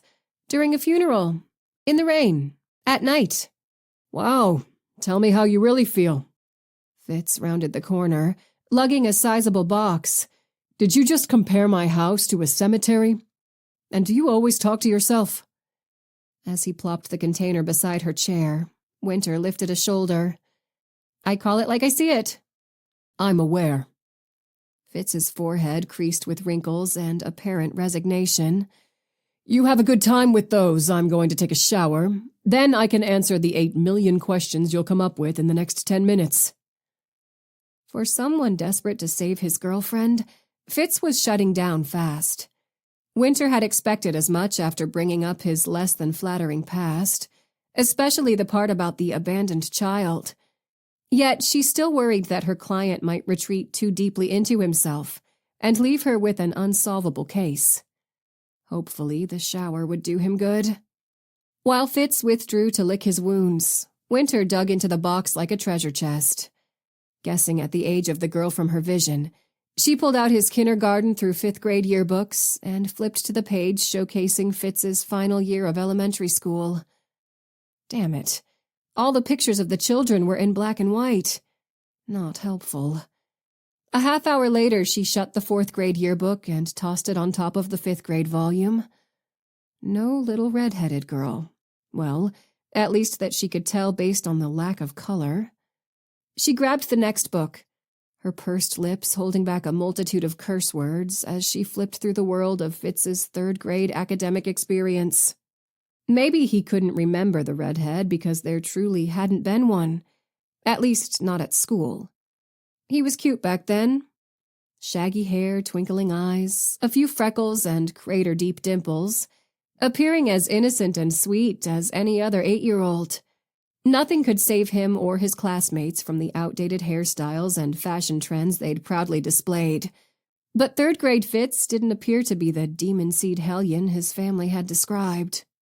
You look like a normal kid. Winter glanced at the box full of history awaiting her perusal.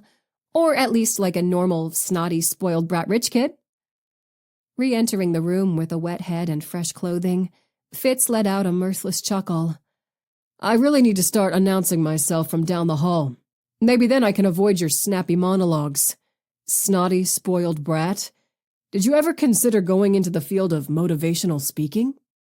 Chuckling in spite of herself, Winter flipped the page and spotted a picture of Fitz with 2 of his friends in soccer uniforms.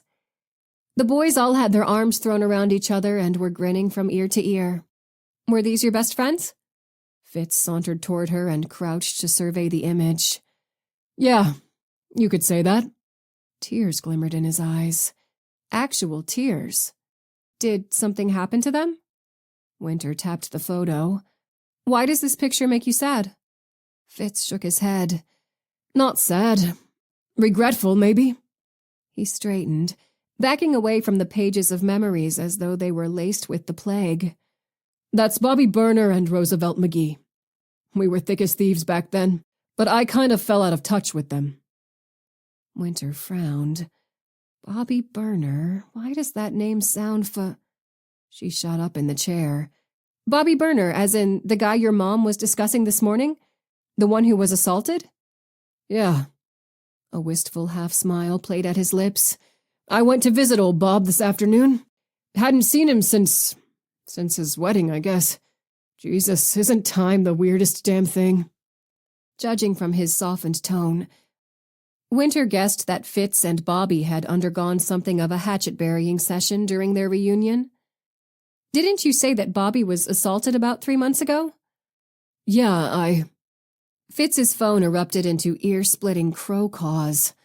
Sorry. He yanked the device from his shirt pocket. That's my mother's personalized ringtone.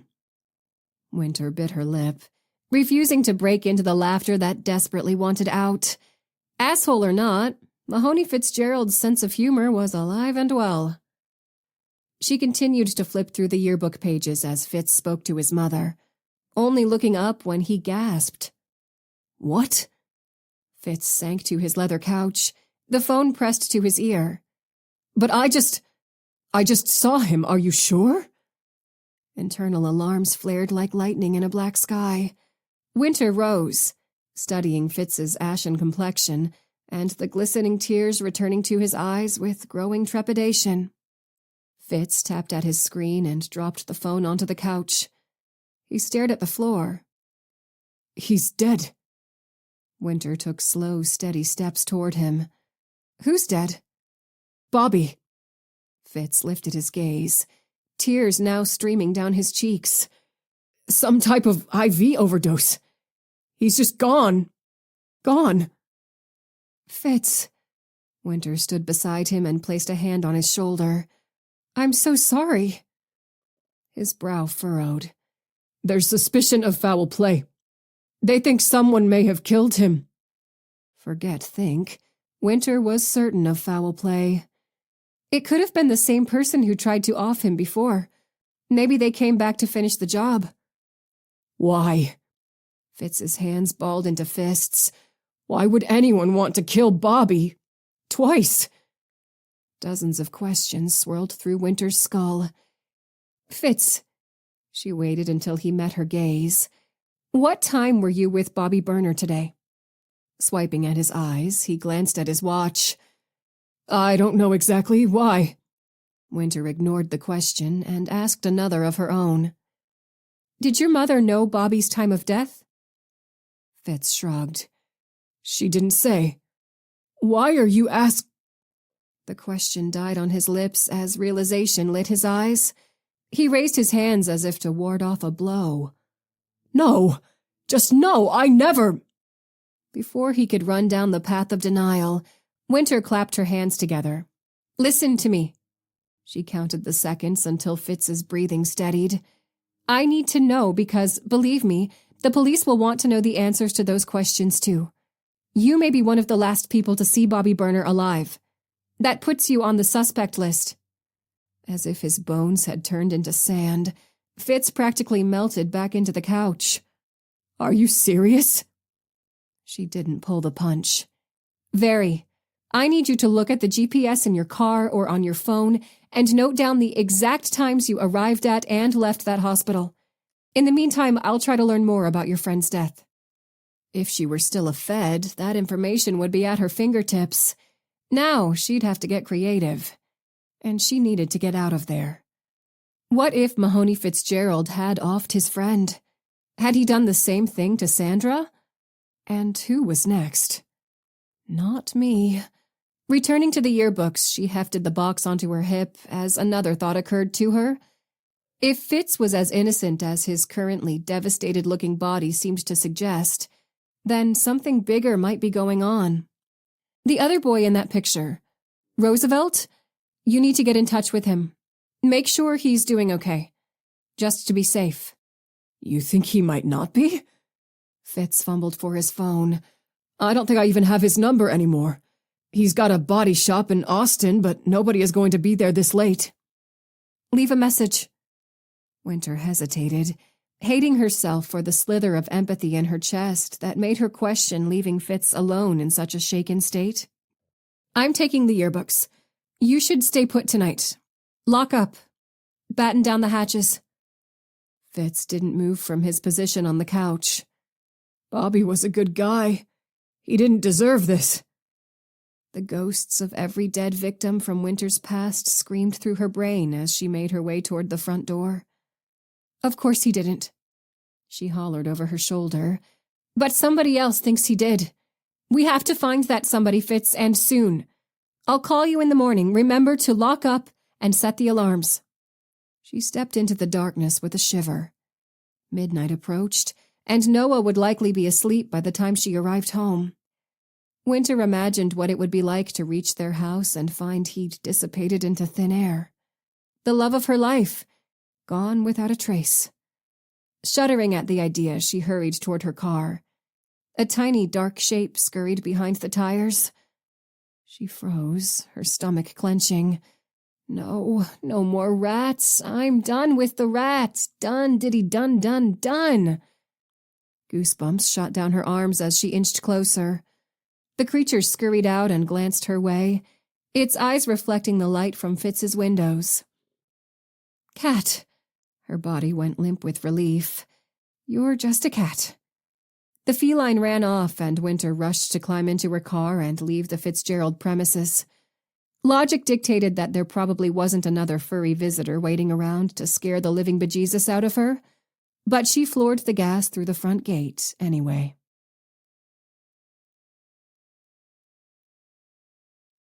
Chapter 24. Noah peeked at the kitchen clock for the umpteenth time. 10 minutes to midnight. Winter had sent a text earlier relaying her afternoon vision of the little red-headed girl, her impromptu trip to Mahoney Fitzgerald's home, and that it might be a late night. Midnight was a tad later than he'd expected. Unable to relax, let alone sleep, he'd attempted to assist his wife's investigation by running a few of the names from her whiteboard through federal databases. His job description might not include helping Winter any longer, but lightening her load came naturally.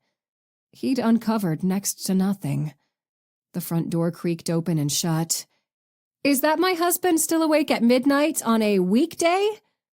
Noah grinned as Winter entered the kitchen, dropping a cardboard box on the floor.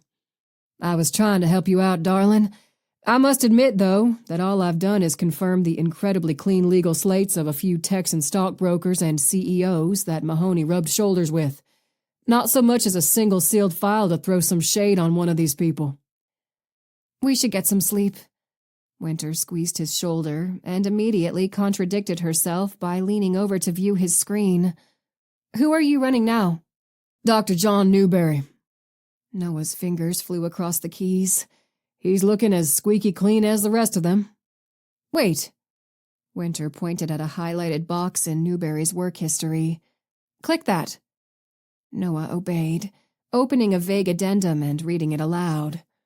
We hereby release Dr. John Newberry from all medical duties and/or privileges as head surgeon at Bogey State Medical Center. This termination is final. No filed appeal shall be accepted or considered by the hospital board. Winter was practically lying on Noah's shoulder now. That's dated just 5 months ago. Dr. Newberry got fired 5 months ago from one of Texas's most prestigious hospitals, and there's not even a reason listed? That's weird as heck. Noah reached for the nearest chair and yanked it toward them. Sit. I'm not a surfboard. Winter plopped in the seat and began typing on his laptop. Maybe we should dive a little deeper into Peaceful Acres employees. Can you pull up the facility's website for me? Chuckling, Noah nudged the computer her way. Pretty sure you're pulling that one up yourself. Bam!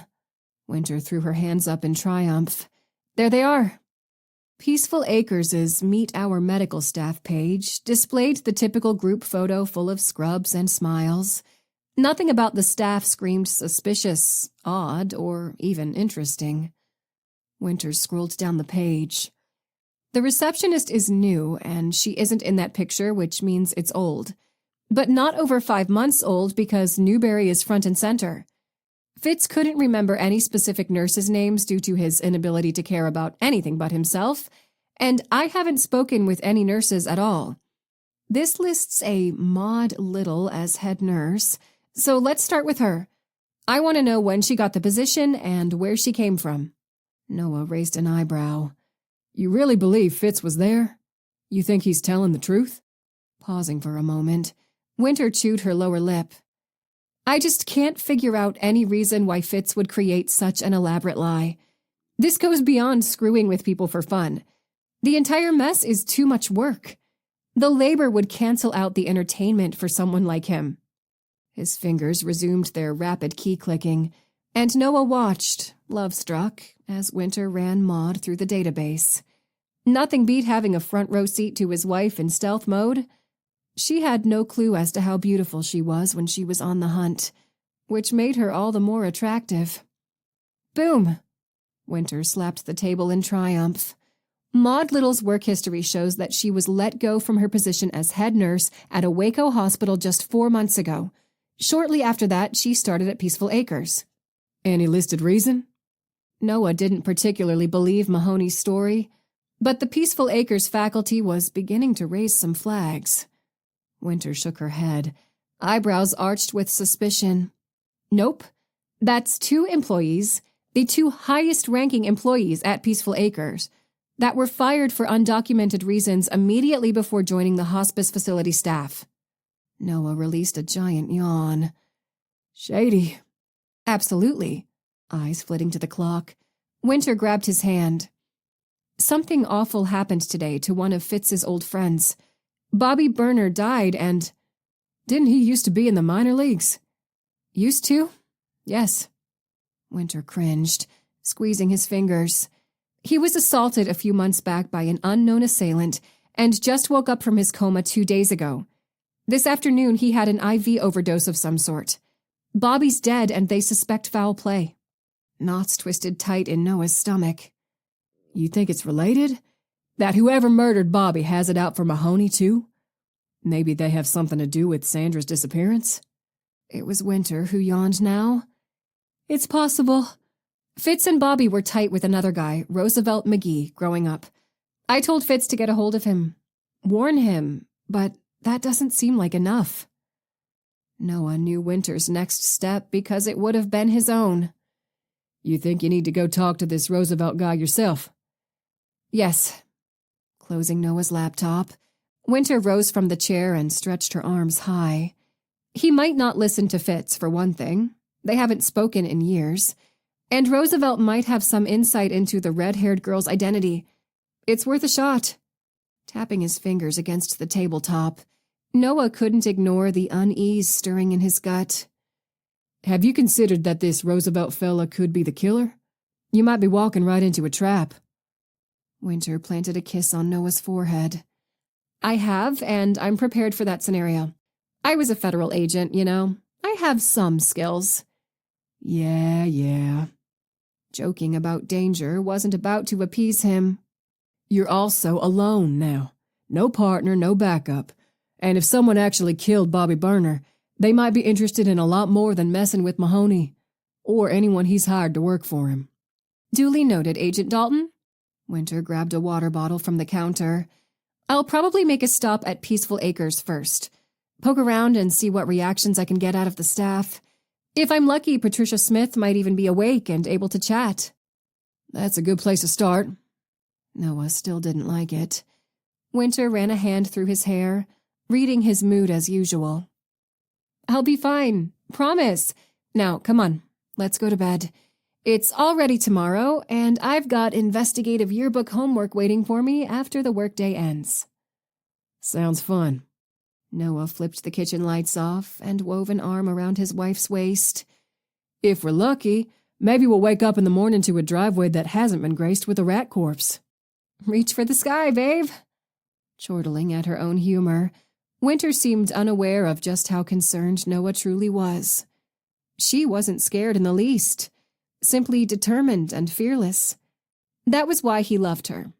and also the cause of massive reoccurring bouts of anxiety that he'd learned to keep to himself. Noah threw the covers back while Winter switched into sweats and a t-shirt. Seconds away from pulling her close, he tried to ignore the dark cloud hanging over his head.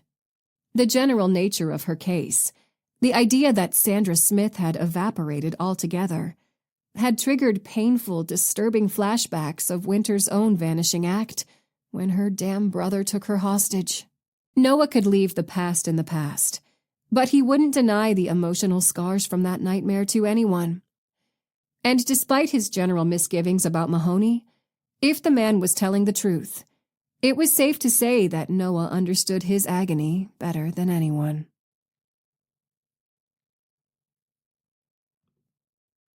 Chapter 25. Winter pushed through the entrance doors at Peaceful Acres Hospice Care at exactly 10 in the morning. Visiting hours were open, and regardless of her being a different type of visitor, she took full advantage of the open-door policy. Poppy sprang up to greet her. "You're back! Is everything okay?" The question seemed absurd. Poppy was aware of who Winter was, what she did for a living, and the client she was working for. It was a clear and safe bet that everything was not okay, but Poppy seemed like a glass-full kind of person, and most likely avoided, either consciously or unconsciously, seeing anything bad in her world. "Nice to see you again, Poppy." Winter bypassed the inquiry altogether and fought to keep her tone light and friendly. "I wondered if you could tell me what happened to Peaceful Acres' previous receptionist?" "Honestly?" Poppy tilted her head as though she was concentrating very hard. "I don't know. No one ever really told me. I guess I assumed that she transferred." Believing Poppy, if for no other reason than the woman seemed too dull-witted to lie, Winter gave her an encouraging, conspiratorial grin. "Maybe you could give me her name?" Poppy's eyes went wide as she began fidgeting with a button on her cardigan. "Oh, I can't do that. I'd get fired. You'll have to speak with Dr. Newberry if you want that information. I can page him again." Maybe Poppy was brighter than Winter gave her credit for, since she had planned on speaking with the man anyway. "That'd be great." If Dr. Newberry had appeared swiftly during Winter's first visit, this time he must have teleported. He burst through the door, rushing to greet her. "Winter Black." He held out a hand, as friendly as ever, on the surface. His smile was a little too brittle, his pupils a bit too dilated for her to take his welcome at face value. "How can I be of service to you today?" "I have questions." Winter noted the sheen on the doctor's forehead and wondered at its source. "About your employees, current and former." Casting a side glance at Poppy, Dr. Newberry gestured toward the door he'd just used. "Why don't you come with me to my office? I could take a few minutes from my day for the sake of a former federal agent." The flattery held an undertone of panic. While Winter was well used to mixed reactions from those she requested to interview, it was too early in this particular situation to tell if Dr. Newberry's apprehension was due to guilt or simple nervousness at the idea of a Fed digging into his business. "Former Fed? Just your friendly neighborhood private investigator here. Nothing to get too worked up about, folks."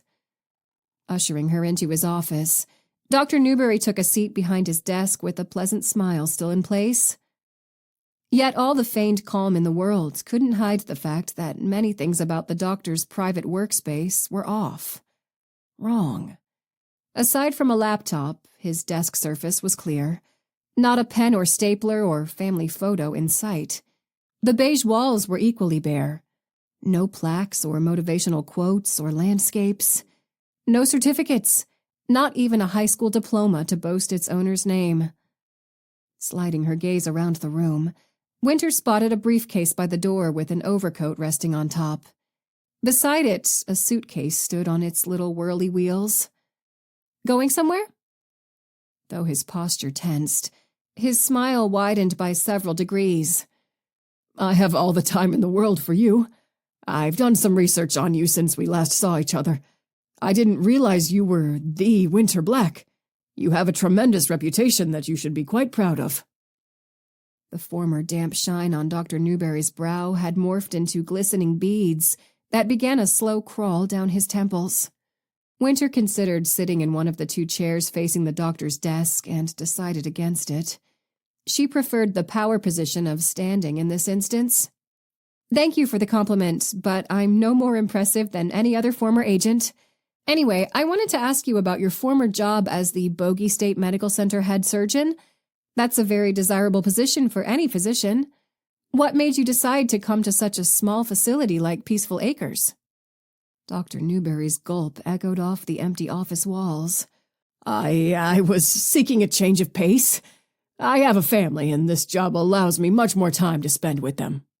Good answer. Total bullshit, but you get an A for effort, Doc. Interesting.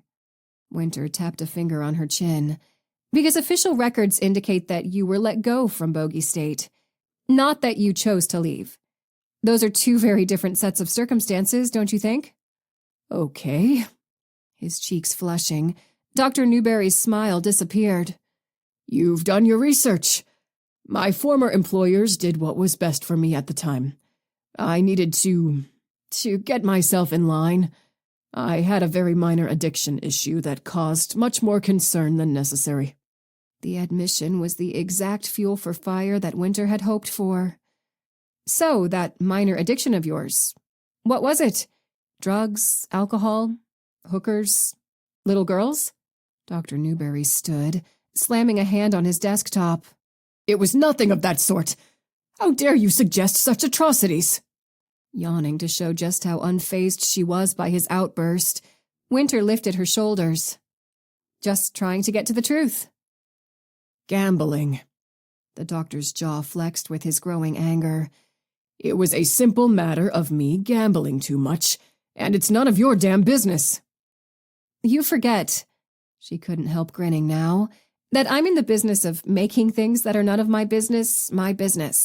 And I'm sorry, but I highly doubt your addiction issue was simple in any way, considering you lost your job over it. I mean, that's the kind of scandal that could ruin a career. Flaring his nostrils, Dr. Newberry was the dictionary definition of indignant. Winter stepped closer to the doctor's desk. Have you ever heard of a minor league baseball player by the name of Bobby Burner? Newberry's crimson cheeks turned ghost white as he sputtered out a cough. I haven't, and I'm not sure what this line of questioning has to do with anything. Do you really have a valid need for my assistance? Because you aren't an actual law enforcement officer, and I certainly have no reason to waste my time on such conversations. I'm a busy man.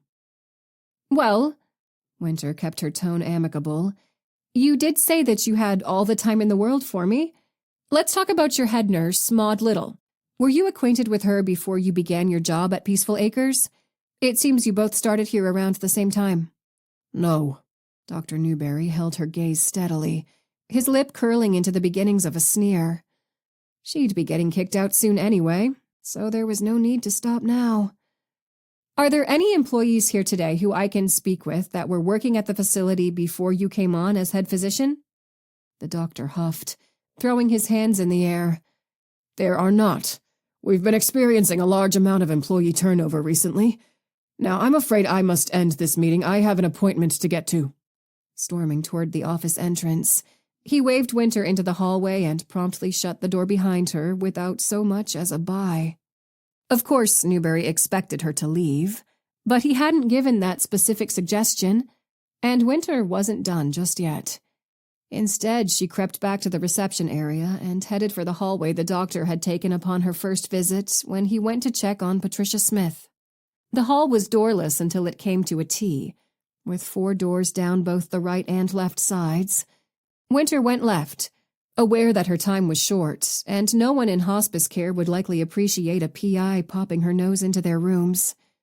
The first room was empty, which at the very least narrowed things down. Peeking into the second doorway, Winter caught sight of an elderly man sound asleep on his bed. At the third door, voices carried from inside. "Let me just help you up, Mr. Woodsmall. We'll get you a change of clothes, some fresh sheets, and a clean bedpan." Definitely not the right room. The last option presented with a wide-open doorway, and a bald woman leaning against a stack of pillows on her hospital bed. The patient was awake and staring blankly at the wall. Winter took a few steps into the room. "Patricia? Patricia Smith?" Large blue eyes shot Winter's way, widening as they registered her presence. Yes, I'm Patricia. But, oh my, you shouldn't be in here." At the strange greeting, Winter came closer. "I'm sorry, ma'am. I'll only take a minute of your time. My name is Winter, and I know who you are." Patricia wheezed between every word. "You have to leave this situation alone. Please, I'm begging you." The dying woman's plea gave Winter a moment's pause. Patricia's see-through skin stretched tightly across a face that had decayed to mostly bone and veins. Her bright, lucid gaze seemed to be the only part of her body still possessing life. "She doesn't have much time left. Are you really going to push an issue with a terminally ill woman who's lying on her actual deathbed?" "I'm so sorry." Persisting seemed like Winter's only viable option, though she kept her tone soft. If the woman got more distressed, she would leave then. "I can't go yet. And why is it so important for me to leave this situation alone? What do you know about what's been happening?" Patricia lifted an emaciated hand to her forehead. "Please, I don't know anything. Let it go." Anger at Fitz for having ever put her in such a position coursed through Winter's every cell. "What do you actually know about Sandra Smith? Mahoney Fitzgerald? What's going on with Dr. Newberry and this place? You can trust me, Patricia." Chin trembling, the dying woman shook her head. "I don't know anything." Before Winter could respond, Patricia glanced at the door and closed her eyes, as though she'd fallen asleep, or hadn't been awake to begin with. "Winter Black," Dr. Newberry's voice boomed behind her. "You have no right to walk around my facility harassing my patients. If you do not immediately leave the premises, I will be forced to call the authorities. The real authorities." She'd expected a day would come when she desperately wished for her badge and the power that came with it. Yet, as Winter obediently made her exit from Peaceful Acres, she understood that nothing could have prepared her for the magnitude of the moment's sting. Though she'd been met with general respect so far, she'd just as easily been dismissed when her questions hit too close to home, or her presence became unwanted. Winter accepted that even her initial success might have more to do with her former federal agent credentials than her private investigator license. How could she, or any PI, expect to solve a case when doors so quickly closed in her face? She missed the authority, the ability to force an issue to its conclusion. But you aren't the first private investigator in the world to run into a wall, and you're in the lucky majority considering the resources you still have through your husband. You're being a big baby. Whining isn't a part of the job description. Winter climbed into her car and slammed the driver's side door. Shut your mouth and make it happen.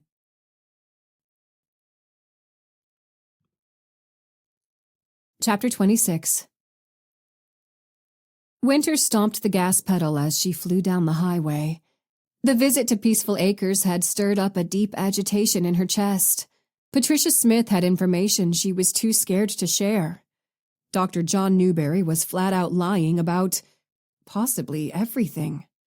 What those two had to do with Fitz or Sandra Smith or Bobby Berner's assault and murder was unclear. But there was a common denominator somewhere, and Winter was determined to suss it out. Eyes on the road, she called Fitz on speakerphone. "It's me."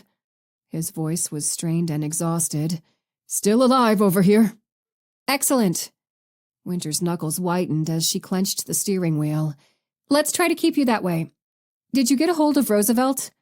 Fitz huffed in frustration. "No, I left him a message at his shop last night and a few this morning. But you have to remember, I haven't spoken to Rose in years. Decades.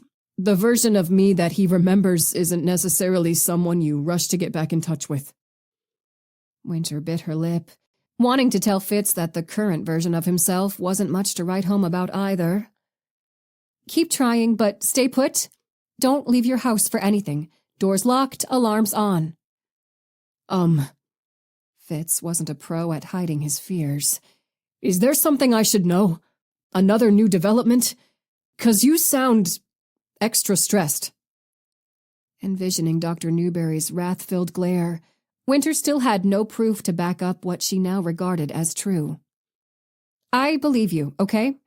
Someone is messing with you. And I think Dr. Newberry and Patricia Smith, maybe everyone at Peaceful Acres, are involved. Just have to nail down the how. God. Fitz's voice trembled. I just want Sandra to be okay. I just need to know what's happened to her. I need to know she's alive. Winter pitied her client, even though she firmly believed his poor behavior over the years still had something to do with the case. We'll find her. For now, one of us needs to speak with Roosevelt. I was on my way to his shop, but I'm thinking if he's not answering your calls that he might not even be there. I'll try his house first. You have the address? Her client's doubtful timbre rang loud and clear. I tried to Google him and I found nothing but the shop information. He might be unlisted. Winter guessed Roosevelt couldn't live too incredibly far from his workplace. But I can get around that. I'll call you afterward. Ending the call, she immediately dialed Noah, and despite being at work, he answered on the first ring. You okay? It wasn't the normal, banterish hello her husband usually shared, but Winter couldn't blame him for being on edge. She was on edge, too. Could you find an address for me? It's most likely unlisted. Roosevelt McGee. Noah's computer keys click-clacked away in the background. Will you please be careful approaching the home of a man who may or may not be responsible for Bobby Berner's death, and Sandra Smith's disappearance, and about one too many skinned rats in our driveway, and Mahoney Fitzgerald's impending future in the loony bin. Or, Winter appreciated her husband's concern, but she didn't have time to entertain it. Roosevelt is in serious danger and may have information that proves vital to the case. Address, please. While Noah spouted off the information, Winter entered it into her GPS, keeping one hand on the wheel and both eyes on the road. She'd been right. Roosevelt's home was less than 5 minutes from his mechanic shop. If you get time, run a deep background check on Patricia Smith. Not just her, but her family, close friends, All their criminal records and finances. I have to get the backstory on this woman. Darling, I'll take my lunch break and do it right now. Grateful that her partner was still her partner, even when they weren't partners, Winter exhaled a breath of relief. Thank you. I love you. Call you soon. 10 minutes later, Winter pulled into the driveway of a modest ranch-style home in a quiet middle-class neighborhood. Roosevelt may have grown up in the elite mini-universe that was Huntstown, but he'd certainly taken measures to make that fact unobvious. Winter climbed the 3 simple steps to the McGee's front door and rang the bell. "Come in," a female voice carried through the house before a petite, sweet-faced brunette opened the door. "Can I help you?" "Hi, ma'am." Winter strove to keep her expression stress-free. "I'm Winter Black, private investigator. I was hoping to speak with Roosevelt McGee." Taking a step back, the woman's features flooded with concern. "He's at work. I'm Liz, his wife. You said you're a private investigator? What's this about? What's happened?" Smiling to calm Liz's nerves, Winter gave her best no worries speech. "Just a routine part of a case I'm working. Your husband isn't directly involved, and he certainly isn't in any trouble with the law. Maybe I'll try back later." Liz crossed her arms, frowning at the reassurance. "He isn't directly involved? What does that mean?" Winter recognized that she'd utterly failed at doing anything other than doubling Liz's concern. "It just means that I'm working on an investigation that he might have information about. I won't know for sure until I get a chance to speak with him. Please, don't worry." The wrinkles on the woman's forehead grew deeper. I never could have made it as an actress. "Are you sure?" "Sure about what?" That Roosevelt was or wasn't involved in some elaborate scheme to drive his old friend crazy? Or that he might be in trouble? Winter didn't have time to give Roosevelt's wife any additional information or reassurances. "Thank you for your time." Handing Liz her card, Winter backed down the steps, giving her a reassuring smile. "You have a nice day." Winter pitied the woman, who stood frozen at the doorway, helplessly watching as she hightailed it to her car and backed out of the driveway. He isn't in any trouble with the law. Maybe. Winter entered McGee's Motors into her GPS. His trouble could be much, much worse. Also, maybe. The maybes threatened to drive her insane. Noah's concern was that Roosevelt was dangerous, possibly a killer, but Winter feared that the man was in danger of being killed himself. And she still couldn't, for the life of her, piece together why.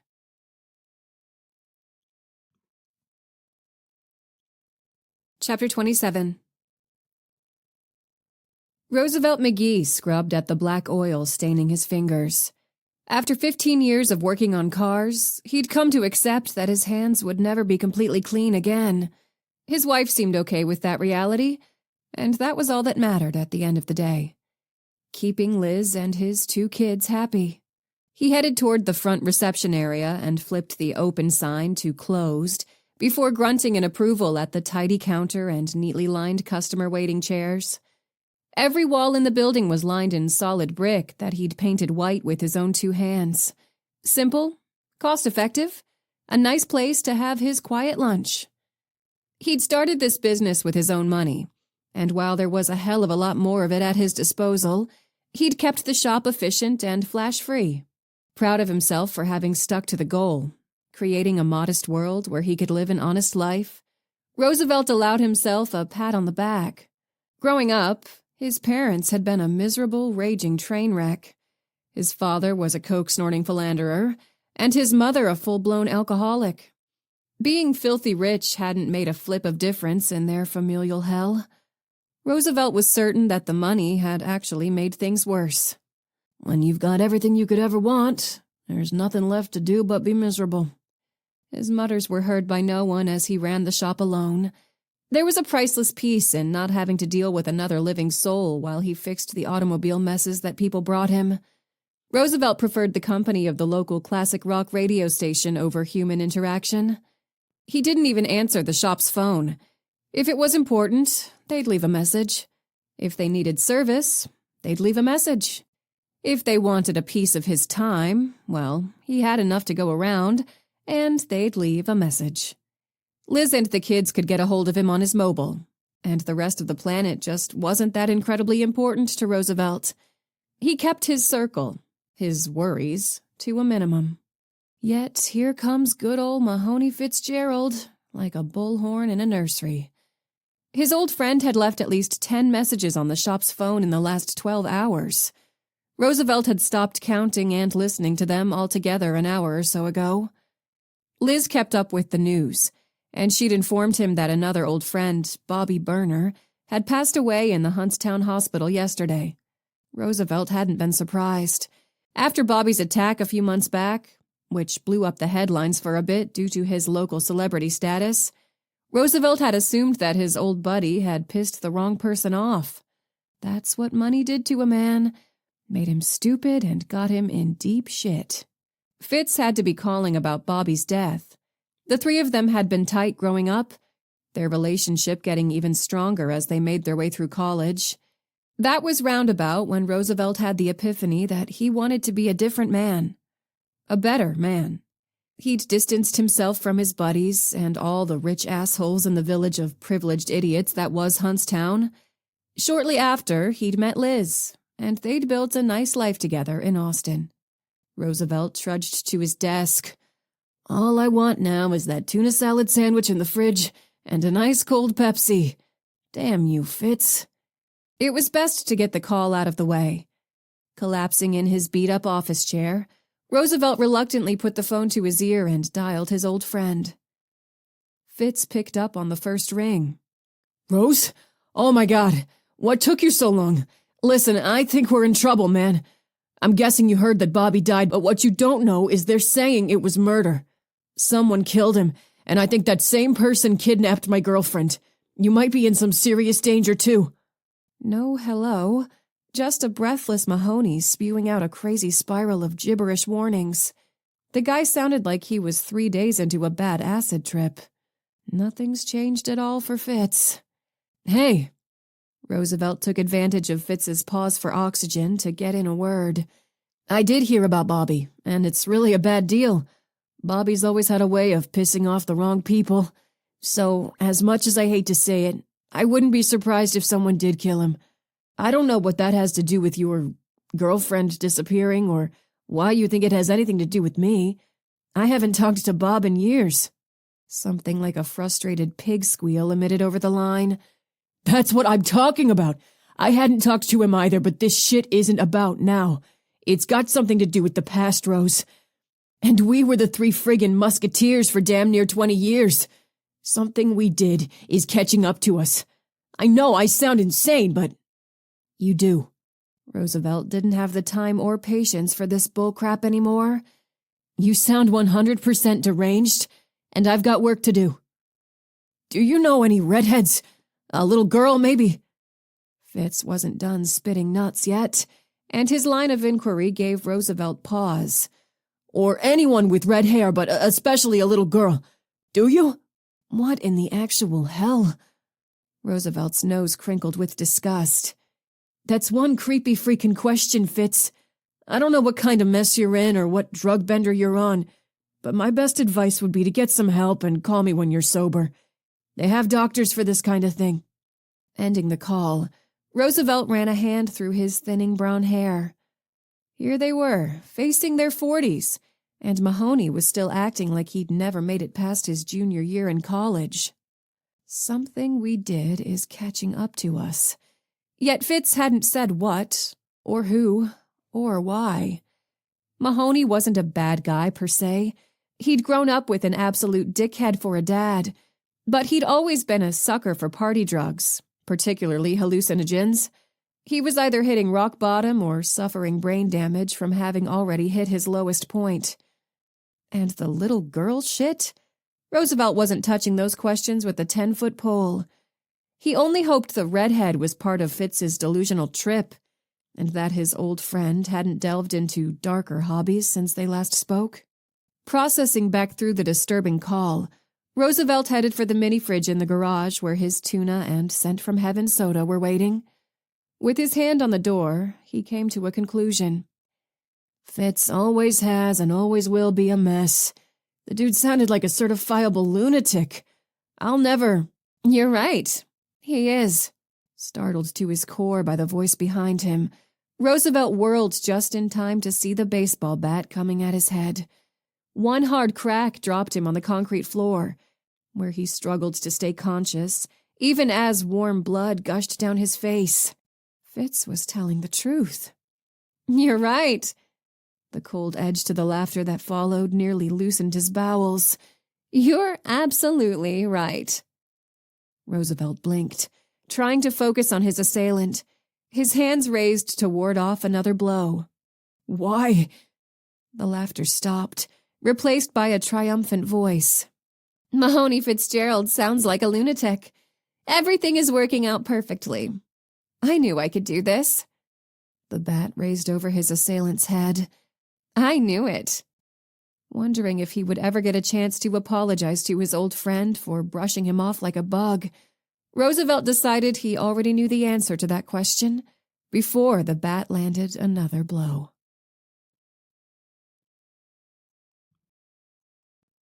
Chapter 28.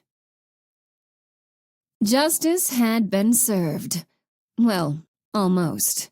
Using all my strength, I thrashed the bat into Roosevelt's midsection and listened to the air shoot out of his lungs before he curled into a ball of misery. I could end it now, but I needed a few more moments to enjoy the triumph I'd created with my own 2 hands before landing the fatal blow. I wouldn't make the same mistake I did before. I'd learned that lesson. "You know," I knelt beside his blood-covered head, being careful not to step into the pool of red so I could gaze into the one eye that was able to open. I considered letting you off the hook. You were the least awful in your little trio of assholes, and you seemed to make a real turnaround as an adult. I mean, that house you live in? Nobody's ever gonna guess how many zeros are behind the numbers in your bank account. You tried so hard to be humble, didn't you? Roosevelt wasn't a great conversationalist at the moment, but that didn't mean he couldn't listen to my words.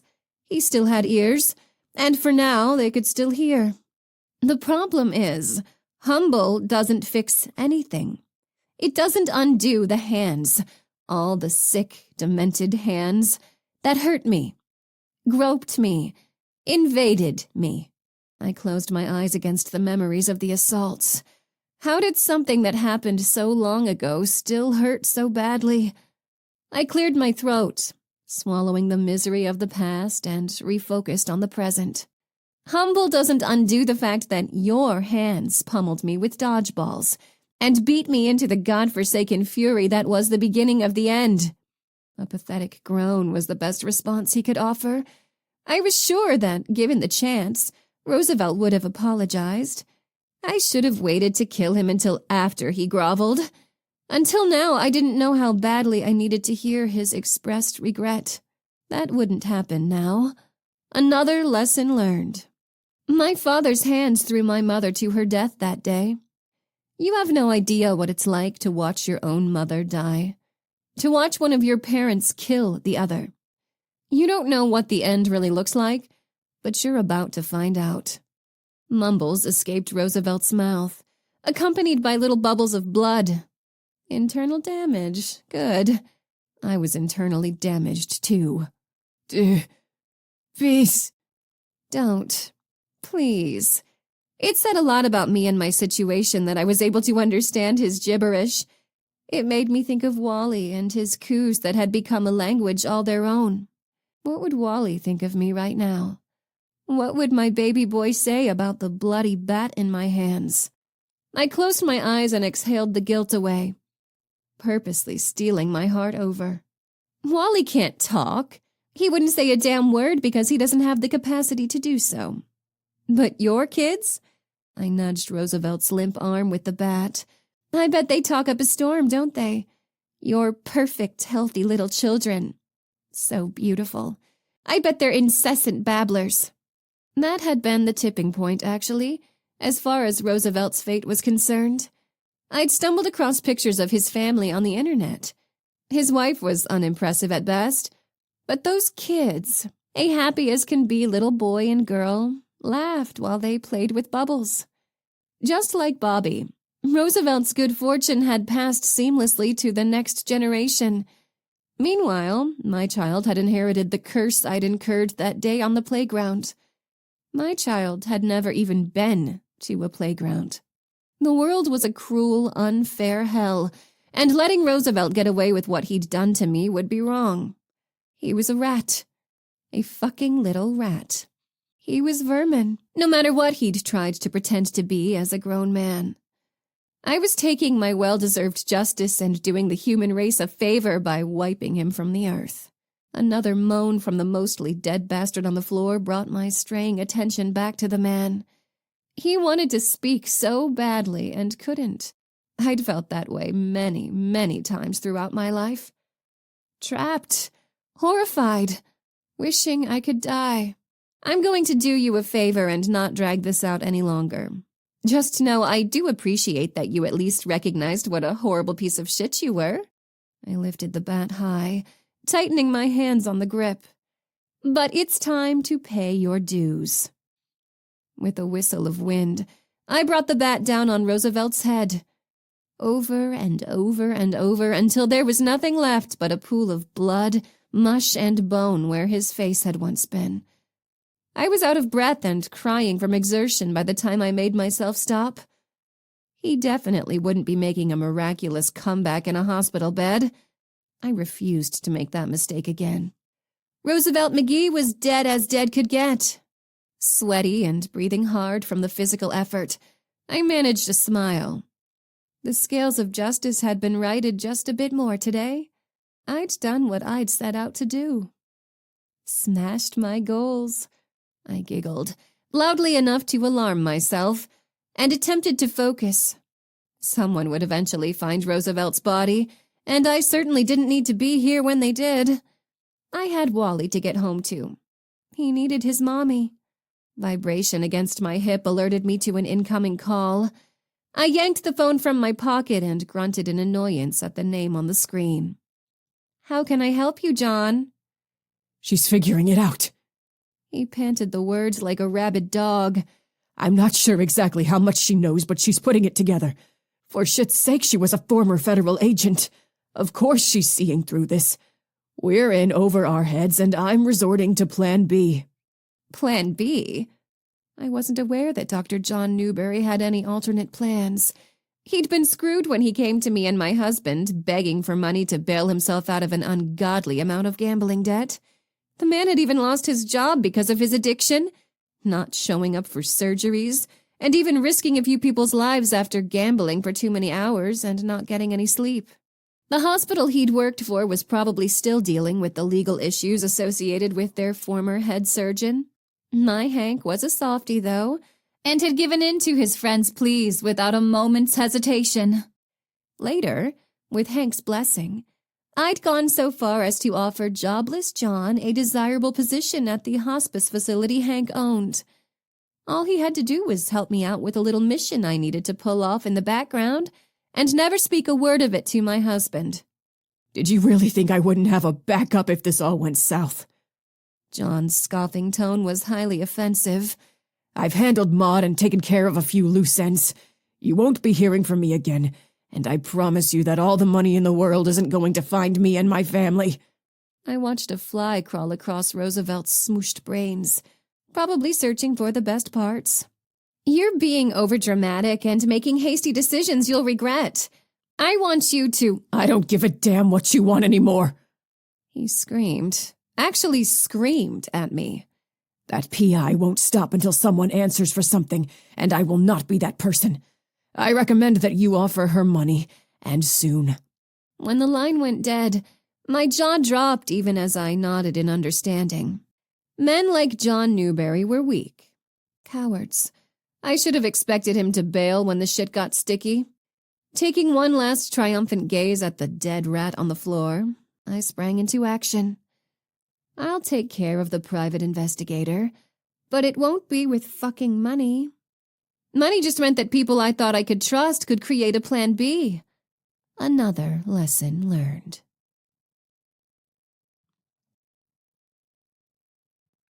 Chapter 29. Winter's stomach writhed for the entirety of the short drive to Roosevelt McGee's place of business. While she had no idea what to expect upon reaching the auto shop, her gut was screaming that something was amiss.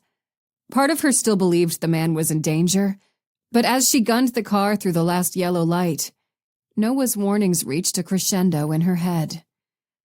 Will you please be careful approaching the home of a man who may or may not be responsible for Bobby Burner's death and Sandra Smith's disappearance?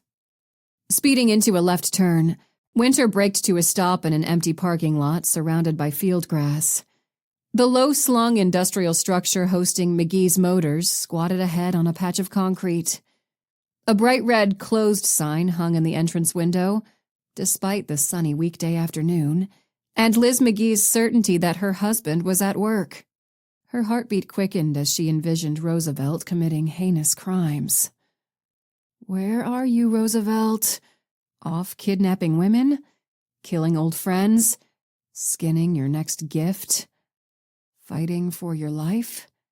She stepped out of her car and scanned the one-story building. Nothing stirred, and both garage doors were shut. Middle of the day and no one's home. Seems a little off. Could be that Roosevelt was on a lunch break or running an errand. The lack of a car in the parking lot lent support to that theory. Based on the increased tension in Winter's body, though, her gut wasn't buying it.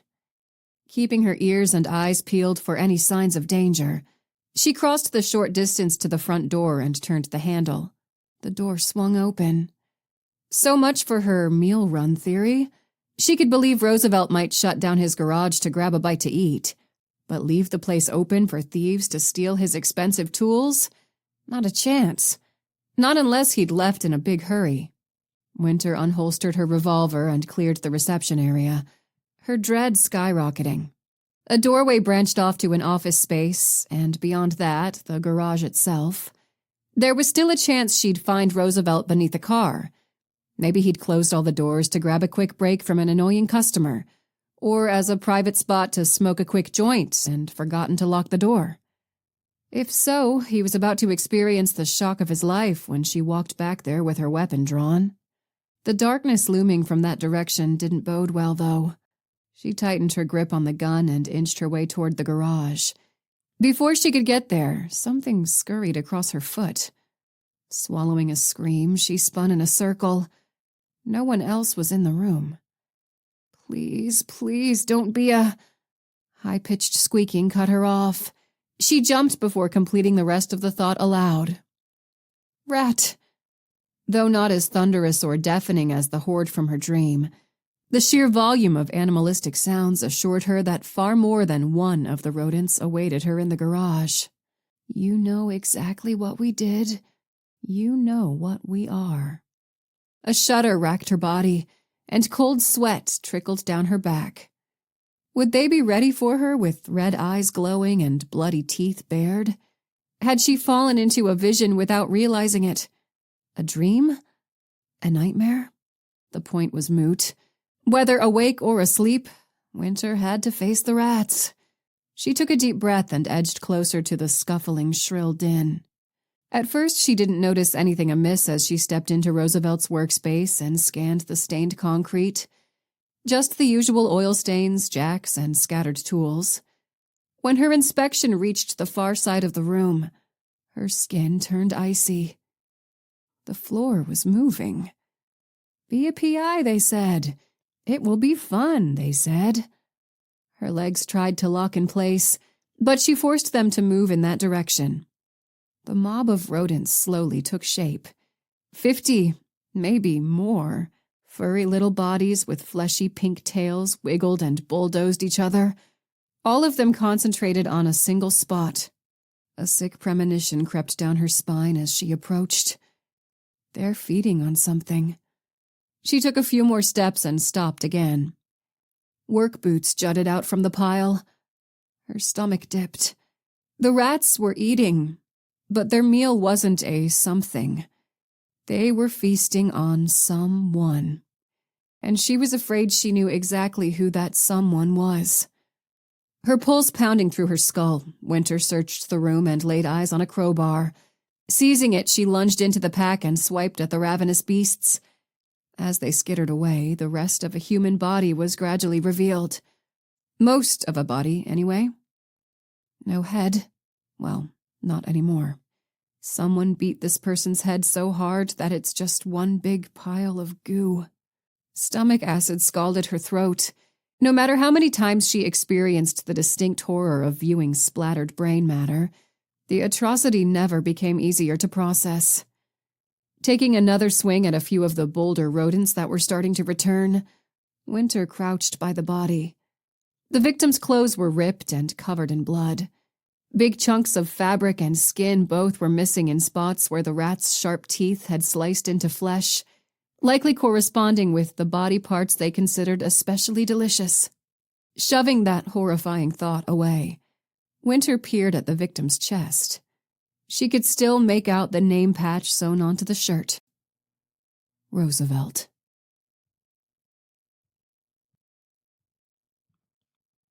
Chapter 30.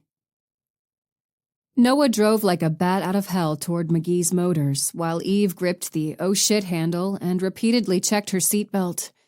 Winter had called him not even a full 15 minutes ago, relaying the horror she'd stumbled across, and he'd sprinted from the resident agency like a madman. Dashing after him and jumping into the truck, Eve had managed to get enough information from him to alert SSA Faulkner to their swift departure, as she experienced her first road trip with Noah's more turbulent alter ego. The shop sat on a plot of land between the residential and urban sectors. an unpretentious and unlikely business space for a grown-up rich kid from Huntstown. Easy to ignore. No one would overlook it now, however.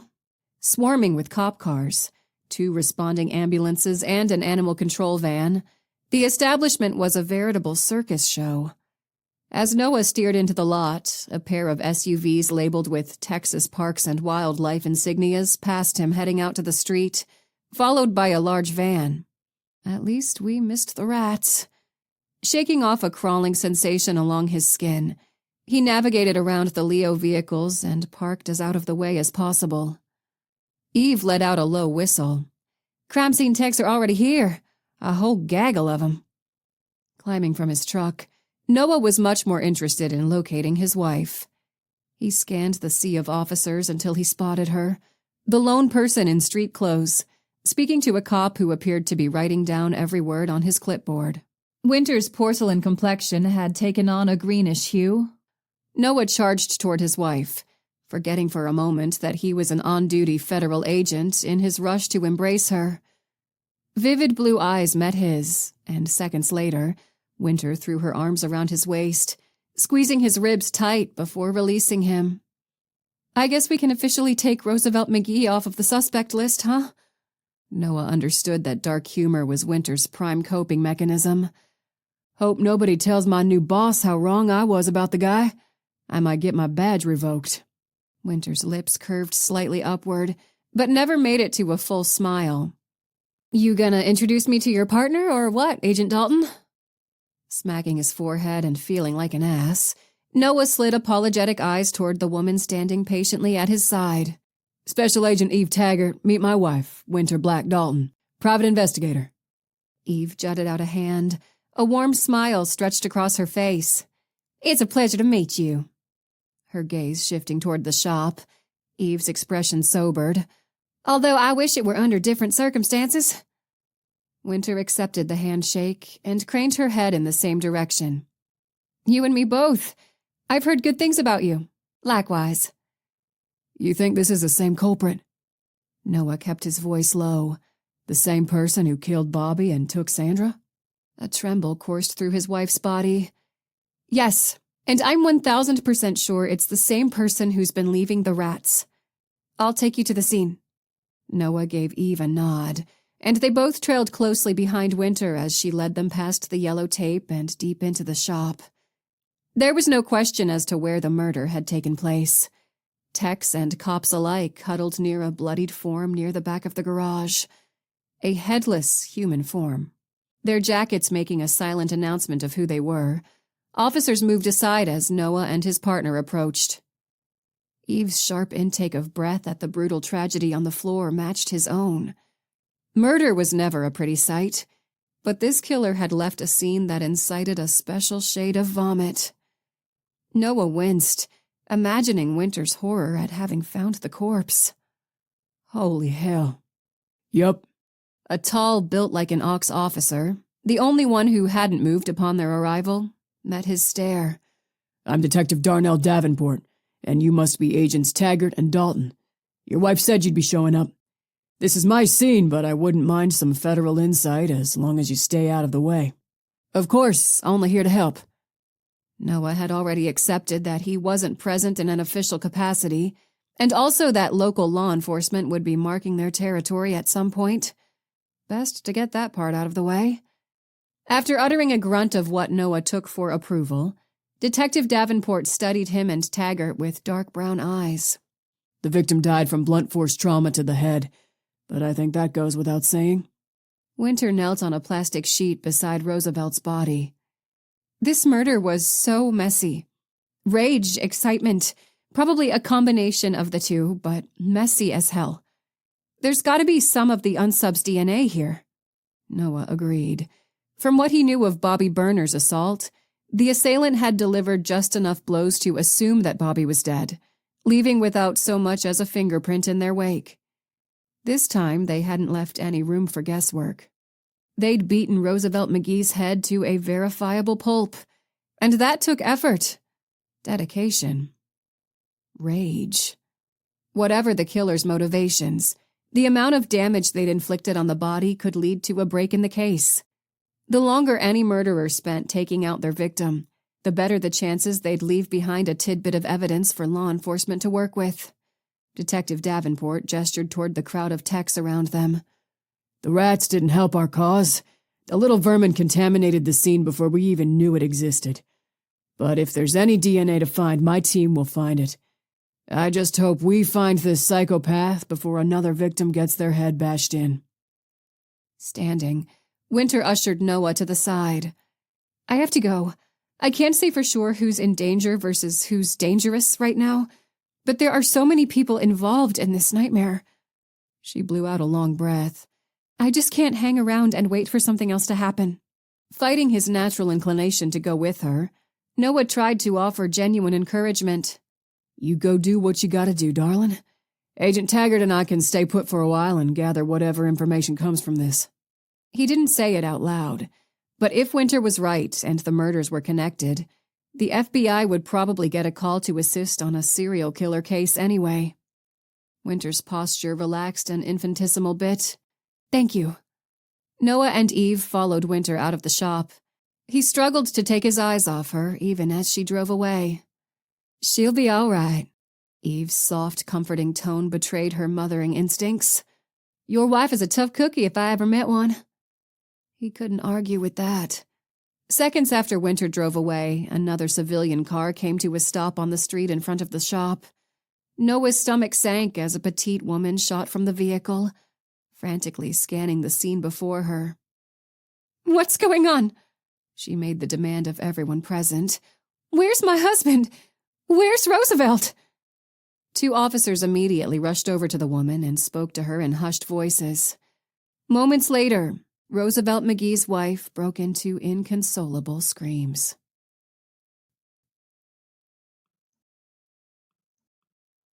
Chapter 31. The after-lunch traffic was tame as Winter headed deeper into the heart of Austin, allowing her mind to spin circles as she debated where to go first. The case was like a baseball game, except that there were 50 bases to run, and her legs were bound in a potato sack. Worst game ever. With the investigation escalating at such a breakneck speed, Winter's adrenal glands rose to the occasion, seeming to flood her system with a nonstop rush of adrenaline. Her jittery hands and twitchy legs were proof of that. Meanwhile, a sinking sensation in her gut insisted that she was a million miles behind the culprit, even though Roosevelt's body had still been warm when she'd arrived at the shop. Gritting her teeth, she zoomed around a black pickup truck putt-putting down the street. You're not that far ahead, you son of a bitch. Just far enough to feel invincible. And that's when criminals make their epic mistakes. The misstep would occur. But when? Where? After how many more people were dead? At the next light, Winter tapped out a brief text for Fitz, instructing him to remain on lockdown. Next, she placed a call to the office in Sandra Smith's apartment building in hopes of catching the property manager who'd failed to respond to the note she'd left. The phone rang 3 times, and the gruff voice that answered was anything but friendly. Yeah. Hello, this is Winter Black, and I was trying to reach the property Not in. The man's interruption was more like a growl. You got Chuck. I'm the custodian here. Or at least, I think I am. Winter's curiosity piqued. You think? Listen, lady. Chuck's growl morphed into a bark. This building got sold yesterday. I don't know who bought it or when they're coming in, or if I even get to keep my damn job. Her stomach twisted like a Rubik's Cube. Chuck, I'm a licensed private investigator and former federal agent. I wonder if you could do a quick wellness check for me on the tenants of 2G? It's very, very important. Chuck muttered a mostly undecipherable reply, but seemed willing to take on the task. Her muscles wound tighter and tighter as 5 minutes dragged past on hold. By the time Chuck returned to the line, Sandra's apartment building appeared up ahead. Ain't nobody in 2G. She frowned. No one is home, you mean? I mean, the apartment is empty. Chuck's obvious exasperation at putting out all that effort for nothing made his patience, likely in short supply to begin with, seem non-existent. You sure you got the right address? Sure as hell. I'll check on that. Thanks, and have a nice day. To her right, the driveway for the building drew closer. Winter glanced at the apartments as they flashed by on the passenger side, but didn't brake. Instead, she accelerated the rest of the short drive to the Cup and Go Cafe. She'd meant to stop in the previous day, but her meetings with the elder Fitzgeralds and Laurel Ann, in addition to Bobby Burner's death, had overtaken the hours. Parking in a slanted spot near the front door, Winter mentally crossed all her fingers and toes that Shay would be working the midday shift again. When she rushed inside, the only employee she recognized was Sue, who was filling the straw dispenser at the counter. Winter approached without hesitation. "Hi, Sue. Do you remember me?" Sue's brow creased as she examined Winter. Her face relaxed a few moments later. "I do. From the other night with that handsome fella. What can I get for you, hun?" A nap? A mansion on the beach in the Bahamas? Infinite hours of free therapy? Haunted by images of Roosevelt McGee's pulverized, oozing head, Winter dug deep for a convincing grin. "Actually, I'm still trying to catch Shay. I never made it in yesterday like I planned." "Oh." Sue's features drooped with a frown. "I'm sorry, but Shay up and quit yesterday at the end of her shift. Said she finally had the money to fly back home to see her parents. Her dad's been unwell for a while now." The news hit Winter like a gut punch. Oh. The property manager was gone. The family who'd lived in that apartment for years was gone. And Shay, one of the few people able to corroborate Fitz's story, had chosen to fly out of town at the precise same time? "Ma'am?" Sue leaned across the counter. "Ma'am, I do apologize, but could I ask you to move to the side so I can take some orders?" With a start, Winter checked behind her shoulder to find a couple waiting. "Oops, sorry. Thanks anyway." A thick fog enveloped her mind as she headed for the exit. She'd questioned her client's mental stability since the day they'd met, but now her own sanity seemed at stake. Without hesitation, she climbed back in her car and dialed the hospice facility. "Hello, this is Poppy with Peaceful Acres Hospice Care, where we make every moment count. How can I help you today?" Winter could picture the perky brunette bouncing in her receptionist chair and brimming with excitement to answer the phone, or do anything else for that matter. In person, Poppy's unbridled energy was a little extra, but right now, Winter took comfort in the knowledge that not every person associated with Fitz's case had disappeared. The reason clicked a heartbeat later. Poppy didn't disappear because Poppy never met Fitz or Sandra. She's not a part of whatever this is. Probably. "Hello again. This is Winter Black, and I'm so glad you're the one who answered." Treating the woman like a close friend seemed the best way to go. "I wondered if I could get another quick moment of Dr. Newberry's time." "Oh, I'm sorry, Agent Black. Dr. Newberry left shortly after your visit this morning. He said he wouldn't be back in today." Of course he did. And stop calling me Agent. Winter took a deep breath and quashed the impulse to scream. Barely. "How about Nurse Little?" Poppy's giggle grated against Winter's eardrums. "Maud left for vacation this afternoon. I am so jealous. I didn't even know she was going on vacay. Somewhere tropical, I think." Dr. Newberry and Maud Little were gone? Winter experienced a fleeting twinge of sympathy for Fitz. The head-scratching disappearances over the last 10 minutes were a tiny taste of the hell he'd been dealing with. "Okay, then." Winter struggled to keep her tone upbeat. "Could I speak with Patricia Smith?" Poppy's indignant huff was answer enough. "I'm not allowed to just patch people through to patients, especially if they aren't family. I'd have to get permission from Dr. Newberry, and like I said before, he's not here." "What if—" "I know you're just doing your job and digging around for information." There was a new haughty element to the receptionist's words. "But I have a job to do as well. Dr. Newberry seemed miffed after your talk with him earlier. I'd recommend you search for clues elsewhere. Have a blessed day." Poppy hung up, leaving Winter's jaw dangling open. With her peppy voice, the receptionist's mini tirade was akin to being told off by a mouse. A pulse throbbed in Winter's temple as she steered away from the cafe and drove toward Peaceful Acres. Go ahead, snap your little mouse teeth at me, but don't be upset when your deterrence tactics fail. What you don't realize is that I've spent the last few days dealing with rats.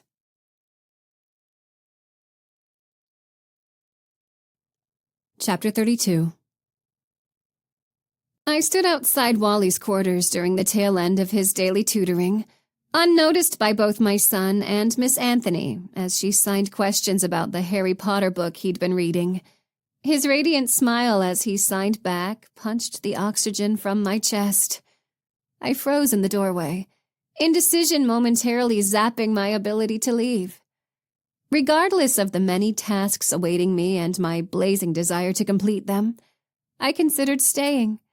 Just walking over to my boy, planting a kiss on his carrot-top head, and letting everything else go. My world was sitting at that table. My heart was on display right there in front of me. Hadn't I accomplished enough already?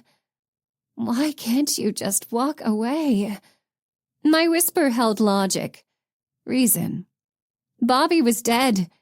Roosevelt was extremely dead. And Mahoney's life was ruined, just as I'd intended.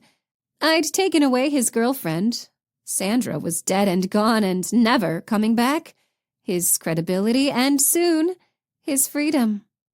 He loved Sandra so deeply. There was no way he was going to let the matter go. He'd keep squawking until his elitist fucking family locked him away in a padded cell to keep their good name intact. A lifetime of suffering. That's what I'd wanted for the meanest bully of them all, because that's what he'd given to me. But you're not actually suffering now, are you? Look around. You have everything anyone could ever ask for. A mansion, a loving husband, a beautiful child who thinks the sun rises and sets with you.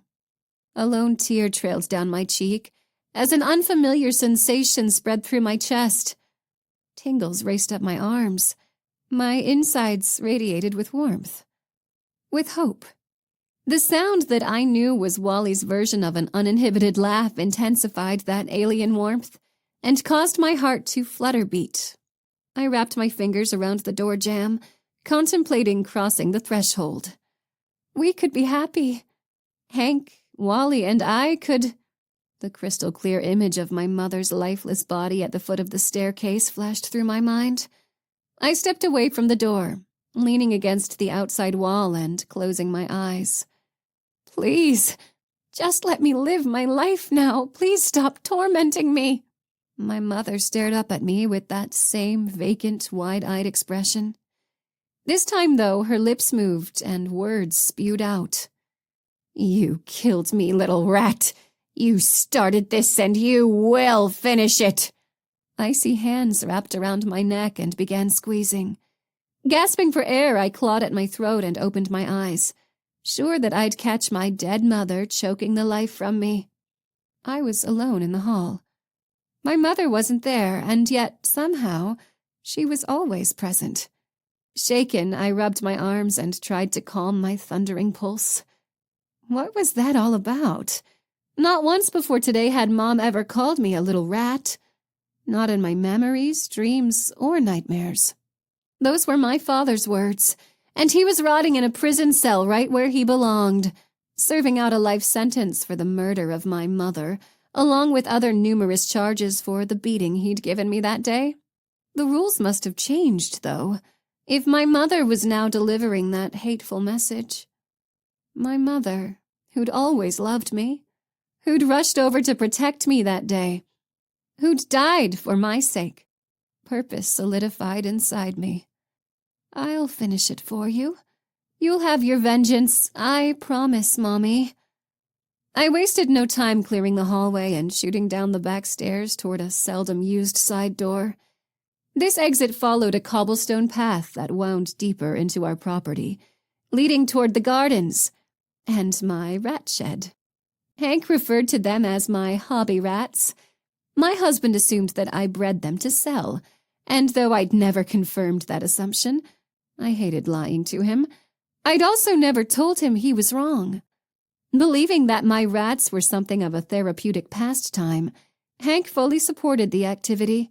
He even hired contractors to build a state-of-the-art shed just for me. And them, of course. You're too good, Hank. I unlocked the entry to the shed. Too pure. He couldn't possibly have fathomed the true nature of my plans. The real reason I bred the rats. The people that I'd killed. I'd shared tidbits of my childhood, but cursing my soft-hearted husband with the full knowledge of the hell I'd endured seemed cruel and unnecessary. He had no clue about the trio of bastards who'd taken everything away from me, or the multitude of abuse gifted to me in foster care. Hank possessed a sweet soul, as did Wally. The pair of them needed to be shielded from the world's ugliness at all costs. I lifted 2 carrier crates and moved toward the back of the shed, where I kept the biggest and meanest of the rats. This madness will all be over soon. I'm ending it tonight. And then I'll be a good wife. I'll sell the rest of these creatures and never so much as glance at this shed again. First, though, I would avenge my mother. I would avenge myself. I couldn't rest until I did. Ignoring the hissing of my rats as I lowered their cages into the carriers one by one, I imagined Mahoney Fitzgerald's brains gushing through his ears, while his eyeballs popped from their sockets. I no longer needed to watch him suffer for decades to come. Instead, I intended to kill him and release myself from my mother's dead stare, from my father's screams, from... Honey? Hank's voice from behind nearly blew my heart through my chest. He stood in the shed's doorway, brown eyes wide and a pale face as his gaze flitted from side to side. The rats squeaked and hissed, sensing a stranger was nearby. I hastily lifted a crate and headed toward him, past him, to load the minivan. "Babe, what are you doing out here?" Hank never came to the shed. He'd admitted to having a slight fear of rodents, which worked in my favor. Even now, he couldn't bring himself to take an actual step inside. Chuckling, but still white as a ghost, he approached and planted a kiss on my forehead. I had a break in meetings. I wanted to catch you before you went off to make your sale. Although I still find it hard to believe people pay you money for these angry little things. That's because it's not true. I'm actually murdering people in cold blood, hon. Grinning, I lifted a shoulder. They're not so bad. They'd gnaw your face off in a heartbeat is all. Hank shook his head and retreated a step toward the house. I also wanted to warn you that a storm is brewing. Be careful on the highway, okay? Okay. I blew him a kiss. I'll be back in time to put Wally to bed. He scuttled away, his posture relaxing as he went. In the distance, thunder roared across the darkening sky, and I smiled at the billowing clouds. I had no say in the weather, but in that moment it almost seemed as though I did. It's the perfect backdrop for murder. Even Mother Nature is excited about wiping Mahoney Fitzgerald from her planet. I walked back into the depths of the shed and unlocked the storage box under my work desk, grabbing the small pistol I liked to carry as backup, and tucked it into a bag I'd leave in the van in case I needed it. I'd never used the gun, as I much preferred the more therapeutic approach of beating the vengeance out of my foes. Yet, better safe than sorry was a widely used phrase for a reason. Plus, unlike Bobby and Roosevelt, Mahoney had an actual detective working for him. I found it hard to believe that the snow-white-looking former federal agent wouldn't be packing heat every time she left that stupidly perfect tiny house in the suburbs. And there was no telling if she'd make a poorly timed appearance at her client's home. Grabbing another crate, I pushed all thoughts of the pesky PI aside. Tonight, I would kiss my baby boy's cheek, secure in the knowledge that I'd done everything in my power to take back what the world had stolen from us. The childhood innocent and ignorant bliss that the universe should have provided. Anticipation rippled through my blood as I carried my furry load toward the minivan. The biggest bully of them all was about to answer for his crimes.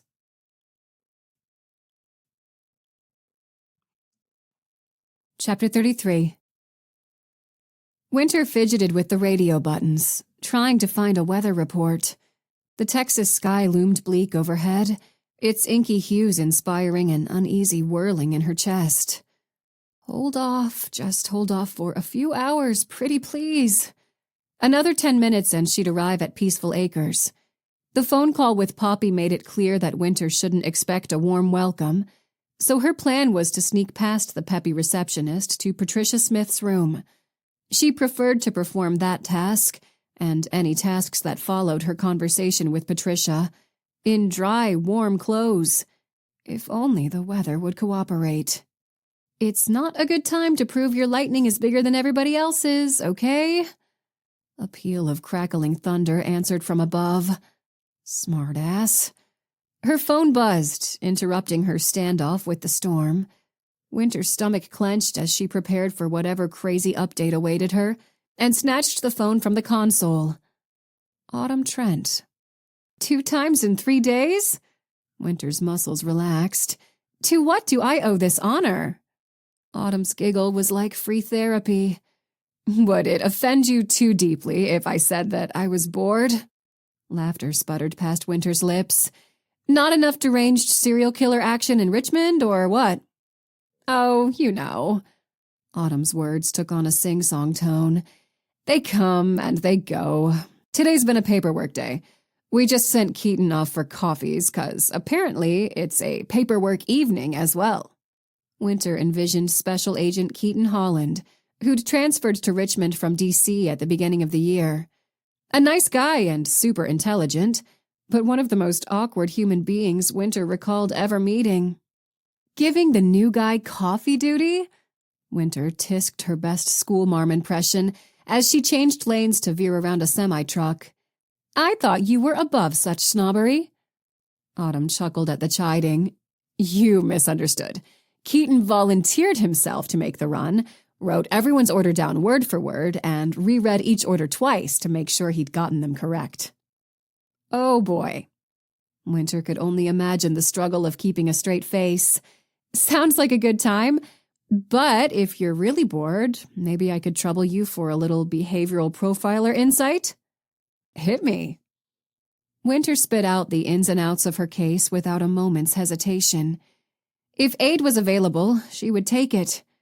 Autumn's PhD in criminal psychology had proven priceless before. What strikes me most is the rats. Autumn's analytical mind took off. This unsub is murdering their victims with blunt force trauma, but using rats to scare, shame, and even desecrate the corpses. My guess is that they're mirroring their own experiences, even communicating their emotions with the animals and creating a narrative that should be triggering some type of memory for your client. He remembers nothing. Winter tightened her grip on the steering wheel. Whether he literally never paid an ounce of attention to the world around him and the effect he had on others, or he has actual memory loss from his drug usage, as far as this case goes, his brain is useless. Autumn tapped away at her computer keys in the background. The killer might know Fitz remembers nothing. That might be fueling their rage.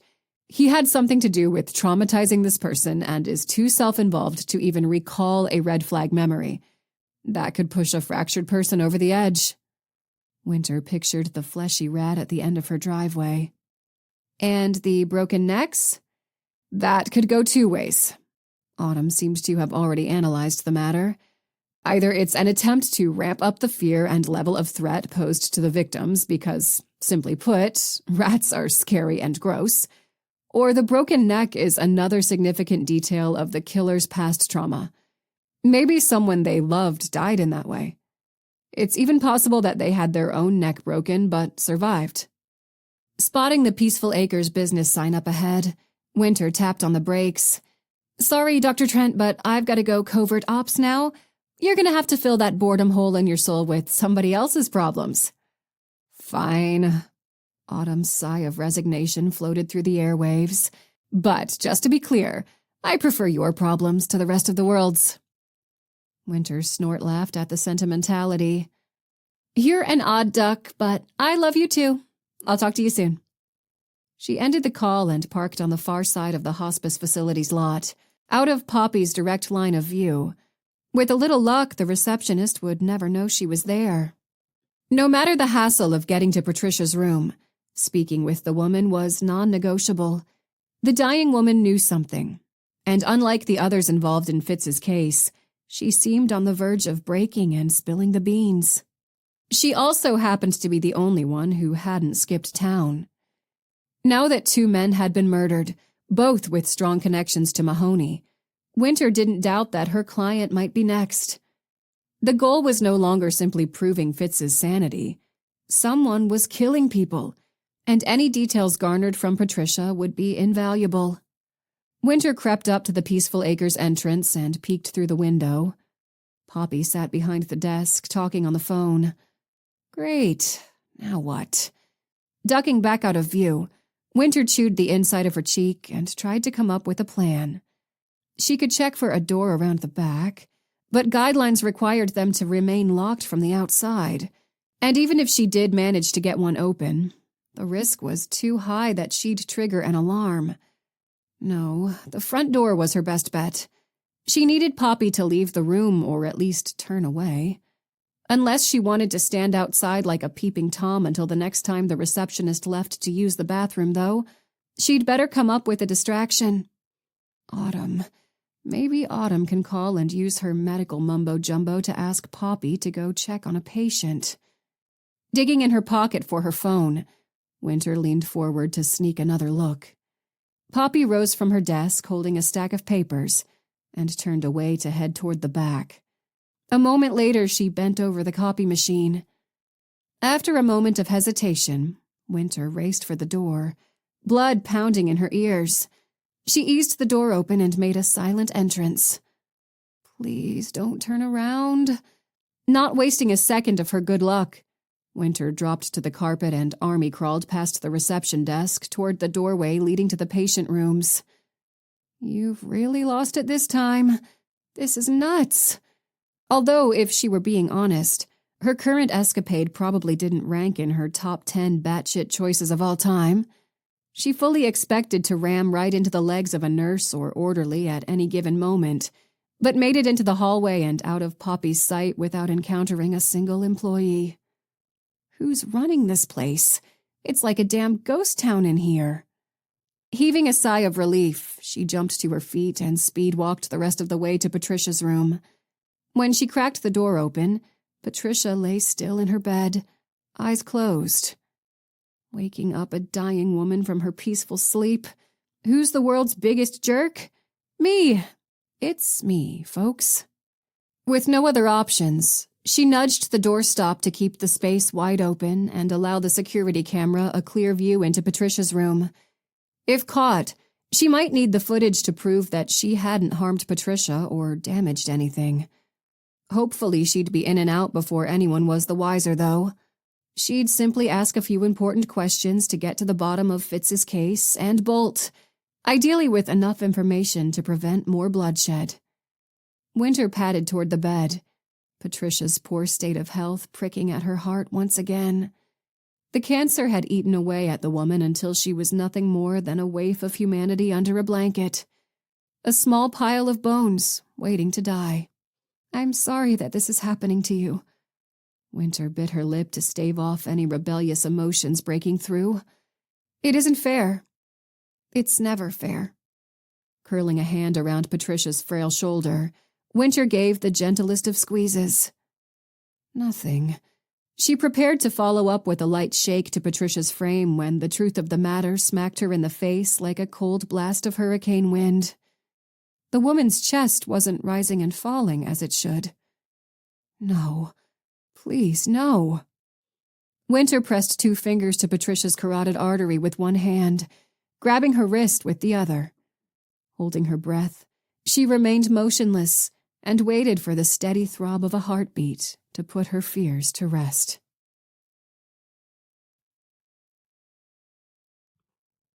Chapter 34.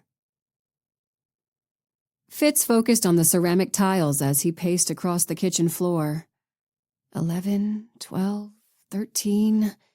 If someone had set out with the intention of making him lose his mind, they were doing a bang-up job of it. For the first time since Sandra's disappearance nearly 3 weeks ago, Fitz allowed himself to face the question that everyone else had already asked. Did I imagine all of this? He'd visited a multitude of fictitious worlds over the years, all by way of this or that hallucinogenic drug provided by random friends at random parties. The human brain was capable of creating magnificent, reality-bending realms, and Fitz knew this better than anyone, including his psychiatric sister. All the degrees in the world wouldn't provide Laurel Ann with a bona fide Technicolor experience on a mythical prismatic plane. Not that he'd taken any recreational substances since months before meeting Sandra. If he'd made her up, he couldn't blame it on a bad trip. However, maybe he could blame it on one of the numerous trips before her. Brain damage. Fitz halted as he caught sight of his distorted reflection in the stainless steel oven hood. Damn it. Did I do this to myself? He dragged his palms down his face. What if Sandra truly was a figment of his imagination? Maybe he'd conjured up the rats, the hospice facility. Maybe Winter Black wasn't even real. Could he trust his senses at all? For all you know, you're in a straitjacket right now, drooling on yourself in a padded room. Fitz struggled to inhale as his lungs turned to ice. Leaning against the counter, he closed his eyes and envisioned Sandra's sweet smile. He could still feel the soft silk of her blonde hair between his fingers, could still smell the delicious blend of lavender and peony that had always graced her skin. He slammed a fist on the counter. She's real, damn it! She was here! She was here! A sob caught in his throat, and his back scraped against the cabinets as he slid to the floor. How could he prove his sanity to his family when he was debating it himself? Focus. Fitz rested his forehead on his knees, gulping air to tame his raging emotions. Winter had instructed him to keep trying to reach Roosevelt and stay put. So far, he'd followed orders like an obedient dog, holing up in his mansion and hitting redial over and over until his old buddy finally called back. For all the good that did. Rose hadn't believed a word of the warnings Fitz rattled off during their short conversation. Worse, he'd ignored the dozens of follow-up calls after that train wreck of a discussion. And now I'm just supposed to sit here twiddling my thumbs and trust one woman to fix this entire situation for me? Trust that Winter can make Sandra magically reappear. He bit his lip. A premonition had gnawed at him all day, growing stronger as time ticked by. I think Sandra might be dead. I think they killed her. I think she's gone for good. People didn't just disappear the way she had. Someone had made damn sure to erase her entire existence from Fitz's world. Why go to such lengths if they planned on returning her safely? They wouldn't. Fitz swiped at his damp eyes, his heart fracturing into a million unsalvageable pieces. Crack! The thunderclap made him jump. Scrambling to his feet, he ran to the living room, where the giant picture window displayed another lightning bolt splintering the night sky. The storm showed no signs of calming. Violent monsoon-worthy winds howled through his front yard, bending the trees. Fitz's backup generators ensured that, no matter how severe the storm grew, he wasn't in danger of losing power. His security system would protect him regardless of the size of Mother Nature's tantrum. Still, the rattling booms and flashing lights set his nerves on edge. You just need to sit your ass down and try to relax. This storm can't... Da-ding. Da-ding. Fitz darted toward his security lockbox as the alarm for the front gate pealed through the halls. Adrenaline flooded like fire through his system. Fitz patted the Glock he'd tucked into a belly-band holster, but didn't draw it. The weapon's presence was enough to calm his quaking heart. Who'd visit smack dab in the middle of this downpour? Winter hadn't mentioned coming by. Actually, he hadn't heard from her in hours. When he reached the box and checked the monitor, His heart stuttered to a halt. Are you hallucinating again? Or is this real? He squeezed his eyes shut and reopened them. The image remained unchanged. Oh my God. Standing in front of his gate, drenched from head to toe, was Sandra Smith. With terrified brown eyes and a trembling chin, she wrapped her slender arms around herself and peered up at the camera. Fitz slammed a palm on the gate release and raced to the front doors, throwing them wide open before sprinting out into the storm.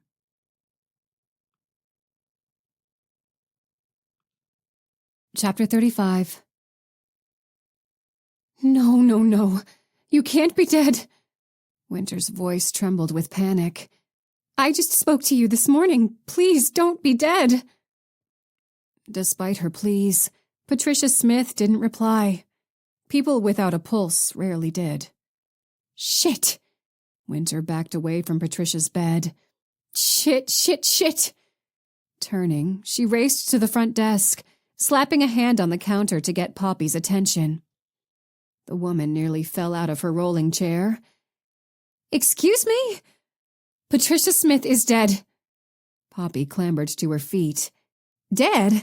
But her alarm would have gone off, and Nurse Lou would have... Poppy? Winter held up a hand to cut the other woman off. Patricia Smith is dead. Can you page Nurse Lou to the room? Bobbing her head, the receptionist smacked a button on the desk phone. Nurse Bain, please report to room 8. Again, please report to room 8. Winter nodded her approval. Now, let's go. Trailed by Poppy, Winter led her back down the resident hall and around the corner, past the first 3 doors to the dead woman's room. They approached the bed in unison, pausing as a tall, gray-haired woman wearing scrubs dashed in behind them. Poppy, what's wrong? Is everything okay with Patricia? Unable to speak, Poppy pointed at the bed. Lou scurried past them. Mrs. Smith, how are you feeling this evening, ma'am? Mrs. Smith? The nurse grabbed one of Patricia's limp wrists, her fingers groping for a pulse. She's dead. Winter blurted the fact from behind. The nurse whirled. Who are you? I'm Winter Black, private investigator. I found Patricia like this just a few minutes ago. Yanking the stethoscope from around her neck, Lou froze and pointed at the floor. The monitor? It's unplugged. Poppy gasped, raising a hand to her chest. That's why the alarm never went off. That's why we didn't know. Lou inserted the stethoscope ear tips and folded Patricia's blanket down. Her jaw dropped as she leaned over the dead woman's body. Oh, no. No, no, no. Stepping closer, Winter spotted the cause of Lou's horror. Patricia Smith's neck displayed a ring of purplish-blue trauma. Someone killed her. Winter locked eyes with Lou. Someone unplugged her monitor and strangled her to death. Poppy's yelp echoed off the ceiling. But she was already dying. What kind of monster kills a poor woman who's dying from cancer? Winter turned toward Poppy, whose face was a sopping mess of tears. Call 911. You're staying, right? The receptionist grabbed Winter's wrist. Please don't leave us alone with this. I'm not going to leave, Winter assured the ghost-white receptionist. But you need to gather all the staff together. The police are going to have questions. Lou snorted behind them. This is all the staff. Just you two? Winter's gaze flitted between them. You've got to be kidding me. Poppy headed for the door. She's not. It's just us two today. We're incredibly short-staffed. Dr. Newberry's been working on that. Right. Winter didn't believe that for a second. Her mind spun with theories as she turned and pointed at Lou. How long have you worked here? The nurse couldn't look away from Patricia's corpse for more than a few seconds at a time. 5 days. Newbies. Poppy and Lou were both newbies, and the only employees present. Possibly the only employees that Peaceful Acres had left. Neither woman had known Patricia for a full week yet, and they certainly didn't know Fitz or Sandra. Winter headed toward the hall. The security camera, whoever did this will be on that tape entering Patricia's room. I can't even. Lou placed a hand over her eyes. I don't want to see that. Not blaming her for a second, Winter jogged toward Poppy's desk. She had to see the footage. It was the only way to know what sadist asshole had wrapped their hands around a terminally ill woman's neck and squeezed the life, whatever was left of it, out of her body. Did you find anything? Winter almost jumped as Poppy laid a hand on her shoulder. Winter shook her head. Not yet. She was desperate to view the video footage before the law enforcement officers arrived. Once they took over the scene, Winter knew she wouldn't get another chance. Behind her, the receptionist sniffed and reached for a tissue. Winter glanced up at Poppy. It's going to be okay. Poppy shook her head, meeting Winter's gaze with a haggard expression. No, it isn't. Who could do something like that? So many people are capable of horrible atrocities, Poppy. This is just the first time you've ever been so close to one of those deranged minds. Well, that you're aware of. Believing it best to keep those thoughts to herself, Winter continued to speed through the video footage, not stopping until the video glitched. What's that? Winter glanced back up at Poppy, who was hovering over her shoulder. That's a very good question. Backing up the footage, Winter hit play just as the first cruiser entered the parking lot. Glitch. Stopping the footage again, Winter saw the problem. Someone had paused the camera for a 15-minute period that afternoon, long enough to kill Patricia, unpause the camera, and flee. Damn it. Winter bared her teeth at the computer monitor. I knew you were a liar, Newberry, but I hadn't pegged you for a murderer. The police are here, Poppy whispered. What should we do? Winter stood and faced the frightened receptionist. We tell them the truth. And they did. For the next 2 hours, Winter told the officers everything she knew. They'd all looked at her with a mix of incongruity and suspicion, but in the end, they seemed as puzzled as she was. When they finally allowed her to leave the scene, she went into the restroom and dialed Fitz right away. There were developments they needed to discuss, such as someone smashing his other childhood best friend's head into mush, and Sandra's mother getting strangled to death in her hospice bed. No answer. Come on, what could you possibly be doing? Pacing the bathroom, she tried again. The second, third, and fourth attempts to reach Fitz went straight to voicemail, too. Winter frowned at her phone. Pulling a slip of paper from her purse containing Fitz's emergency contacts, she called his parents first. Hello? Laurel Fitzgerald answered with her best, breathy Scarlett O'Hara impression. This is Winter Black, Mahoney's private investigator. We met yesterday. I'm trying to get a hold of him, but he doesn't seem to be answering his phone. I just wanted to check if you had any idea where he might be. Laurel giggled as though that was the funniest question she'd ever been asked. Oh, I'm sorry, my dear. I haven't heard so much as a peep from him. But I learned long ago not to waste too much time worrying about Fitzy. He's usually up to something silly, but he always ends up all right in the end. Stress causes premature signs of aging, you know. Winter had entered her own private episode of The Twilight Zone. Okay. Thank you, Mrs. Fitzgerald. A quick call to his sister confirmed the same. Laurel Ann hadn't heard from him, and she warned Winter not to waste too much time waiting for Fitz to answer his phone. Her brother was likely playing a joke within the grand prank he'd been pulling. As she disconnected the call, uneasiness wormed through Winter's gut. She didn't care what Fitz's sister said. Something was wrong. Busting out of the bathroom, she beelined for the reception counter. Poppy, I have to go. I need to check on some things. You have an officer stationed at the front and back doors. They'll walk you and Lou to your cars when you're done with your shift. Poppy's chin trembled. Oh, okay. What about the people in Patricia's room? Those are crime scene technicians. An empathy pang caused Winter to hesitate. Just let them do their jobs and hang tight. I'll check in with you later, okay? You're going to be fine. The receptionist's ghost-white features said otherwise, but Winter had no more time to give. She rushed through Peaceful Acres' front doors into the raging storm, cold raindrops pelting her as she ran to her car and set the GPS to Fitz's address. Pulling onto the highway, Winter called Noah. Well, hello. Her husband's happy tone was a momentary antidote to her stressful day. I was wondering when my stunning, intelligent wife might call. Winter regretted having to poke a hole in his good mood. Patricia Smith was murdered, strangled in her bed. Whoever did it managed to pause the security cam for that precise period of time. It has to be Newberry, Noah. The police put a watch out for him, but a little federal assistance. Say no more. Keys clicked. And are you on your way home? Going to Fitz's house. Winter chewed on her lip as the windshield wipers swished back and forth. He's not answering his phone, and what with everyone dying today, I thought I should check in on him. Noah's steady voice didn't betray the anxiety she knew he must be feeling. How about you give me that address and let me be your backup for this evening? Winter envisioned the pile of muck that now served as Roosevelt's head.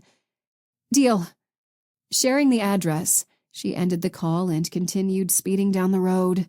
Backup was a smart idea, given the situation, and what better backup than her old partner? Just like old times, only in Texas, and with rats. Winter hit Fitz's number to redial it again. No answer. Come on, Fitz, pick up the phone. Where are you?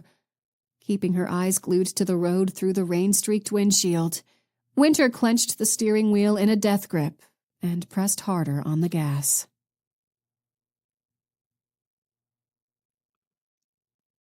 Chapter 36. The rain beat down on us as Mahoney, shuddering with emotion, pulled me into his arms and smothered my face in kisses.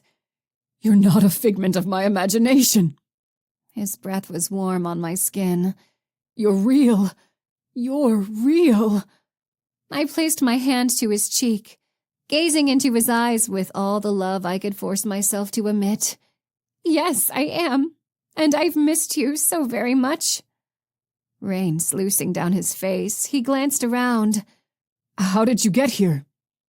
By my mommy van, dickwad. I walked. I forced my lower lip to tremble. I had to get to you. Clammy hands cupped my face. I'm so very glad you did. His body shuddered against me so hard that my bones rattled. But I didn't care. I gave him a few moments to slobber all over me again before pulling away. It's so cold out here. I wrapped my arms around myself and faked an exaggerated shiver. Can we go inside? Feigning weakness, I leaned against him heavily. I needed this to be over with. Of course. He draped an arm around me, as if that appendage would protect me from the storm. Let's get you dry. The storm nearly drowned out his voice. Like the idiot he was, he scooped me into his muscular arms and headed toward the house. Soon, very, very soon. Once inside, he set me on my feet, cupped my cheeks, and showered me with more kisses. Sandra. Another kiss. Sandra, I thought you were dead. Another kiss. I thought you were gone forever. His voice broke, and he started to sob. My skin crawled as he blubbered all over me, but I didn't jerk away. I forced myself to stand still and return his kisses, even though the sensation of his lips on mine made me want to rinse my mouth out with acid. Just stay calm. It's almost over now. After what felt like hours, he pushed me back so he could scan my body like an X-ray. Are you hurt? Is anything broken? I shook my head, chattering my teeth for effect. I don't think so, but I'm still cold. Could you get me a towel? And I think I might have left some clothes here. Could you get those too? I lowered my eyes. Unless you threw my things away. He pulled me closer into his arms. Never. I would never do that. I forced a shiver. Thank you, my love. We can talk when I'm warm. Mahoney's bedroom was upstairs and at the far end of the house, so sending him on that errand to find my clothes would give me the extra time I needed. Yes, anything you want. We need to get you out of those wet clothes before you catch pneumonia. Give me a minute, I'll be right back. He bolted from the foyer, heading for the stairs that led to his bedroom and its giant walk-in closet. The second he disappeared, I turned and ran to his game room. A pool table, several vintage arcade machines, and a wall full of every baseball bat he'd ever touched, from T-ball to the minors, greeted me. Such a beautiful array of weaponry, just begging to be used. We laughed a lot in this room. One night I'd even beaten Mahoney at darts. And the pool table, well, we'd used it for activities far more strenuous than pool. Another shiver pulsed through me, a real one this time. Letting Mahoney Fitzgerald grope and violate me was the worst part of this entire operation. It was a necessary evil, though. Before any of the plan could work, I had to ensure he fell in love with Sandra. You weren't cheating on Hank, you were just acting, like a star in a Hollywood movie. My conscience continued to twinge. Another wrong I blamed on Mahoney. With pure hatred pumping through my veins, I stalked forward and yanked his senior year slugger off the wall. Tonight is when Mahoney Fitzgerald graduates to hell. Getting my hands on one of his bats had been easier than I'd thought. I couldn't have arrived at his gate carrying a 2-foot piece of wood, after all, so securing one once I was inside had to be a primary goal. Padding to the living room in my sopping wet sneakers, I waited just inside the door. A few seconds later, Mahoney's footsteps signaled his descent down the stairs. When his feet hit the bottom landing, I smiled and did what Mahoney had taught me to do. I bent my knees, planted my back foot, and raised my makeshift weapon. Hey, batter, batter, batter. The second he appeared through the doorway, I swung with every ounce of my might and landed a solid connection with his face. In that instant, two things happened at once. The bully's nose exploded in a spray of blood, and he dropped to the floor like a puppet whose strings had been cut. Swing batter. High on endorphins, I smashed the bat against his right knee for good measure, just to make sure the bastard stayed down. I was a very good lesson learner. Pleased with myself, I tossed the bat aside and picked up a warm Egyptian cotton towel to dry my face. Phase 1 was complete. The subject of my torment was down. Now on to Phase 2. Opening the crossbody purse still hanging by my hip, I pulled out a few zip ties. Though I wasn't worried about him waking anytime soon, I had learned my lessons and didn't plan on taking any chances. Dragging Mahoney to one of the stately columns that rose from floor to ceiling was a bit more challenging than I would have liked, and once there I debated as to whether I should leave him on his back or sit him up. I didn't want him to drown in his own blood, after all. In the end, I left him prone, but propped a pillow under his neck to help with drainage. Dragging his arms over his head was more of an effort than I would have liked, but in only a couple minutes, I'd managed to zip-tie his wrists together on the other side of the column. Pulling the heaviest chair I could find over to his feet, I zip-tied each of his ankles to a leg. The position was probably hell on his shoulders. Good. Time for Phase 3. Less than 15 minutes later, I'd endured the storm's wrath to pull my hidden van closer to the house, because I needed easier access to my furry little friends and the other implements I planned to use. From the way the sweet babies squeaked inside their cages, they were as eager to get to the next step as I was. I smiled at their sweet faces. Soon, babies. Dinner time is very soon.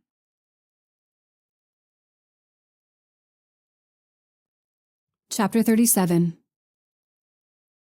Hammering pain pounded Fitz's skull while agony screamed through his right leg. Even his shoulders hurt, and his hands were numb. Have I been hit by a bus? Opening his eyes took more effort than the simple act ever should. but the blurry world revealed itself to him soon enough. He was on the floor in his living room. His arms were tied around a marble column while his legs were tied to a heavy chair, and he was naked. What the hell? Yanking at the restraints, he yelped as his shoulders howled in objection at the movement. Arthritis from years of playing baseball had left many of his joints a complete mess, and having his hands tied above his head while he lay prone on the hard floor was quickly becoming unbearable. But that wasn't his biggest problem. His biggest problem had just moved into his line of vision, wielding a bat like an avenging angel. In the band of her jeans was his Glock. Shit. Fitz licked his dry lips. Hey, babe, you could have just told me you're into bondage. I've always wanted to play with that. His joke fell flat. Hey, babe. Sandra threw her head back and laughed. Be careful what you wish for. She patted the gun at her waist. I brought my own, but I have to admit, your gun is bigger than mine. And, as they say, size matters, so I think I'll play with yours. Fear like he'd never known took a bite out of his gut as he stared into the face of the woman he loved, the woman he no longer recognized. Who are you? A sneer twisted her perfect lips. I'm your beloved girlfriend Sandra, of course. Oh, and I also happen to be the person responsible for your old pal Roosevelt no longer having a head. Her face swam in and out of focus. Rose? Yes, Rose. Her tone was a mockery of his. And what I mean is, he's dead. I smashed his head into a pile of mush. I'm the one who offed Bobby, too. Snuck into his hospital room and injected him with a fatal dose of rat poison. She blinked, the picture of innocence. That's what you do to rats, after all. Right? Between the ringing in his ears and the darkness bleeding into his consciousness, it took Fitz a while to process all those terrible words. When he did, he released a low moan. No. Maybe this is all in my imagination.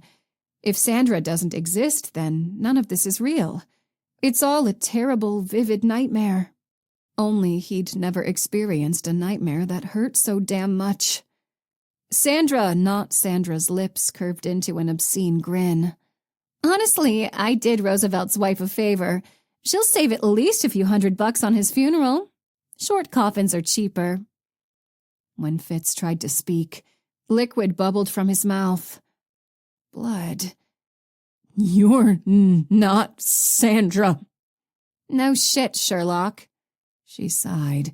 And it's not your fault, really, that you didn't recognize me. I've changed everything about myself that I possibly could. Multiple plastic surgeries and this beautiful bleached blonde hair. He didn't understand. Why? He rasped.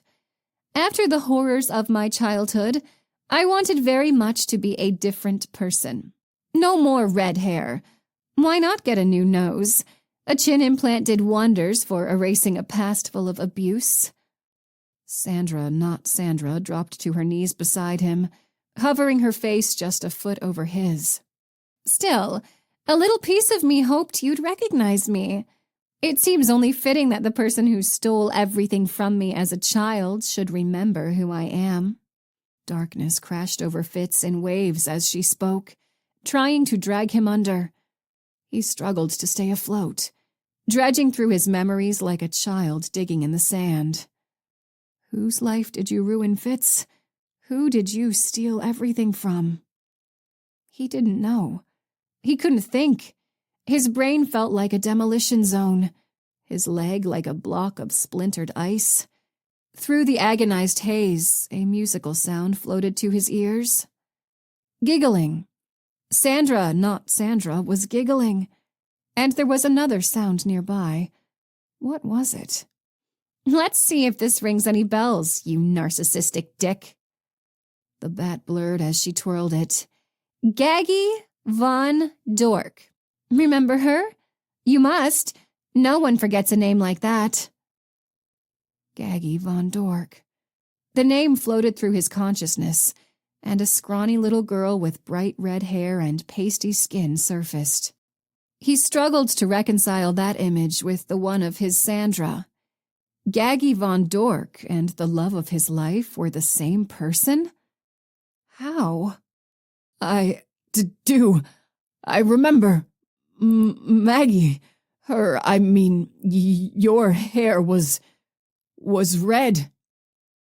How did Winter know a red-headed child was part of the equation?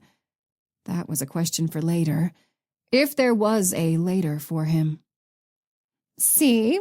I knew you could get there. Do you remember when you punched me in the face on the playground? Remember me bleeding like a stuck pig in front of all your douchebag friends? Or how about hammering my brains with a dodgeball every chance you got? Do you remember that? Should I go on? Maggie's, words triggered a rush of memories, along with an oily sense of shame. He'd acted like a selfish dick back then, uncaring, entitled, with zero concern regarding the impact his actions had on others. Even so, a crucial piece seemed to be missing. You killed them because of dodgeball? Fitz cowered as the bat swung near his head. A dull thwack reverberated through the column behind him.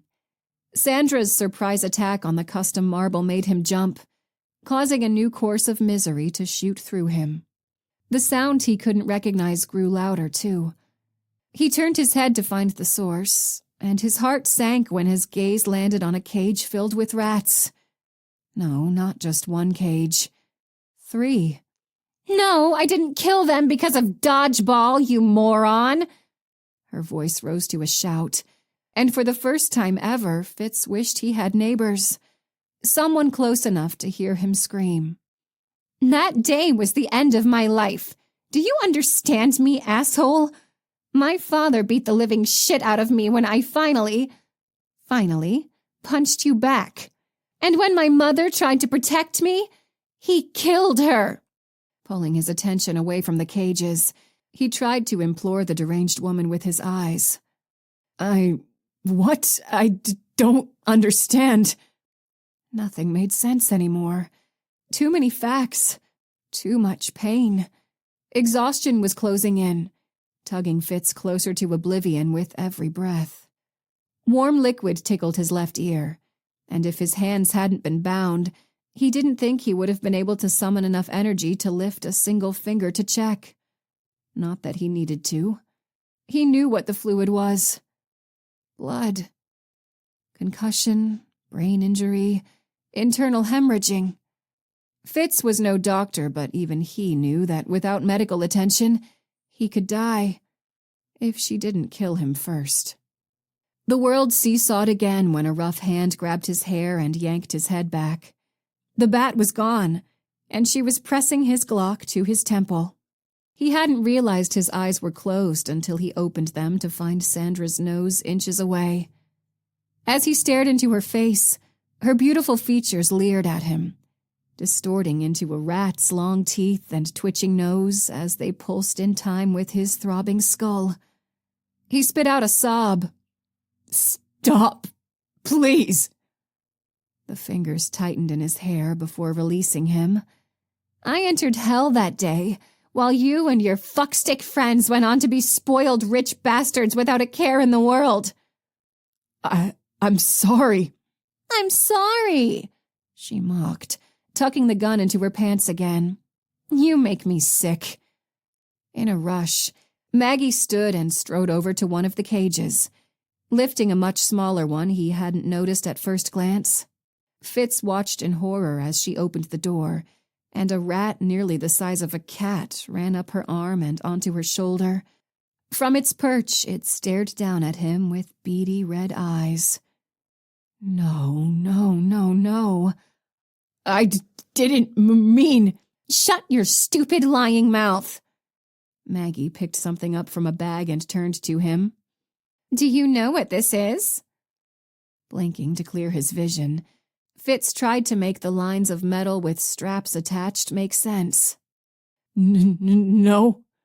She smiled and held what looked like a small cage with no bottom up for his closer examination. Back in the 17th century, a Dutchman by the name of Diedrich Sonnet devised a wonderful little cage just like this to torture prisoners. Torture? My God, Fitz's bowels turned to water. Turns out that rats don't like getting hot, so when the cage was heated, the rats did anything they could to escape, like tearing through flesh. Maggie held up an electrical cord. Old Diedrich didn't have electricity back then, so he had to heat his cage in other ways. She shrugged and headed toward the power outlet closest to him. I'm all about ease, though. The rat on her shoulder rubbed its paws together, and the damn thing almost appeared to smile.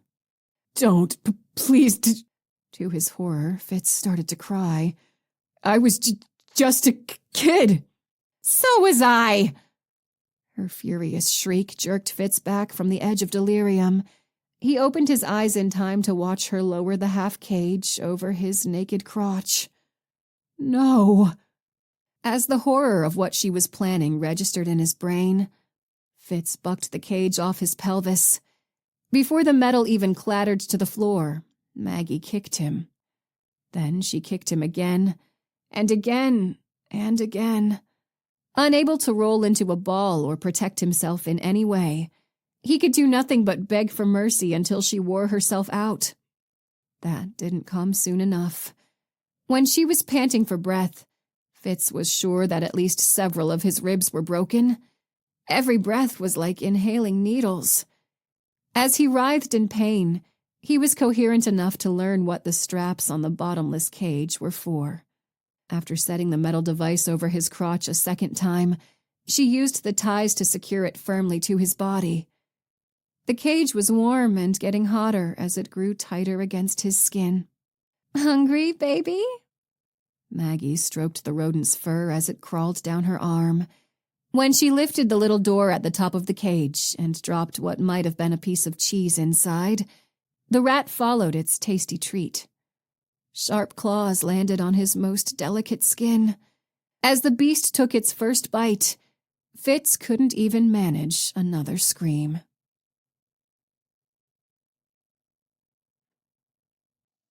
Chapter 38. Winter slammed the brakes as Fitz's wide-open, unsecured front gate came into view.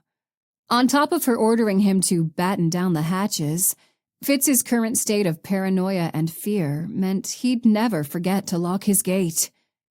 Dread kicked her in the ass. Shit. Grabbing her phone, she typed a hasty text to Noah. Something's wrong here. Looks like Fitz has a visitor. Hurry. Her phone started vibrating a few seconds later. She shoved it in her pocket without answering. Sorry, my love. I know you'd want me to wait, but I can't do that. Not when there was a possibility that her client was in imminent danger. Deciding to go the rest of the way on foot, Winter yanked her jacket hood over her head, unholstered her gun, and climbed from the car into a relentless deluge. Fitz's front door wasn't too far ahead, but the downpour blurring her vision and slick concrete made the path too treacherous for speed. As Winter huffed and puffed into the last stretch, she passed a minivan off to the side, and then the front door came into view. The remaining breath squeezed from her lungs. Open. The door stood wide open, and light poured from the foyer onto the steps outside. Creeping into the foyer, she followed the sound of a woman's laughter.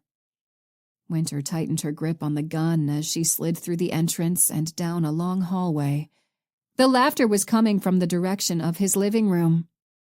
You want some more, Mahoney? The question was followed by the sound of metal. Reaching the entrance to the living room, Winter peeked around the corner and swallowed the scream that barreled up her throat. Rats. The room was full of rats. Her mind was still processing that discovery when the laughter turned into a voice. Who's suffering now, Mahoney? Who's the pathetic, broken little rat now? Agonized groans followed. Please, stop! Muscles tensed and ready for action, Winter took a deep breath. She counted to 3 and burst into the living room. Oh my God. The image of Mahoney Fitzgerald lying on the floor with a rat chewing his dick was something Winter knew she'd never be able to delete from her brain. A blonde woman stood over him, a gun in her hand and an unmistakable gleam of madness in her stare. Winter instantly recognized her from Fitz's photos. Sandra. In the instant their gazes connected, the woman aimed the barrel at Fitz as he bucked and cried. Blood streamed from his nose and ear, and one eye was swollen shut. Rats skittered across his body. Winter centered her aim on the woman's chest. "Sandra Smith, drop your weapon!" The woman didn't even flinch. Her focus remained trained on the man at her feet. "Sandra isn't real." Winter crept 2 steps closer. "If Sandra isn't real, then tell me who you are. Tell me why you're killing people. Why do you want to hurt Mahoney?" "Because he's a waste of a human being and deserves to die." The woman's top lip curled into a sneer. "And as a former federal agent, Winter Black, you should know that I'm right. Don't you dare come a step closer or I'll blow his brains out." The conviction in her voice chilled Winter to the core. Distraction. You need a distraction. "Okay, so you know my name. What's yours?" A broken laugh spilled from the woman. "Maggie. My name is Maggie. Mahoney calls me Gaggy Von Dork, but you can call me Maggie." The woman's sudden switch to a high-pitched, childlike voice sent goosebumps racing down Winter's back. Gaggy Von Dork. What an awful nickname. The kind that reeked of elementary school bullies, blatant immaturity, and Fitz. Had whatever hell Fitz and his buddies put Maggie through back then somehow fractured her mind? Winter's stomach rolled as she and Maggie stood frozen in their deadly tableau. For once in her life, Winter wasn't sure what to do. She could aim for Maggie's shoulder and try to take her down, but not without risk. The other woman could get off a shot and hit Fitz before she fell. She swallowed hard, nerves rattling even as her gun hand remained steady. The idea of shooting someone on her very first case as a PI filled her head with icy dread. The private sector was supposed to bring less violence, less shooting, less death. Yet there she was, wading right into the thick of things again. And then there was Maggie, a woman whose childhood bullies had apparently damaged her past the point of no return. Deep inside of Winter, a tiny part empathized with the wild-eyed woman. Trauma ruined lives. She extended her free hand. "Maggie, how about you give me that gun and we can have a chat about Mahoney?" She worked to keep her voice soft and soothing. "You can tell me exactly what he did to you. How does that sound?" Maggie's features twisted. "It sounds like you're stalling. Like you're trying to save a man who destroyed my life. And if you knew—" Trailing off, Maggie glared down at Fitz, whose body was so still now that Winter couldn't tell if he was even conscious or alive. "If I knew what?" Winter stole another inch forward. "What do I need to know?" Maggie burst into tears and laughter at the same time. "If you knew what he did to me, what he took from me, you'd pick up that bat and kill him yourself." The notion that Fitz was capable of harming another human in an even more deplorable manner than he'd already admitted to twisted Winter's stomach into tighter knots. Her conviction wavered. What if you were hired by the true villain of this story? What if Fitz's abuse really did snap Maggie's mind and drive her to insanity? And if it did, why had she waited so long to take her revenge? So many questions. But for now, Winter needed to de-escalate the situation. Her gaze flicked to Fitz's broken, bleeding form, and her resolve hardened. No matter what terrible acts he might have committed as a child, she couldn't stand by and let Maggie murder him in cold blood. "Maggie, I know what it's like to want revenge. to crave it deep in your bones. I know what it's like for someone to hurt you so badly that the only price that seems high enough is wiping them from existence. Killing Mahoney lets him off easy, though. I can help you find your justice and make him answer for his crimes in court." Fitz moaned, but quickly went silent. The only sound in the room was chewing noises, and Winter didn't dare to look at the cage where a giant rodent was feasting. If they waited much longer, Winter feared his injuries would make the decision moot. Maggie hesitated for an instant before shaking her head. "The courts won't bring my mother back to life. There's nothing they can do that will ever make things right. But I can even the score." Winter stared at the other woman and shivered, certain for a fleeting moment that she was looking into a mirror. An avalanche crashed onto her shoulders as she recalled the deep-seated pain of losing her mother at a young age. The rats from her vision flashed through her head. "You know what we are." She couldn't think about that right now. Focus. "What happened to your mother, Maggie?" The woman's chin trembled. "She was stolen from me. She was murdered. And it's his fault." She jerked the gun at Fitz, who still hadn't moved. "If he'd never existed, I'd still have a mother. I'd still have a soul. He has to die." Soul-aching sobs shook Maggie's body, causing her gun arm to wobble. Winter chanced another step closer. "I know exactly what you're feeling right now, and I promise you that ache will not disappear once Mahoney is dead. Your pain will keep eating away at your insides like a cancer. Put the gun down. Let me get you some help. You don't have to kill him, The hell I don't!" Maggie's scream thundered louder than the storm outside. "That's the only way this ends. That's the only way she'll leave me alone. He has to die, and I don't care if I go with him." Before Winter could blink, Maggie raised the gun and squeezed the trigger.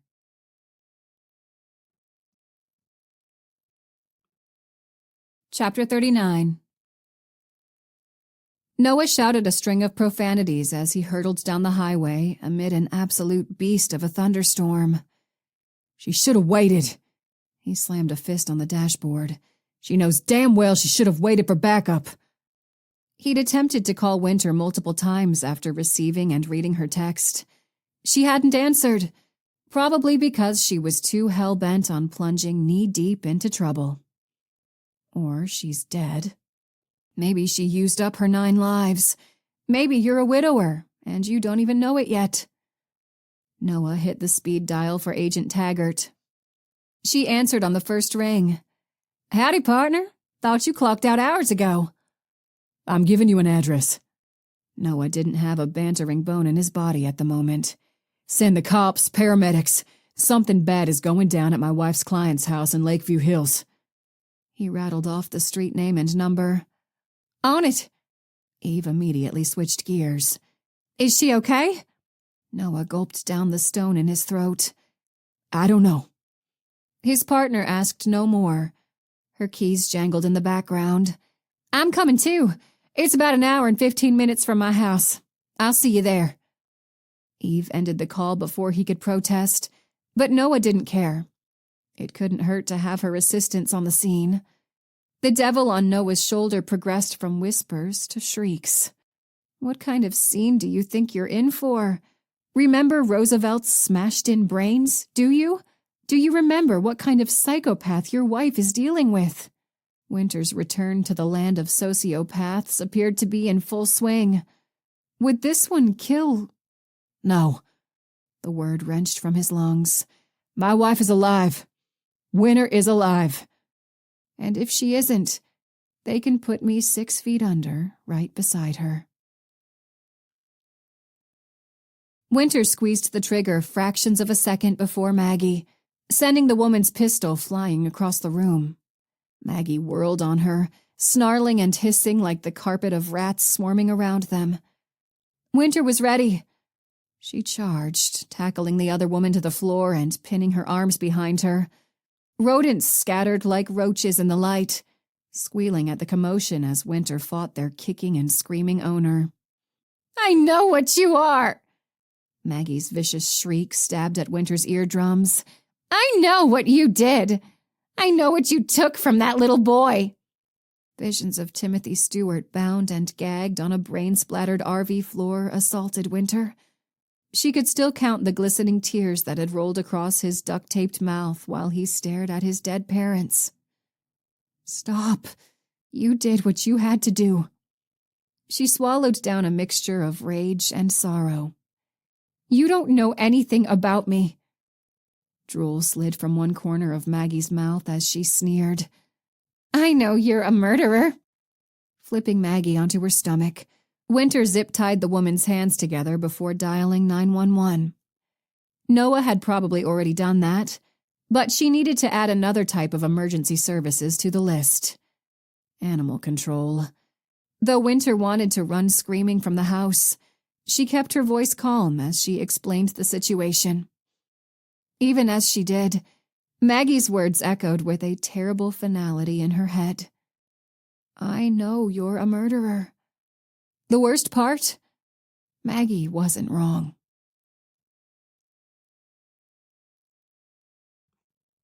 Chapter 40. Winter showed her ID to the guard standing just inside Lakeview Hills Hospital. Security had ramped up considerably at all the local hospitals since Bobby's passing, and even more so after news of the attack on Mahoney Fitzgerald spread across the countryside. Continuing to ride the unbelievable lucky streak that had graced him for his entire life, Fitz escaped the run-in with Margaret von Gork with his head, and most of his penis, still attached. Less than a dozen rat bites punctured his skin to remind him of the furry horde his ex-girlfriend had unleashed. She had gifted him with a broken knee, a fractured nose and cheekbone, a concussion, and a series of rabies shots. But in comparison to Bobby and Roosevelt's fate, Fitz was beyond fortunate. Striding down the halls of the intensive care unit, Winter halted at Fitz's room and rapped 3 times. Come in. Fitz's gravelly voice was a foreign sound. Winter entered, approaching the hospital bed and her wounded client with a small smile. Bandaged up like that, you almost look tough. Like a war veteran or an extra in an action film or something. Fitz blinked at her through the one eye not swathed in gauze. Stockbrokers can be cool too, you know. Laughter sputtered past Winter's lips. Right. He closed his eye, sighing heavily. So, tell me everything. I've been in this bed for damn near 24 hours and no one has explained anything to me. All I'm sure of is that the day Maggie punched me back on the playground, her entire life went to hell. I spent all day speaking with the police and the feds. Winter tugged a visitor's chair to Fitz's bedside. There's a lot to sort out. It's going to take some time to fill in all the blanks surrounding Maggie and the murders, but I can give you the basics. Fitz kept his eye closed. Shoot. She really has been through hell. Winter empathized with the woman, despite her savage acts. Her father, rotting in prison as we speak, pushed her mother down the stairs that day she punched you on the playground, and 8-year-old Maggie got to watch her die.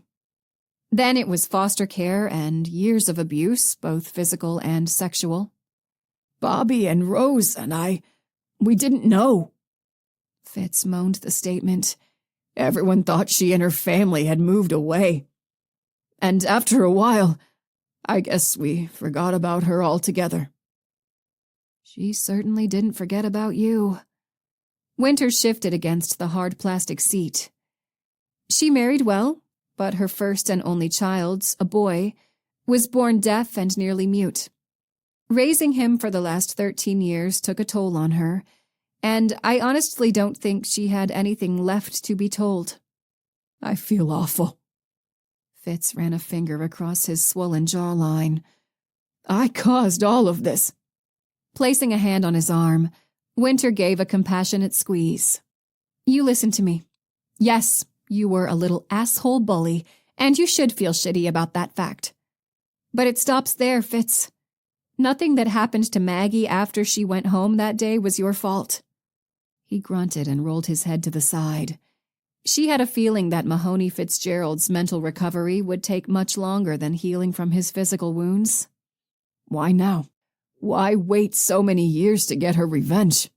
That was a question Winter had wanted to know, too. From what she said, she was triggered when she caught the news story of Bobby Burner's eldest son's Little League National Championship win months ago. Bobby's own success as a minor league baseball player and businessman was already infuriating enough, and there he was, passing his good fortune down to the next generation of healthy little assholes. Winter smiled. Those were mostly her words. So, she decided to kill us all? Winter shook her head. No, she actually only planned on killing Bobby and Roosevelt, based on what she said. Her plan was to destroy your life by driving you insane. Fitz chuckled, though the sound held no joy. She very nearly did. He frowned. So obviously Patricia Smith wasn't Sandra's mother. Sandra was just a lie. But how did Maggie manage to get so many people to lie with her? She employed two classic methods of coercion: money and blackmail. Winter pictured Patricia's emaciated face. Patricia was dying and leaving behind a granddaughter who desperately wanted to go to college. The girl's parents are deadbeats. Patricia jumped at the chance to earn the money she needed. All she had to do was act in some rich woman's play. And the doctor? Fitz's raspy voice couldn't camouflage his shock. The nurses? Winter lifted a shoulder. From what I can tell, the assorted medical staff you met when you visited Peaceful Acres were in on it too. They've transferred jobs or disappeared altogether. It's going to take law enforcement a long time to hunt them all down. Fitz stared out the window. How did Maggie know them? Or Patricia, for that matter? Her husband, Hank, is a powerful man. He owns a lot of medical facilities. John Newberry was his friend, and when John lost his job over a gambling addiction, Hank helped him pay off his debts and offered him a fresh start as the medical director at Peaceful Acres. Maggie took things from there. I still can't believe she has a husband. Fitz's lower lip trembled. She didn't act married. I wouldn't have fallen in love with Sandra if I'd known about him. Winter wondered how much therapy it would take for Fitz to process the fact that Sandra Smith truly hadn't existed. That's the key word. Act. Maggie was acting. Sandra was never there. That'll get easier to accept with time. Fitz continued to avoid eye contact. If you say so. What about the nurse? Maud Little was a regular visiting nurse for Maggie's son in their home. Winter had to give the woman credit for her impressively woven web of deceit. But Maud got caught stealing pharmaceuticals at the hospital and lost her job. Maggie, of course, had the perfect position for Maud to fill. A job and eventual retirement in paradise in exchange for Maud's unwavering cooperation and whatever theatrical skills she possessed. Gritting his teeth, Fitz's hand curled into a fist on the blanket. Tell me those two assholes didn't get away. Winter allowed herself a satisfied smile. You'll be happy to know that though Nurse Little made it out of the country, her computer's plane ticket receipts led the authorities straight to her. And Dr. Newberry didn't even make it out of the airport. He was stopped during a security check and identified as a person of interest in the murder of Patricia Smith. Killing a dying woman. Fitz spat the words. How could anyone do that and walk around like everything was normal afterward? That's one question I don't have to answer. Winter stifled a yawn, her eyelids suddenly feeling like they weighed 10,000 pounds. If it's of any comfort, Maggie's husband is facing the same shock as you. He had no idea what was going on inside Peaceful Acres or his wife's head, let alone that she was having a full-blown affair. Fitz shook his head. That's not comforting at all. It makes me feel angry and guilty. I slept with his wife and I'm sorry for that, but Sandra was mine. If Fitz weren't in such a fragile state, she might have shaken him. Sandra isn't real. She isn't real. As if the universe wanted to punch him for her, Fitz yawned loudly and yelped. He lifted a hand to his face. Stupid jaw. They hadn't even gotten to all the other people who'd been paid to take part in Maggie's revenge scheme. The owner of the apartment building, the family who'd lived there for years, the server at the cafe who'd flown home. A whole roster of individuals were involved in the ruse. The mystery of which, if any, of those actors had known about Maggie's violent endgame remained unsolved for now. Likely the answers would come out via testimony once the court case began, as would the explanation surrounding Maggie's utilization of the rats. Wanting to ask if his parents and sister had dropped by to visit him yet, Winter decided against it. The Fitzgeralds' family dynamic was far from healthy, and she might just twist the knife deeper by probing. Blood didn't always mean forgiveness and love. No one was better acquainted with that fact than her. Except for maybe Maggie von Gork. You should get some sleep.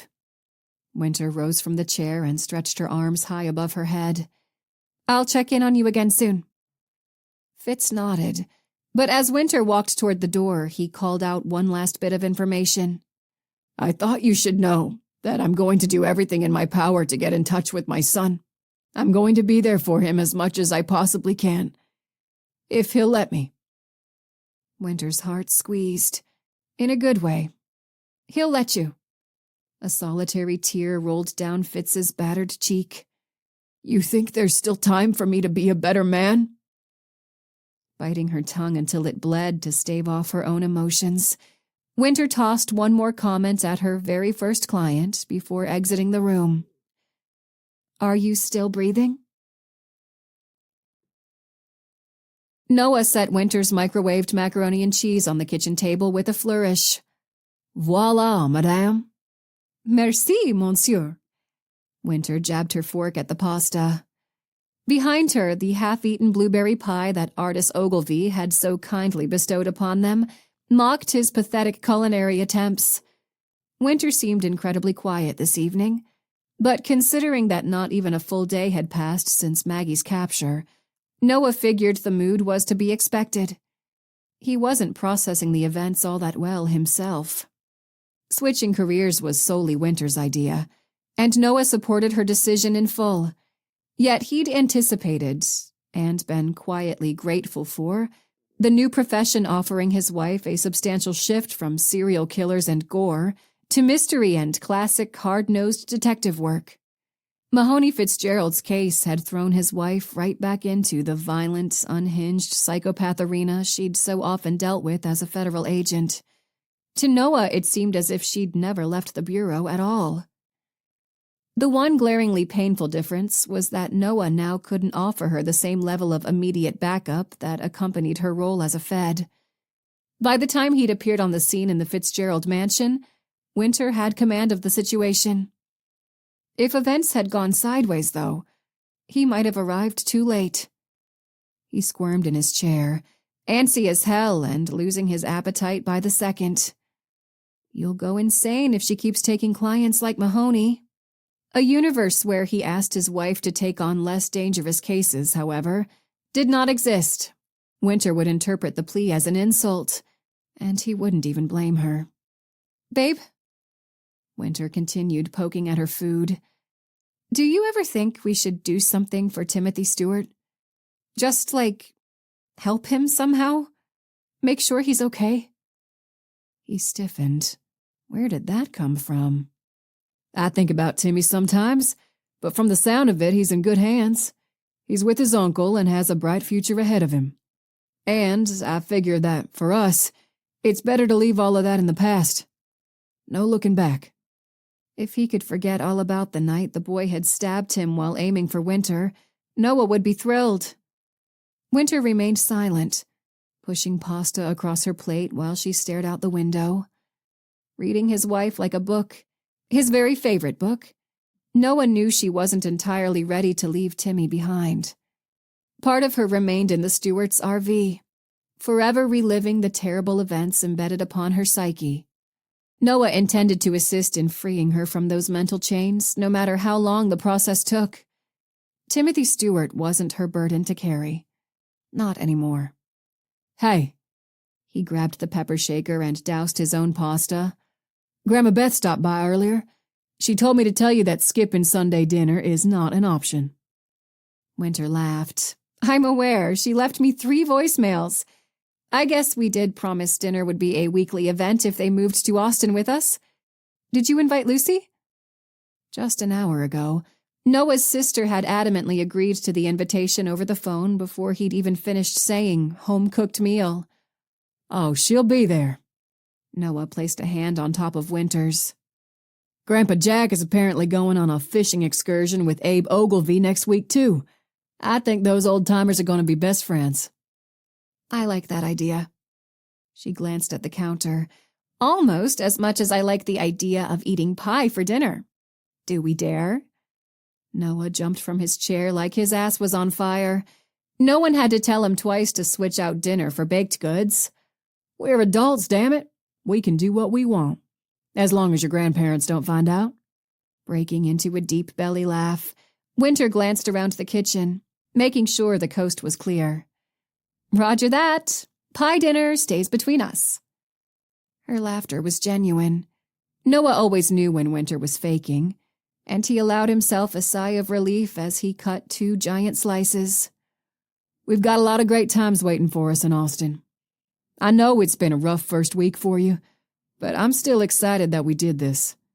I really feel like we're home.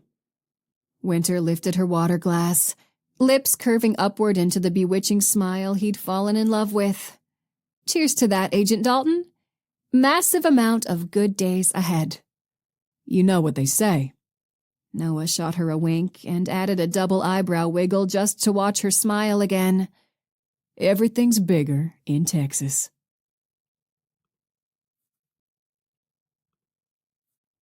Chapter 41. Julia Eversmeyer carefully pressed each digit of the Black Investigations phone number. Her research had turned up impressive details about Winter Black, a former federal agent who'd recently become a private investigator. Winter had a reputation. The woman was described throughout the entire internet as fearless, relentless, merciless. Please, please, please be all of those things. Julia counted the rings, praying that Winter would answer. Instead, her call went to voicemail. You've reached Black Investigations. Please leave your name, number, and a brief description of the reason for your call after the beep, and I'll be in touch. Julia swiped a hand across her forehead as the beep sang through her brain. She fumbled for the right words, even though they didn't exist. Everything about her situation was wrong. She cleared her throat and pressed her trembling fingers to her temples. My name is Julia Eversmeyer. My number is 555-1212. I'm calling because I need to protect my children from my ex-husband. They've been massively traumatized by our divorce, and now I believe he's sick. Please, help me. Ending the call, Julia shook her head in embarrassment. She shouldn't have ended the message with a plea. Then again, there wasn't exactly a right way to wrap something like that up. Sipping her Merlot, Julia forced herself to look at the picture again. Her youngest, a 5-year-old little girl, had drawn the picture with crayons and proudly presented it at the dinner table the previous evening. The stick-figure man with a broad smile was surrounded by small stick-figure girls. All of them held identical objects that could have been knives, swords, or maybe needles. The 5 written words below the picture turned Julia's stomach into a block of ice. Beneath the man, the childish scrawl proclaimed, "Naked Daddy," and beneath the females, the disturbing declaration of "Naked, Naughty Girls." For a long time, Julia had suspected that her ex had a pornography addiction, but stayed with him for the sake of their 3 children. For all those years, her decision had seemed like the right thing to do. As it turned out, everything about her situation was wrong. She stared at the illustration, fury flooding her veins. If her ex-husband was doing anything close to what the picture indicated, Julia would kill him herself.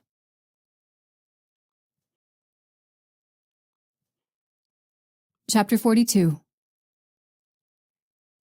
Timmy Stewart liked Dr. Santos. He liked her a lot. She was pretty, smelled like flowers, and almost always had a big smile on her face. She reminded him of his dead mother. They'd been talking for a long time. Dr. Santos said the session was only a half hour, but Timmy was sure he'd been sitting on this couch for half a day at least. That's okay, though. She's so nice. His uncle told Timmy that he'd be visiting Dr. Santos often. He didn't mind at all. Or at least he wouldn't mind as long as she didn't keep asking him questions like the one she was waiting for him to answer now. How do you feel about what happened with Agent Dalton? What you did to Agent Dalton, now that some time has passed? It was an icky question, one that made snakes wriggle around inside his belly. He squirmed in his chair. He didn't think he could tell Dr. Santos everything. You can tell her most of it. Timmy stilled. He liked the idea of letting Dr. Santos get to know him. He trusted her already. Every time I think about what I did to Agent Dalton, I get sad. Timmy frowned, the sadness hitting as hard as ever. I know he was one of the good guys now, and I know Agent Black didn't want to hurt my parents. Her evil brother made her do that. Dr. Santos's smile disappeared for a second, the way people's smiles always disappeared when he talked about Justin Black. She managed to smile again pretty fast. Do you still think about Agent Black's brother very often? The answer was yes and no. He thought of Justin every day, but in some strange, foggy way that seemed like a bad dream. It felt like Justin was very far away, and Timmy liked that. I don't know. He kicked his dangling feet back and forth. I try not to. He was scary. He was the scariest person I've ever met. He was going to kill Agent Black. He told me so. He was going to kill all of them. That idea upset Timmy and made his throat all scratchy. All those agents were nice people. Good people. Killing good people was wrong. Wasn't it? How do you feel about Agent Black's brother being in prison for the rest of his life?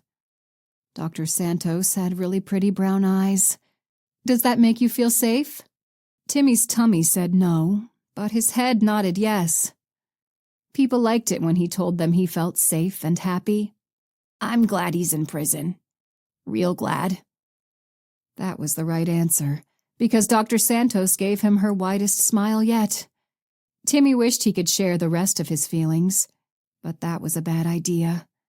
He was just a kid, but even he knew a bad idea when he heard one.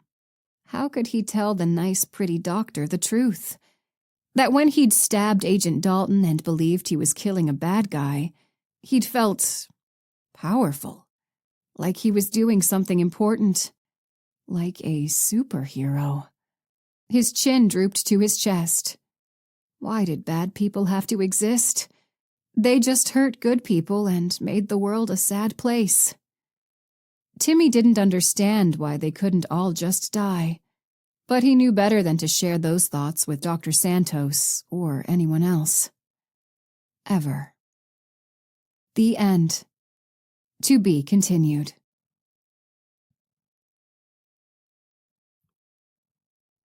Want to read more about Winter? Winter Black takes on her second case as a PI when she is hired by a woman desperate to prove that her ex-husband is involved in deviant activities and thereby putting their children in danger. But is her client sorely mistaken? Find out if she can solve this one in Winter's Rescue, available now on Amazon. Want to read more about Winter? When FBI Special Agent Winter Black enters a luxurious Montana cabin 2 days before Christmas, she's excited because all the people she loves will be joining her soon. Her joy is dashed when an unexpected blizzard hits the area, leaving her stranded and without any means of communication. And she's not alone. She finds a dead body, with nowhere to run and thrust into a game of psychological warfare by a killer she can't see. Winter's hope for a bright and shiny Christmas turns into a fight for her life. Find out if she will survive in Winter's Black Christmas, available now on Amazon.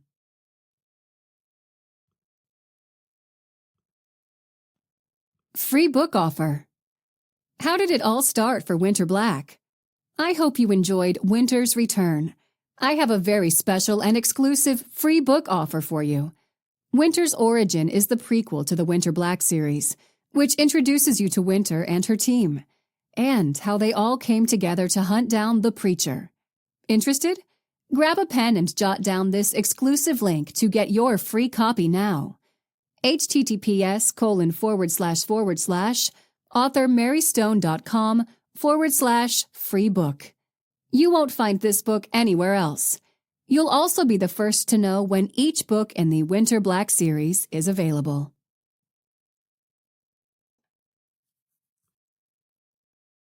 About the author. Nestled in the serene Blue Ridge Mountains of East Tennessee, Mary Stone crafts her stories surrounded by the natural beauty that inspires her. What was once a home filled with the lively energy of her sons has now become a peaceful writer's retreat, shared with cherished pets and the vivid characters of her imagination. As her sons grew and welcomed wonderful daughters-in-law into the family, Mary's life entered a quieter phase, rich with opportunities for deep creative focus. In this tranquil environment, she weaves tales of courage, resilience, and intrigue, each story a testament to her evolving journey as a writer.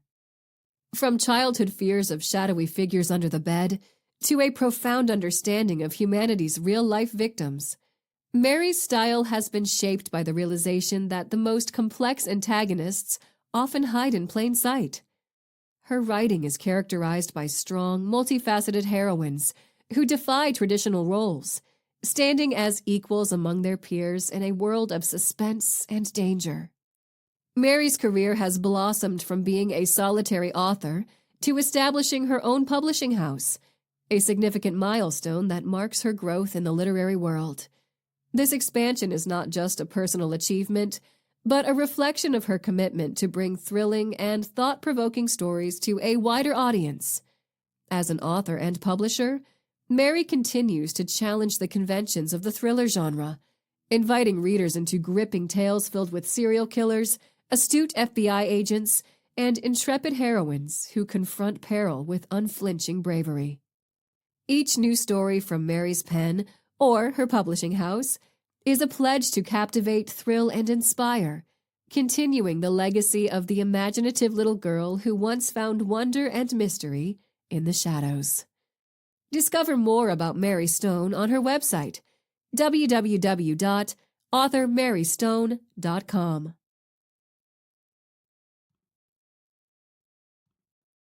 Acknowledgements. The past few years have been a whirlwind of change, both personally and professionally, and I find myself at a loss for the right words to express my profound gratitude to those who have supported me on this remarkable journey. Yet I am compelled to try. To my sons, whose unwavering support has been my bedrock, granting me the time and energy to transform my darkest thoughts into words on paper. Your steadfast belief in me has never faltered, and watching each of you grow, welcoming the wonderful daughters you've brought into our family, has been a source of immense pride and joy. Embarking on the dual role of both author and publisher has been an exhilarating, albeit challenging, adventure. Transitioning from the solitude of writing to the dynamic world of publishing has opened new horizons for me, and I'm deeply grateful for the opportunity to share my work directly with you, the readers. I extend my heartfelt thanks to the entire team at Mary Stone Publishing, the same dedicated group who first recognized my potential as an indie author years ago. Your collective efforts, from the editors whose skillful hands have polished my words to the designers, marketers, and support staff who breathe life into these books, have been instrumental in resonating deeply with our readers. Each of you plays a crucial role in this journey, not only nurturing my growth, but also ensuring that every story reaches its full potential. Your dedication, creativity, and finesse have been nothing short of invaluable. However, my deepest gratitude is reserved for you, my beloved readers. You ventured off the beaten path of traditional publishing to embrace my work, investing your most precious asset, your time. It is my sincerest hope that this book has enriched that time, leaving you with memories that linger long after the last page is turned. With all my love and heartfelt appreciation, Mary.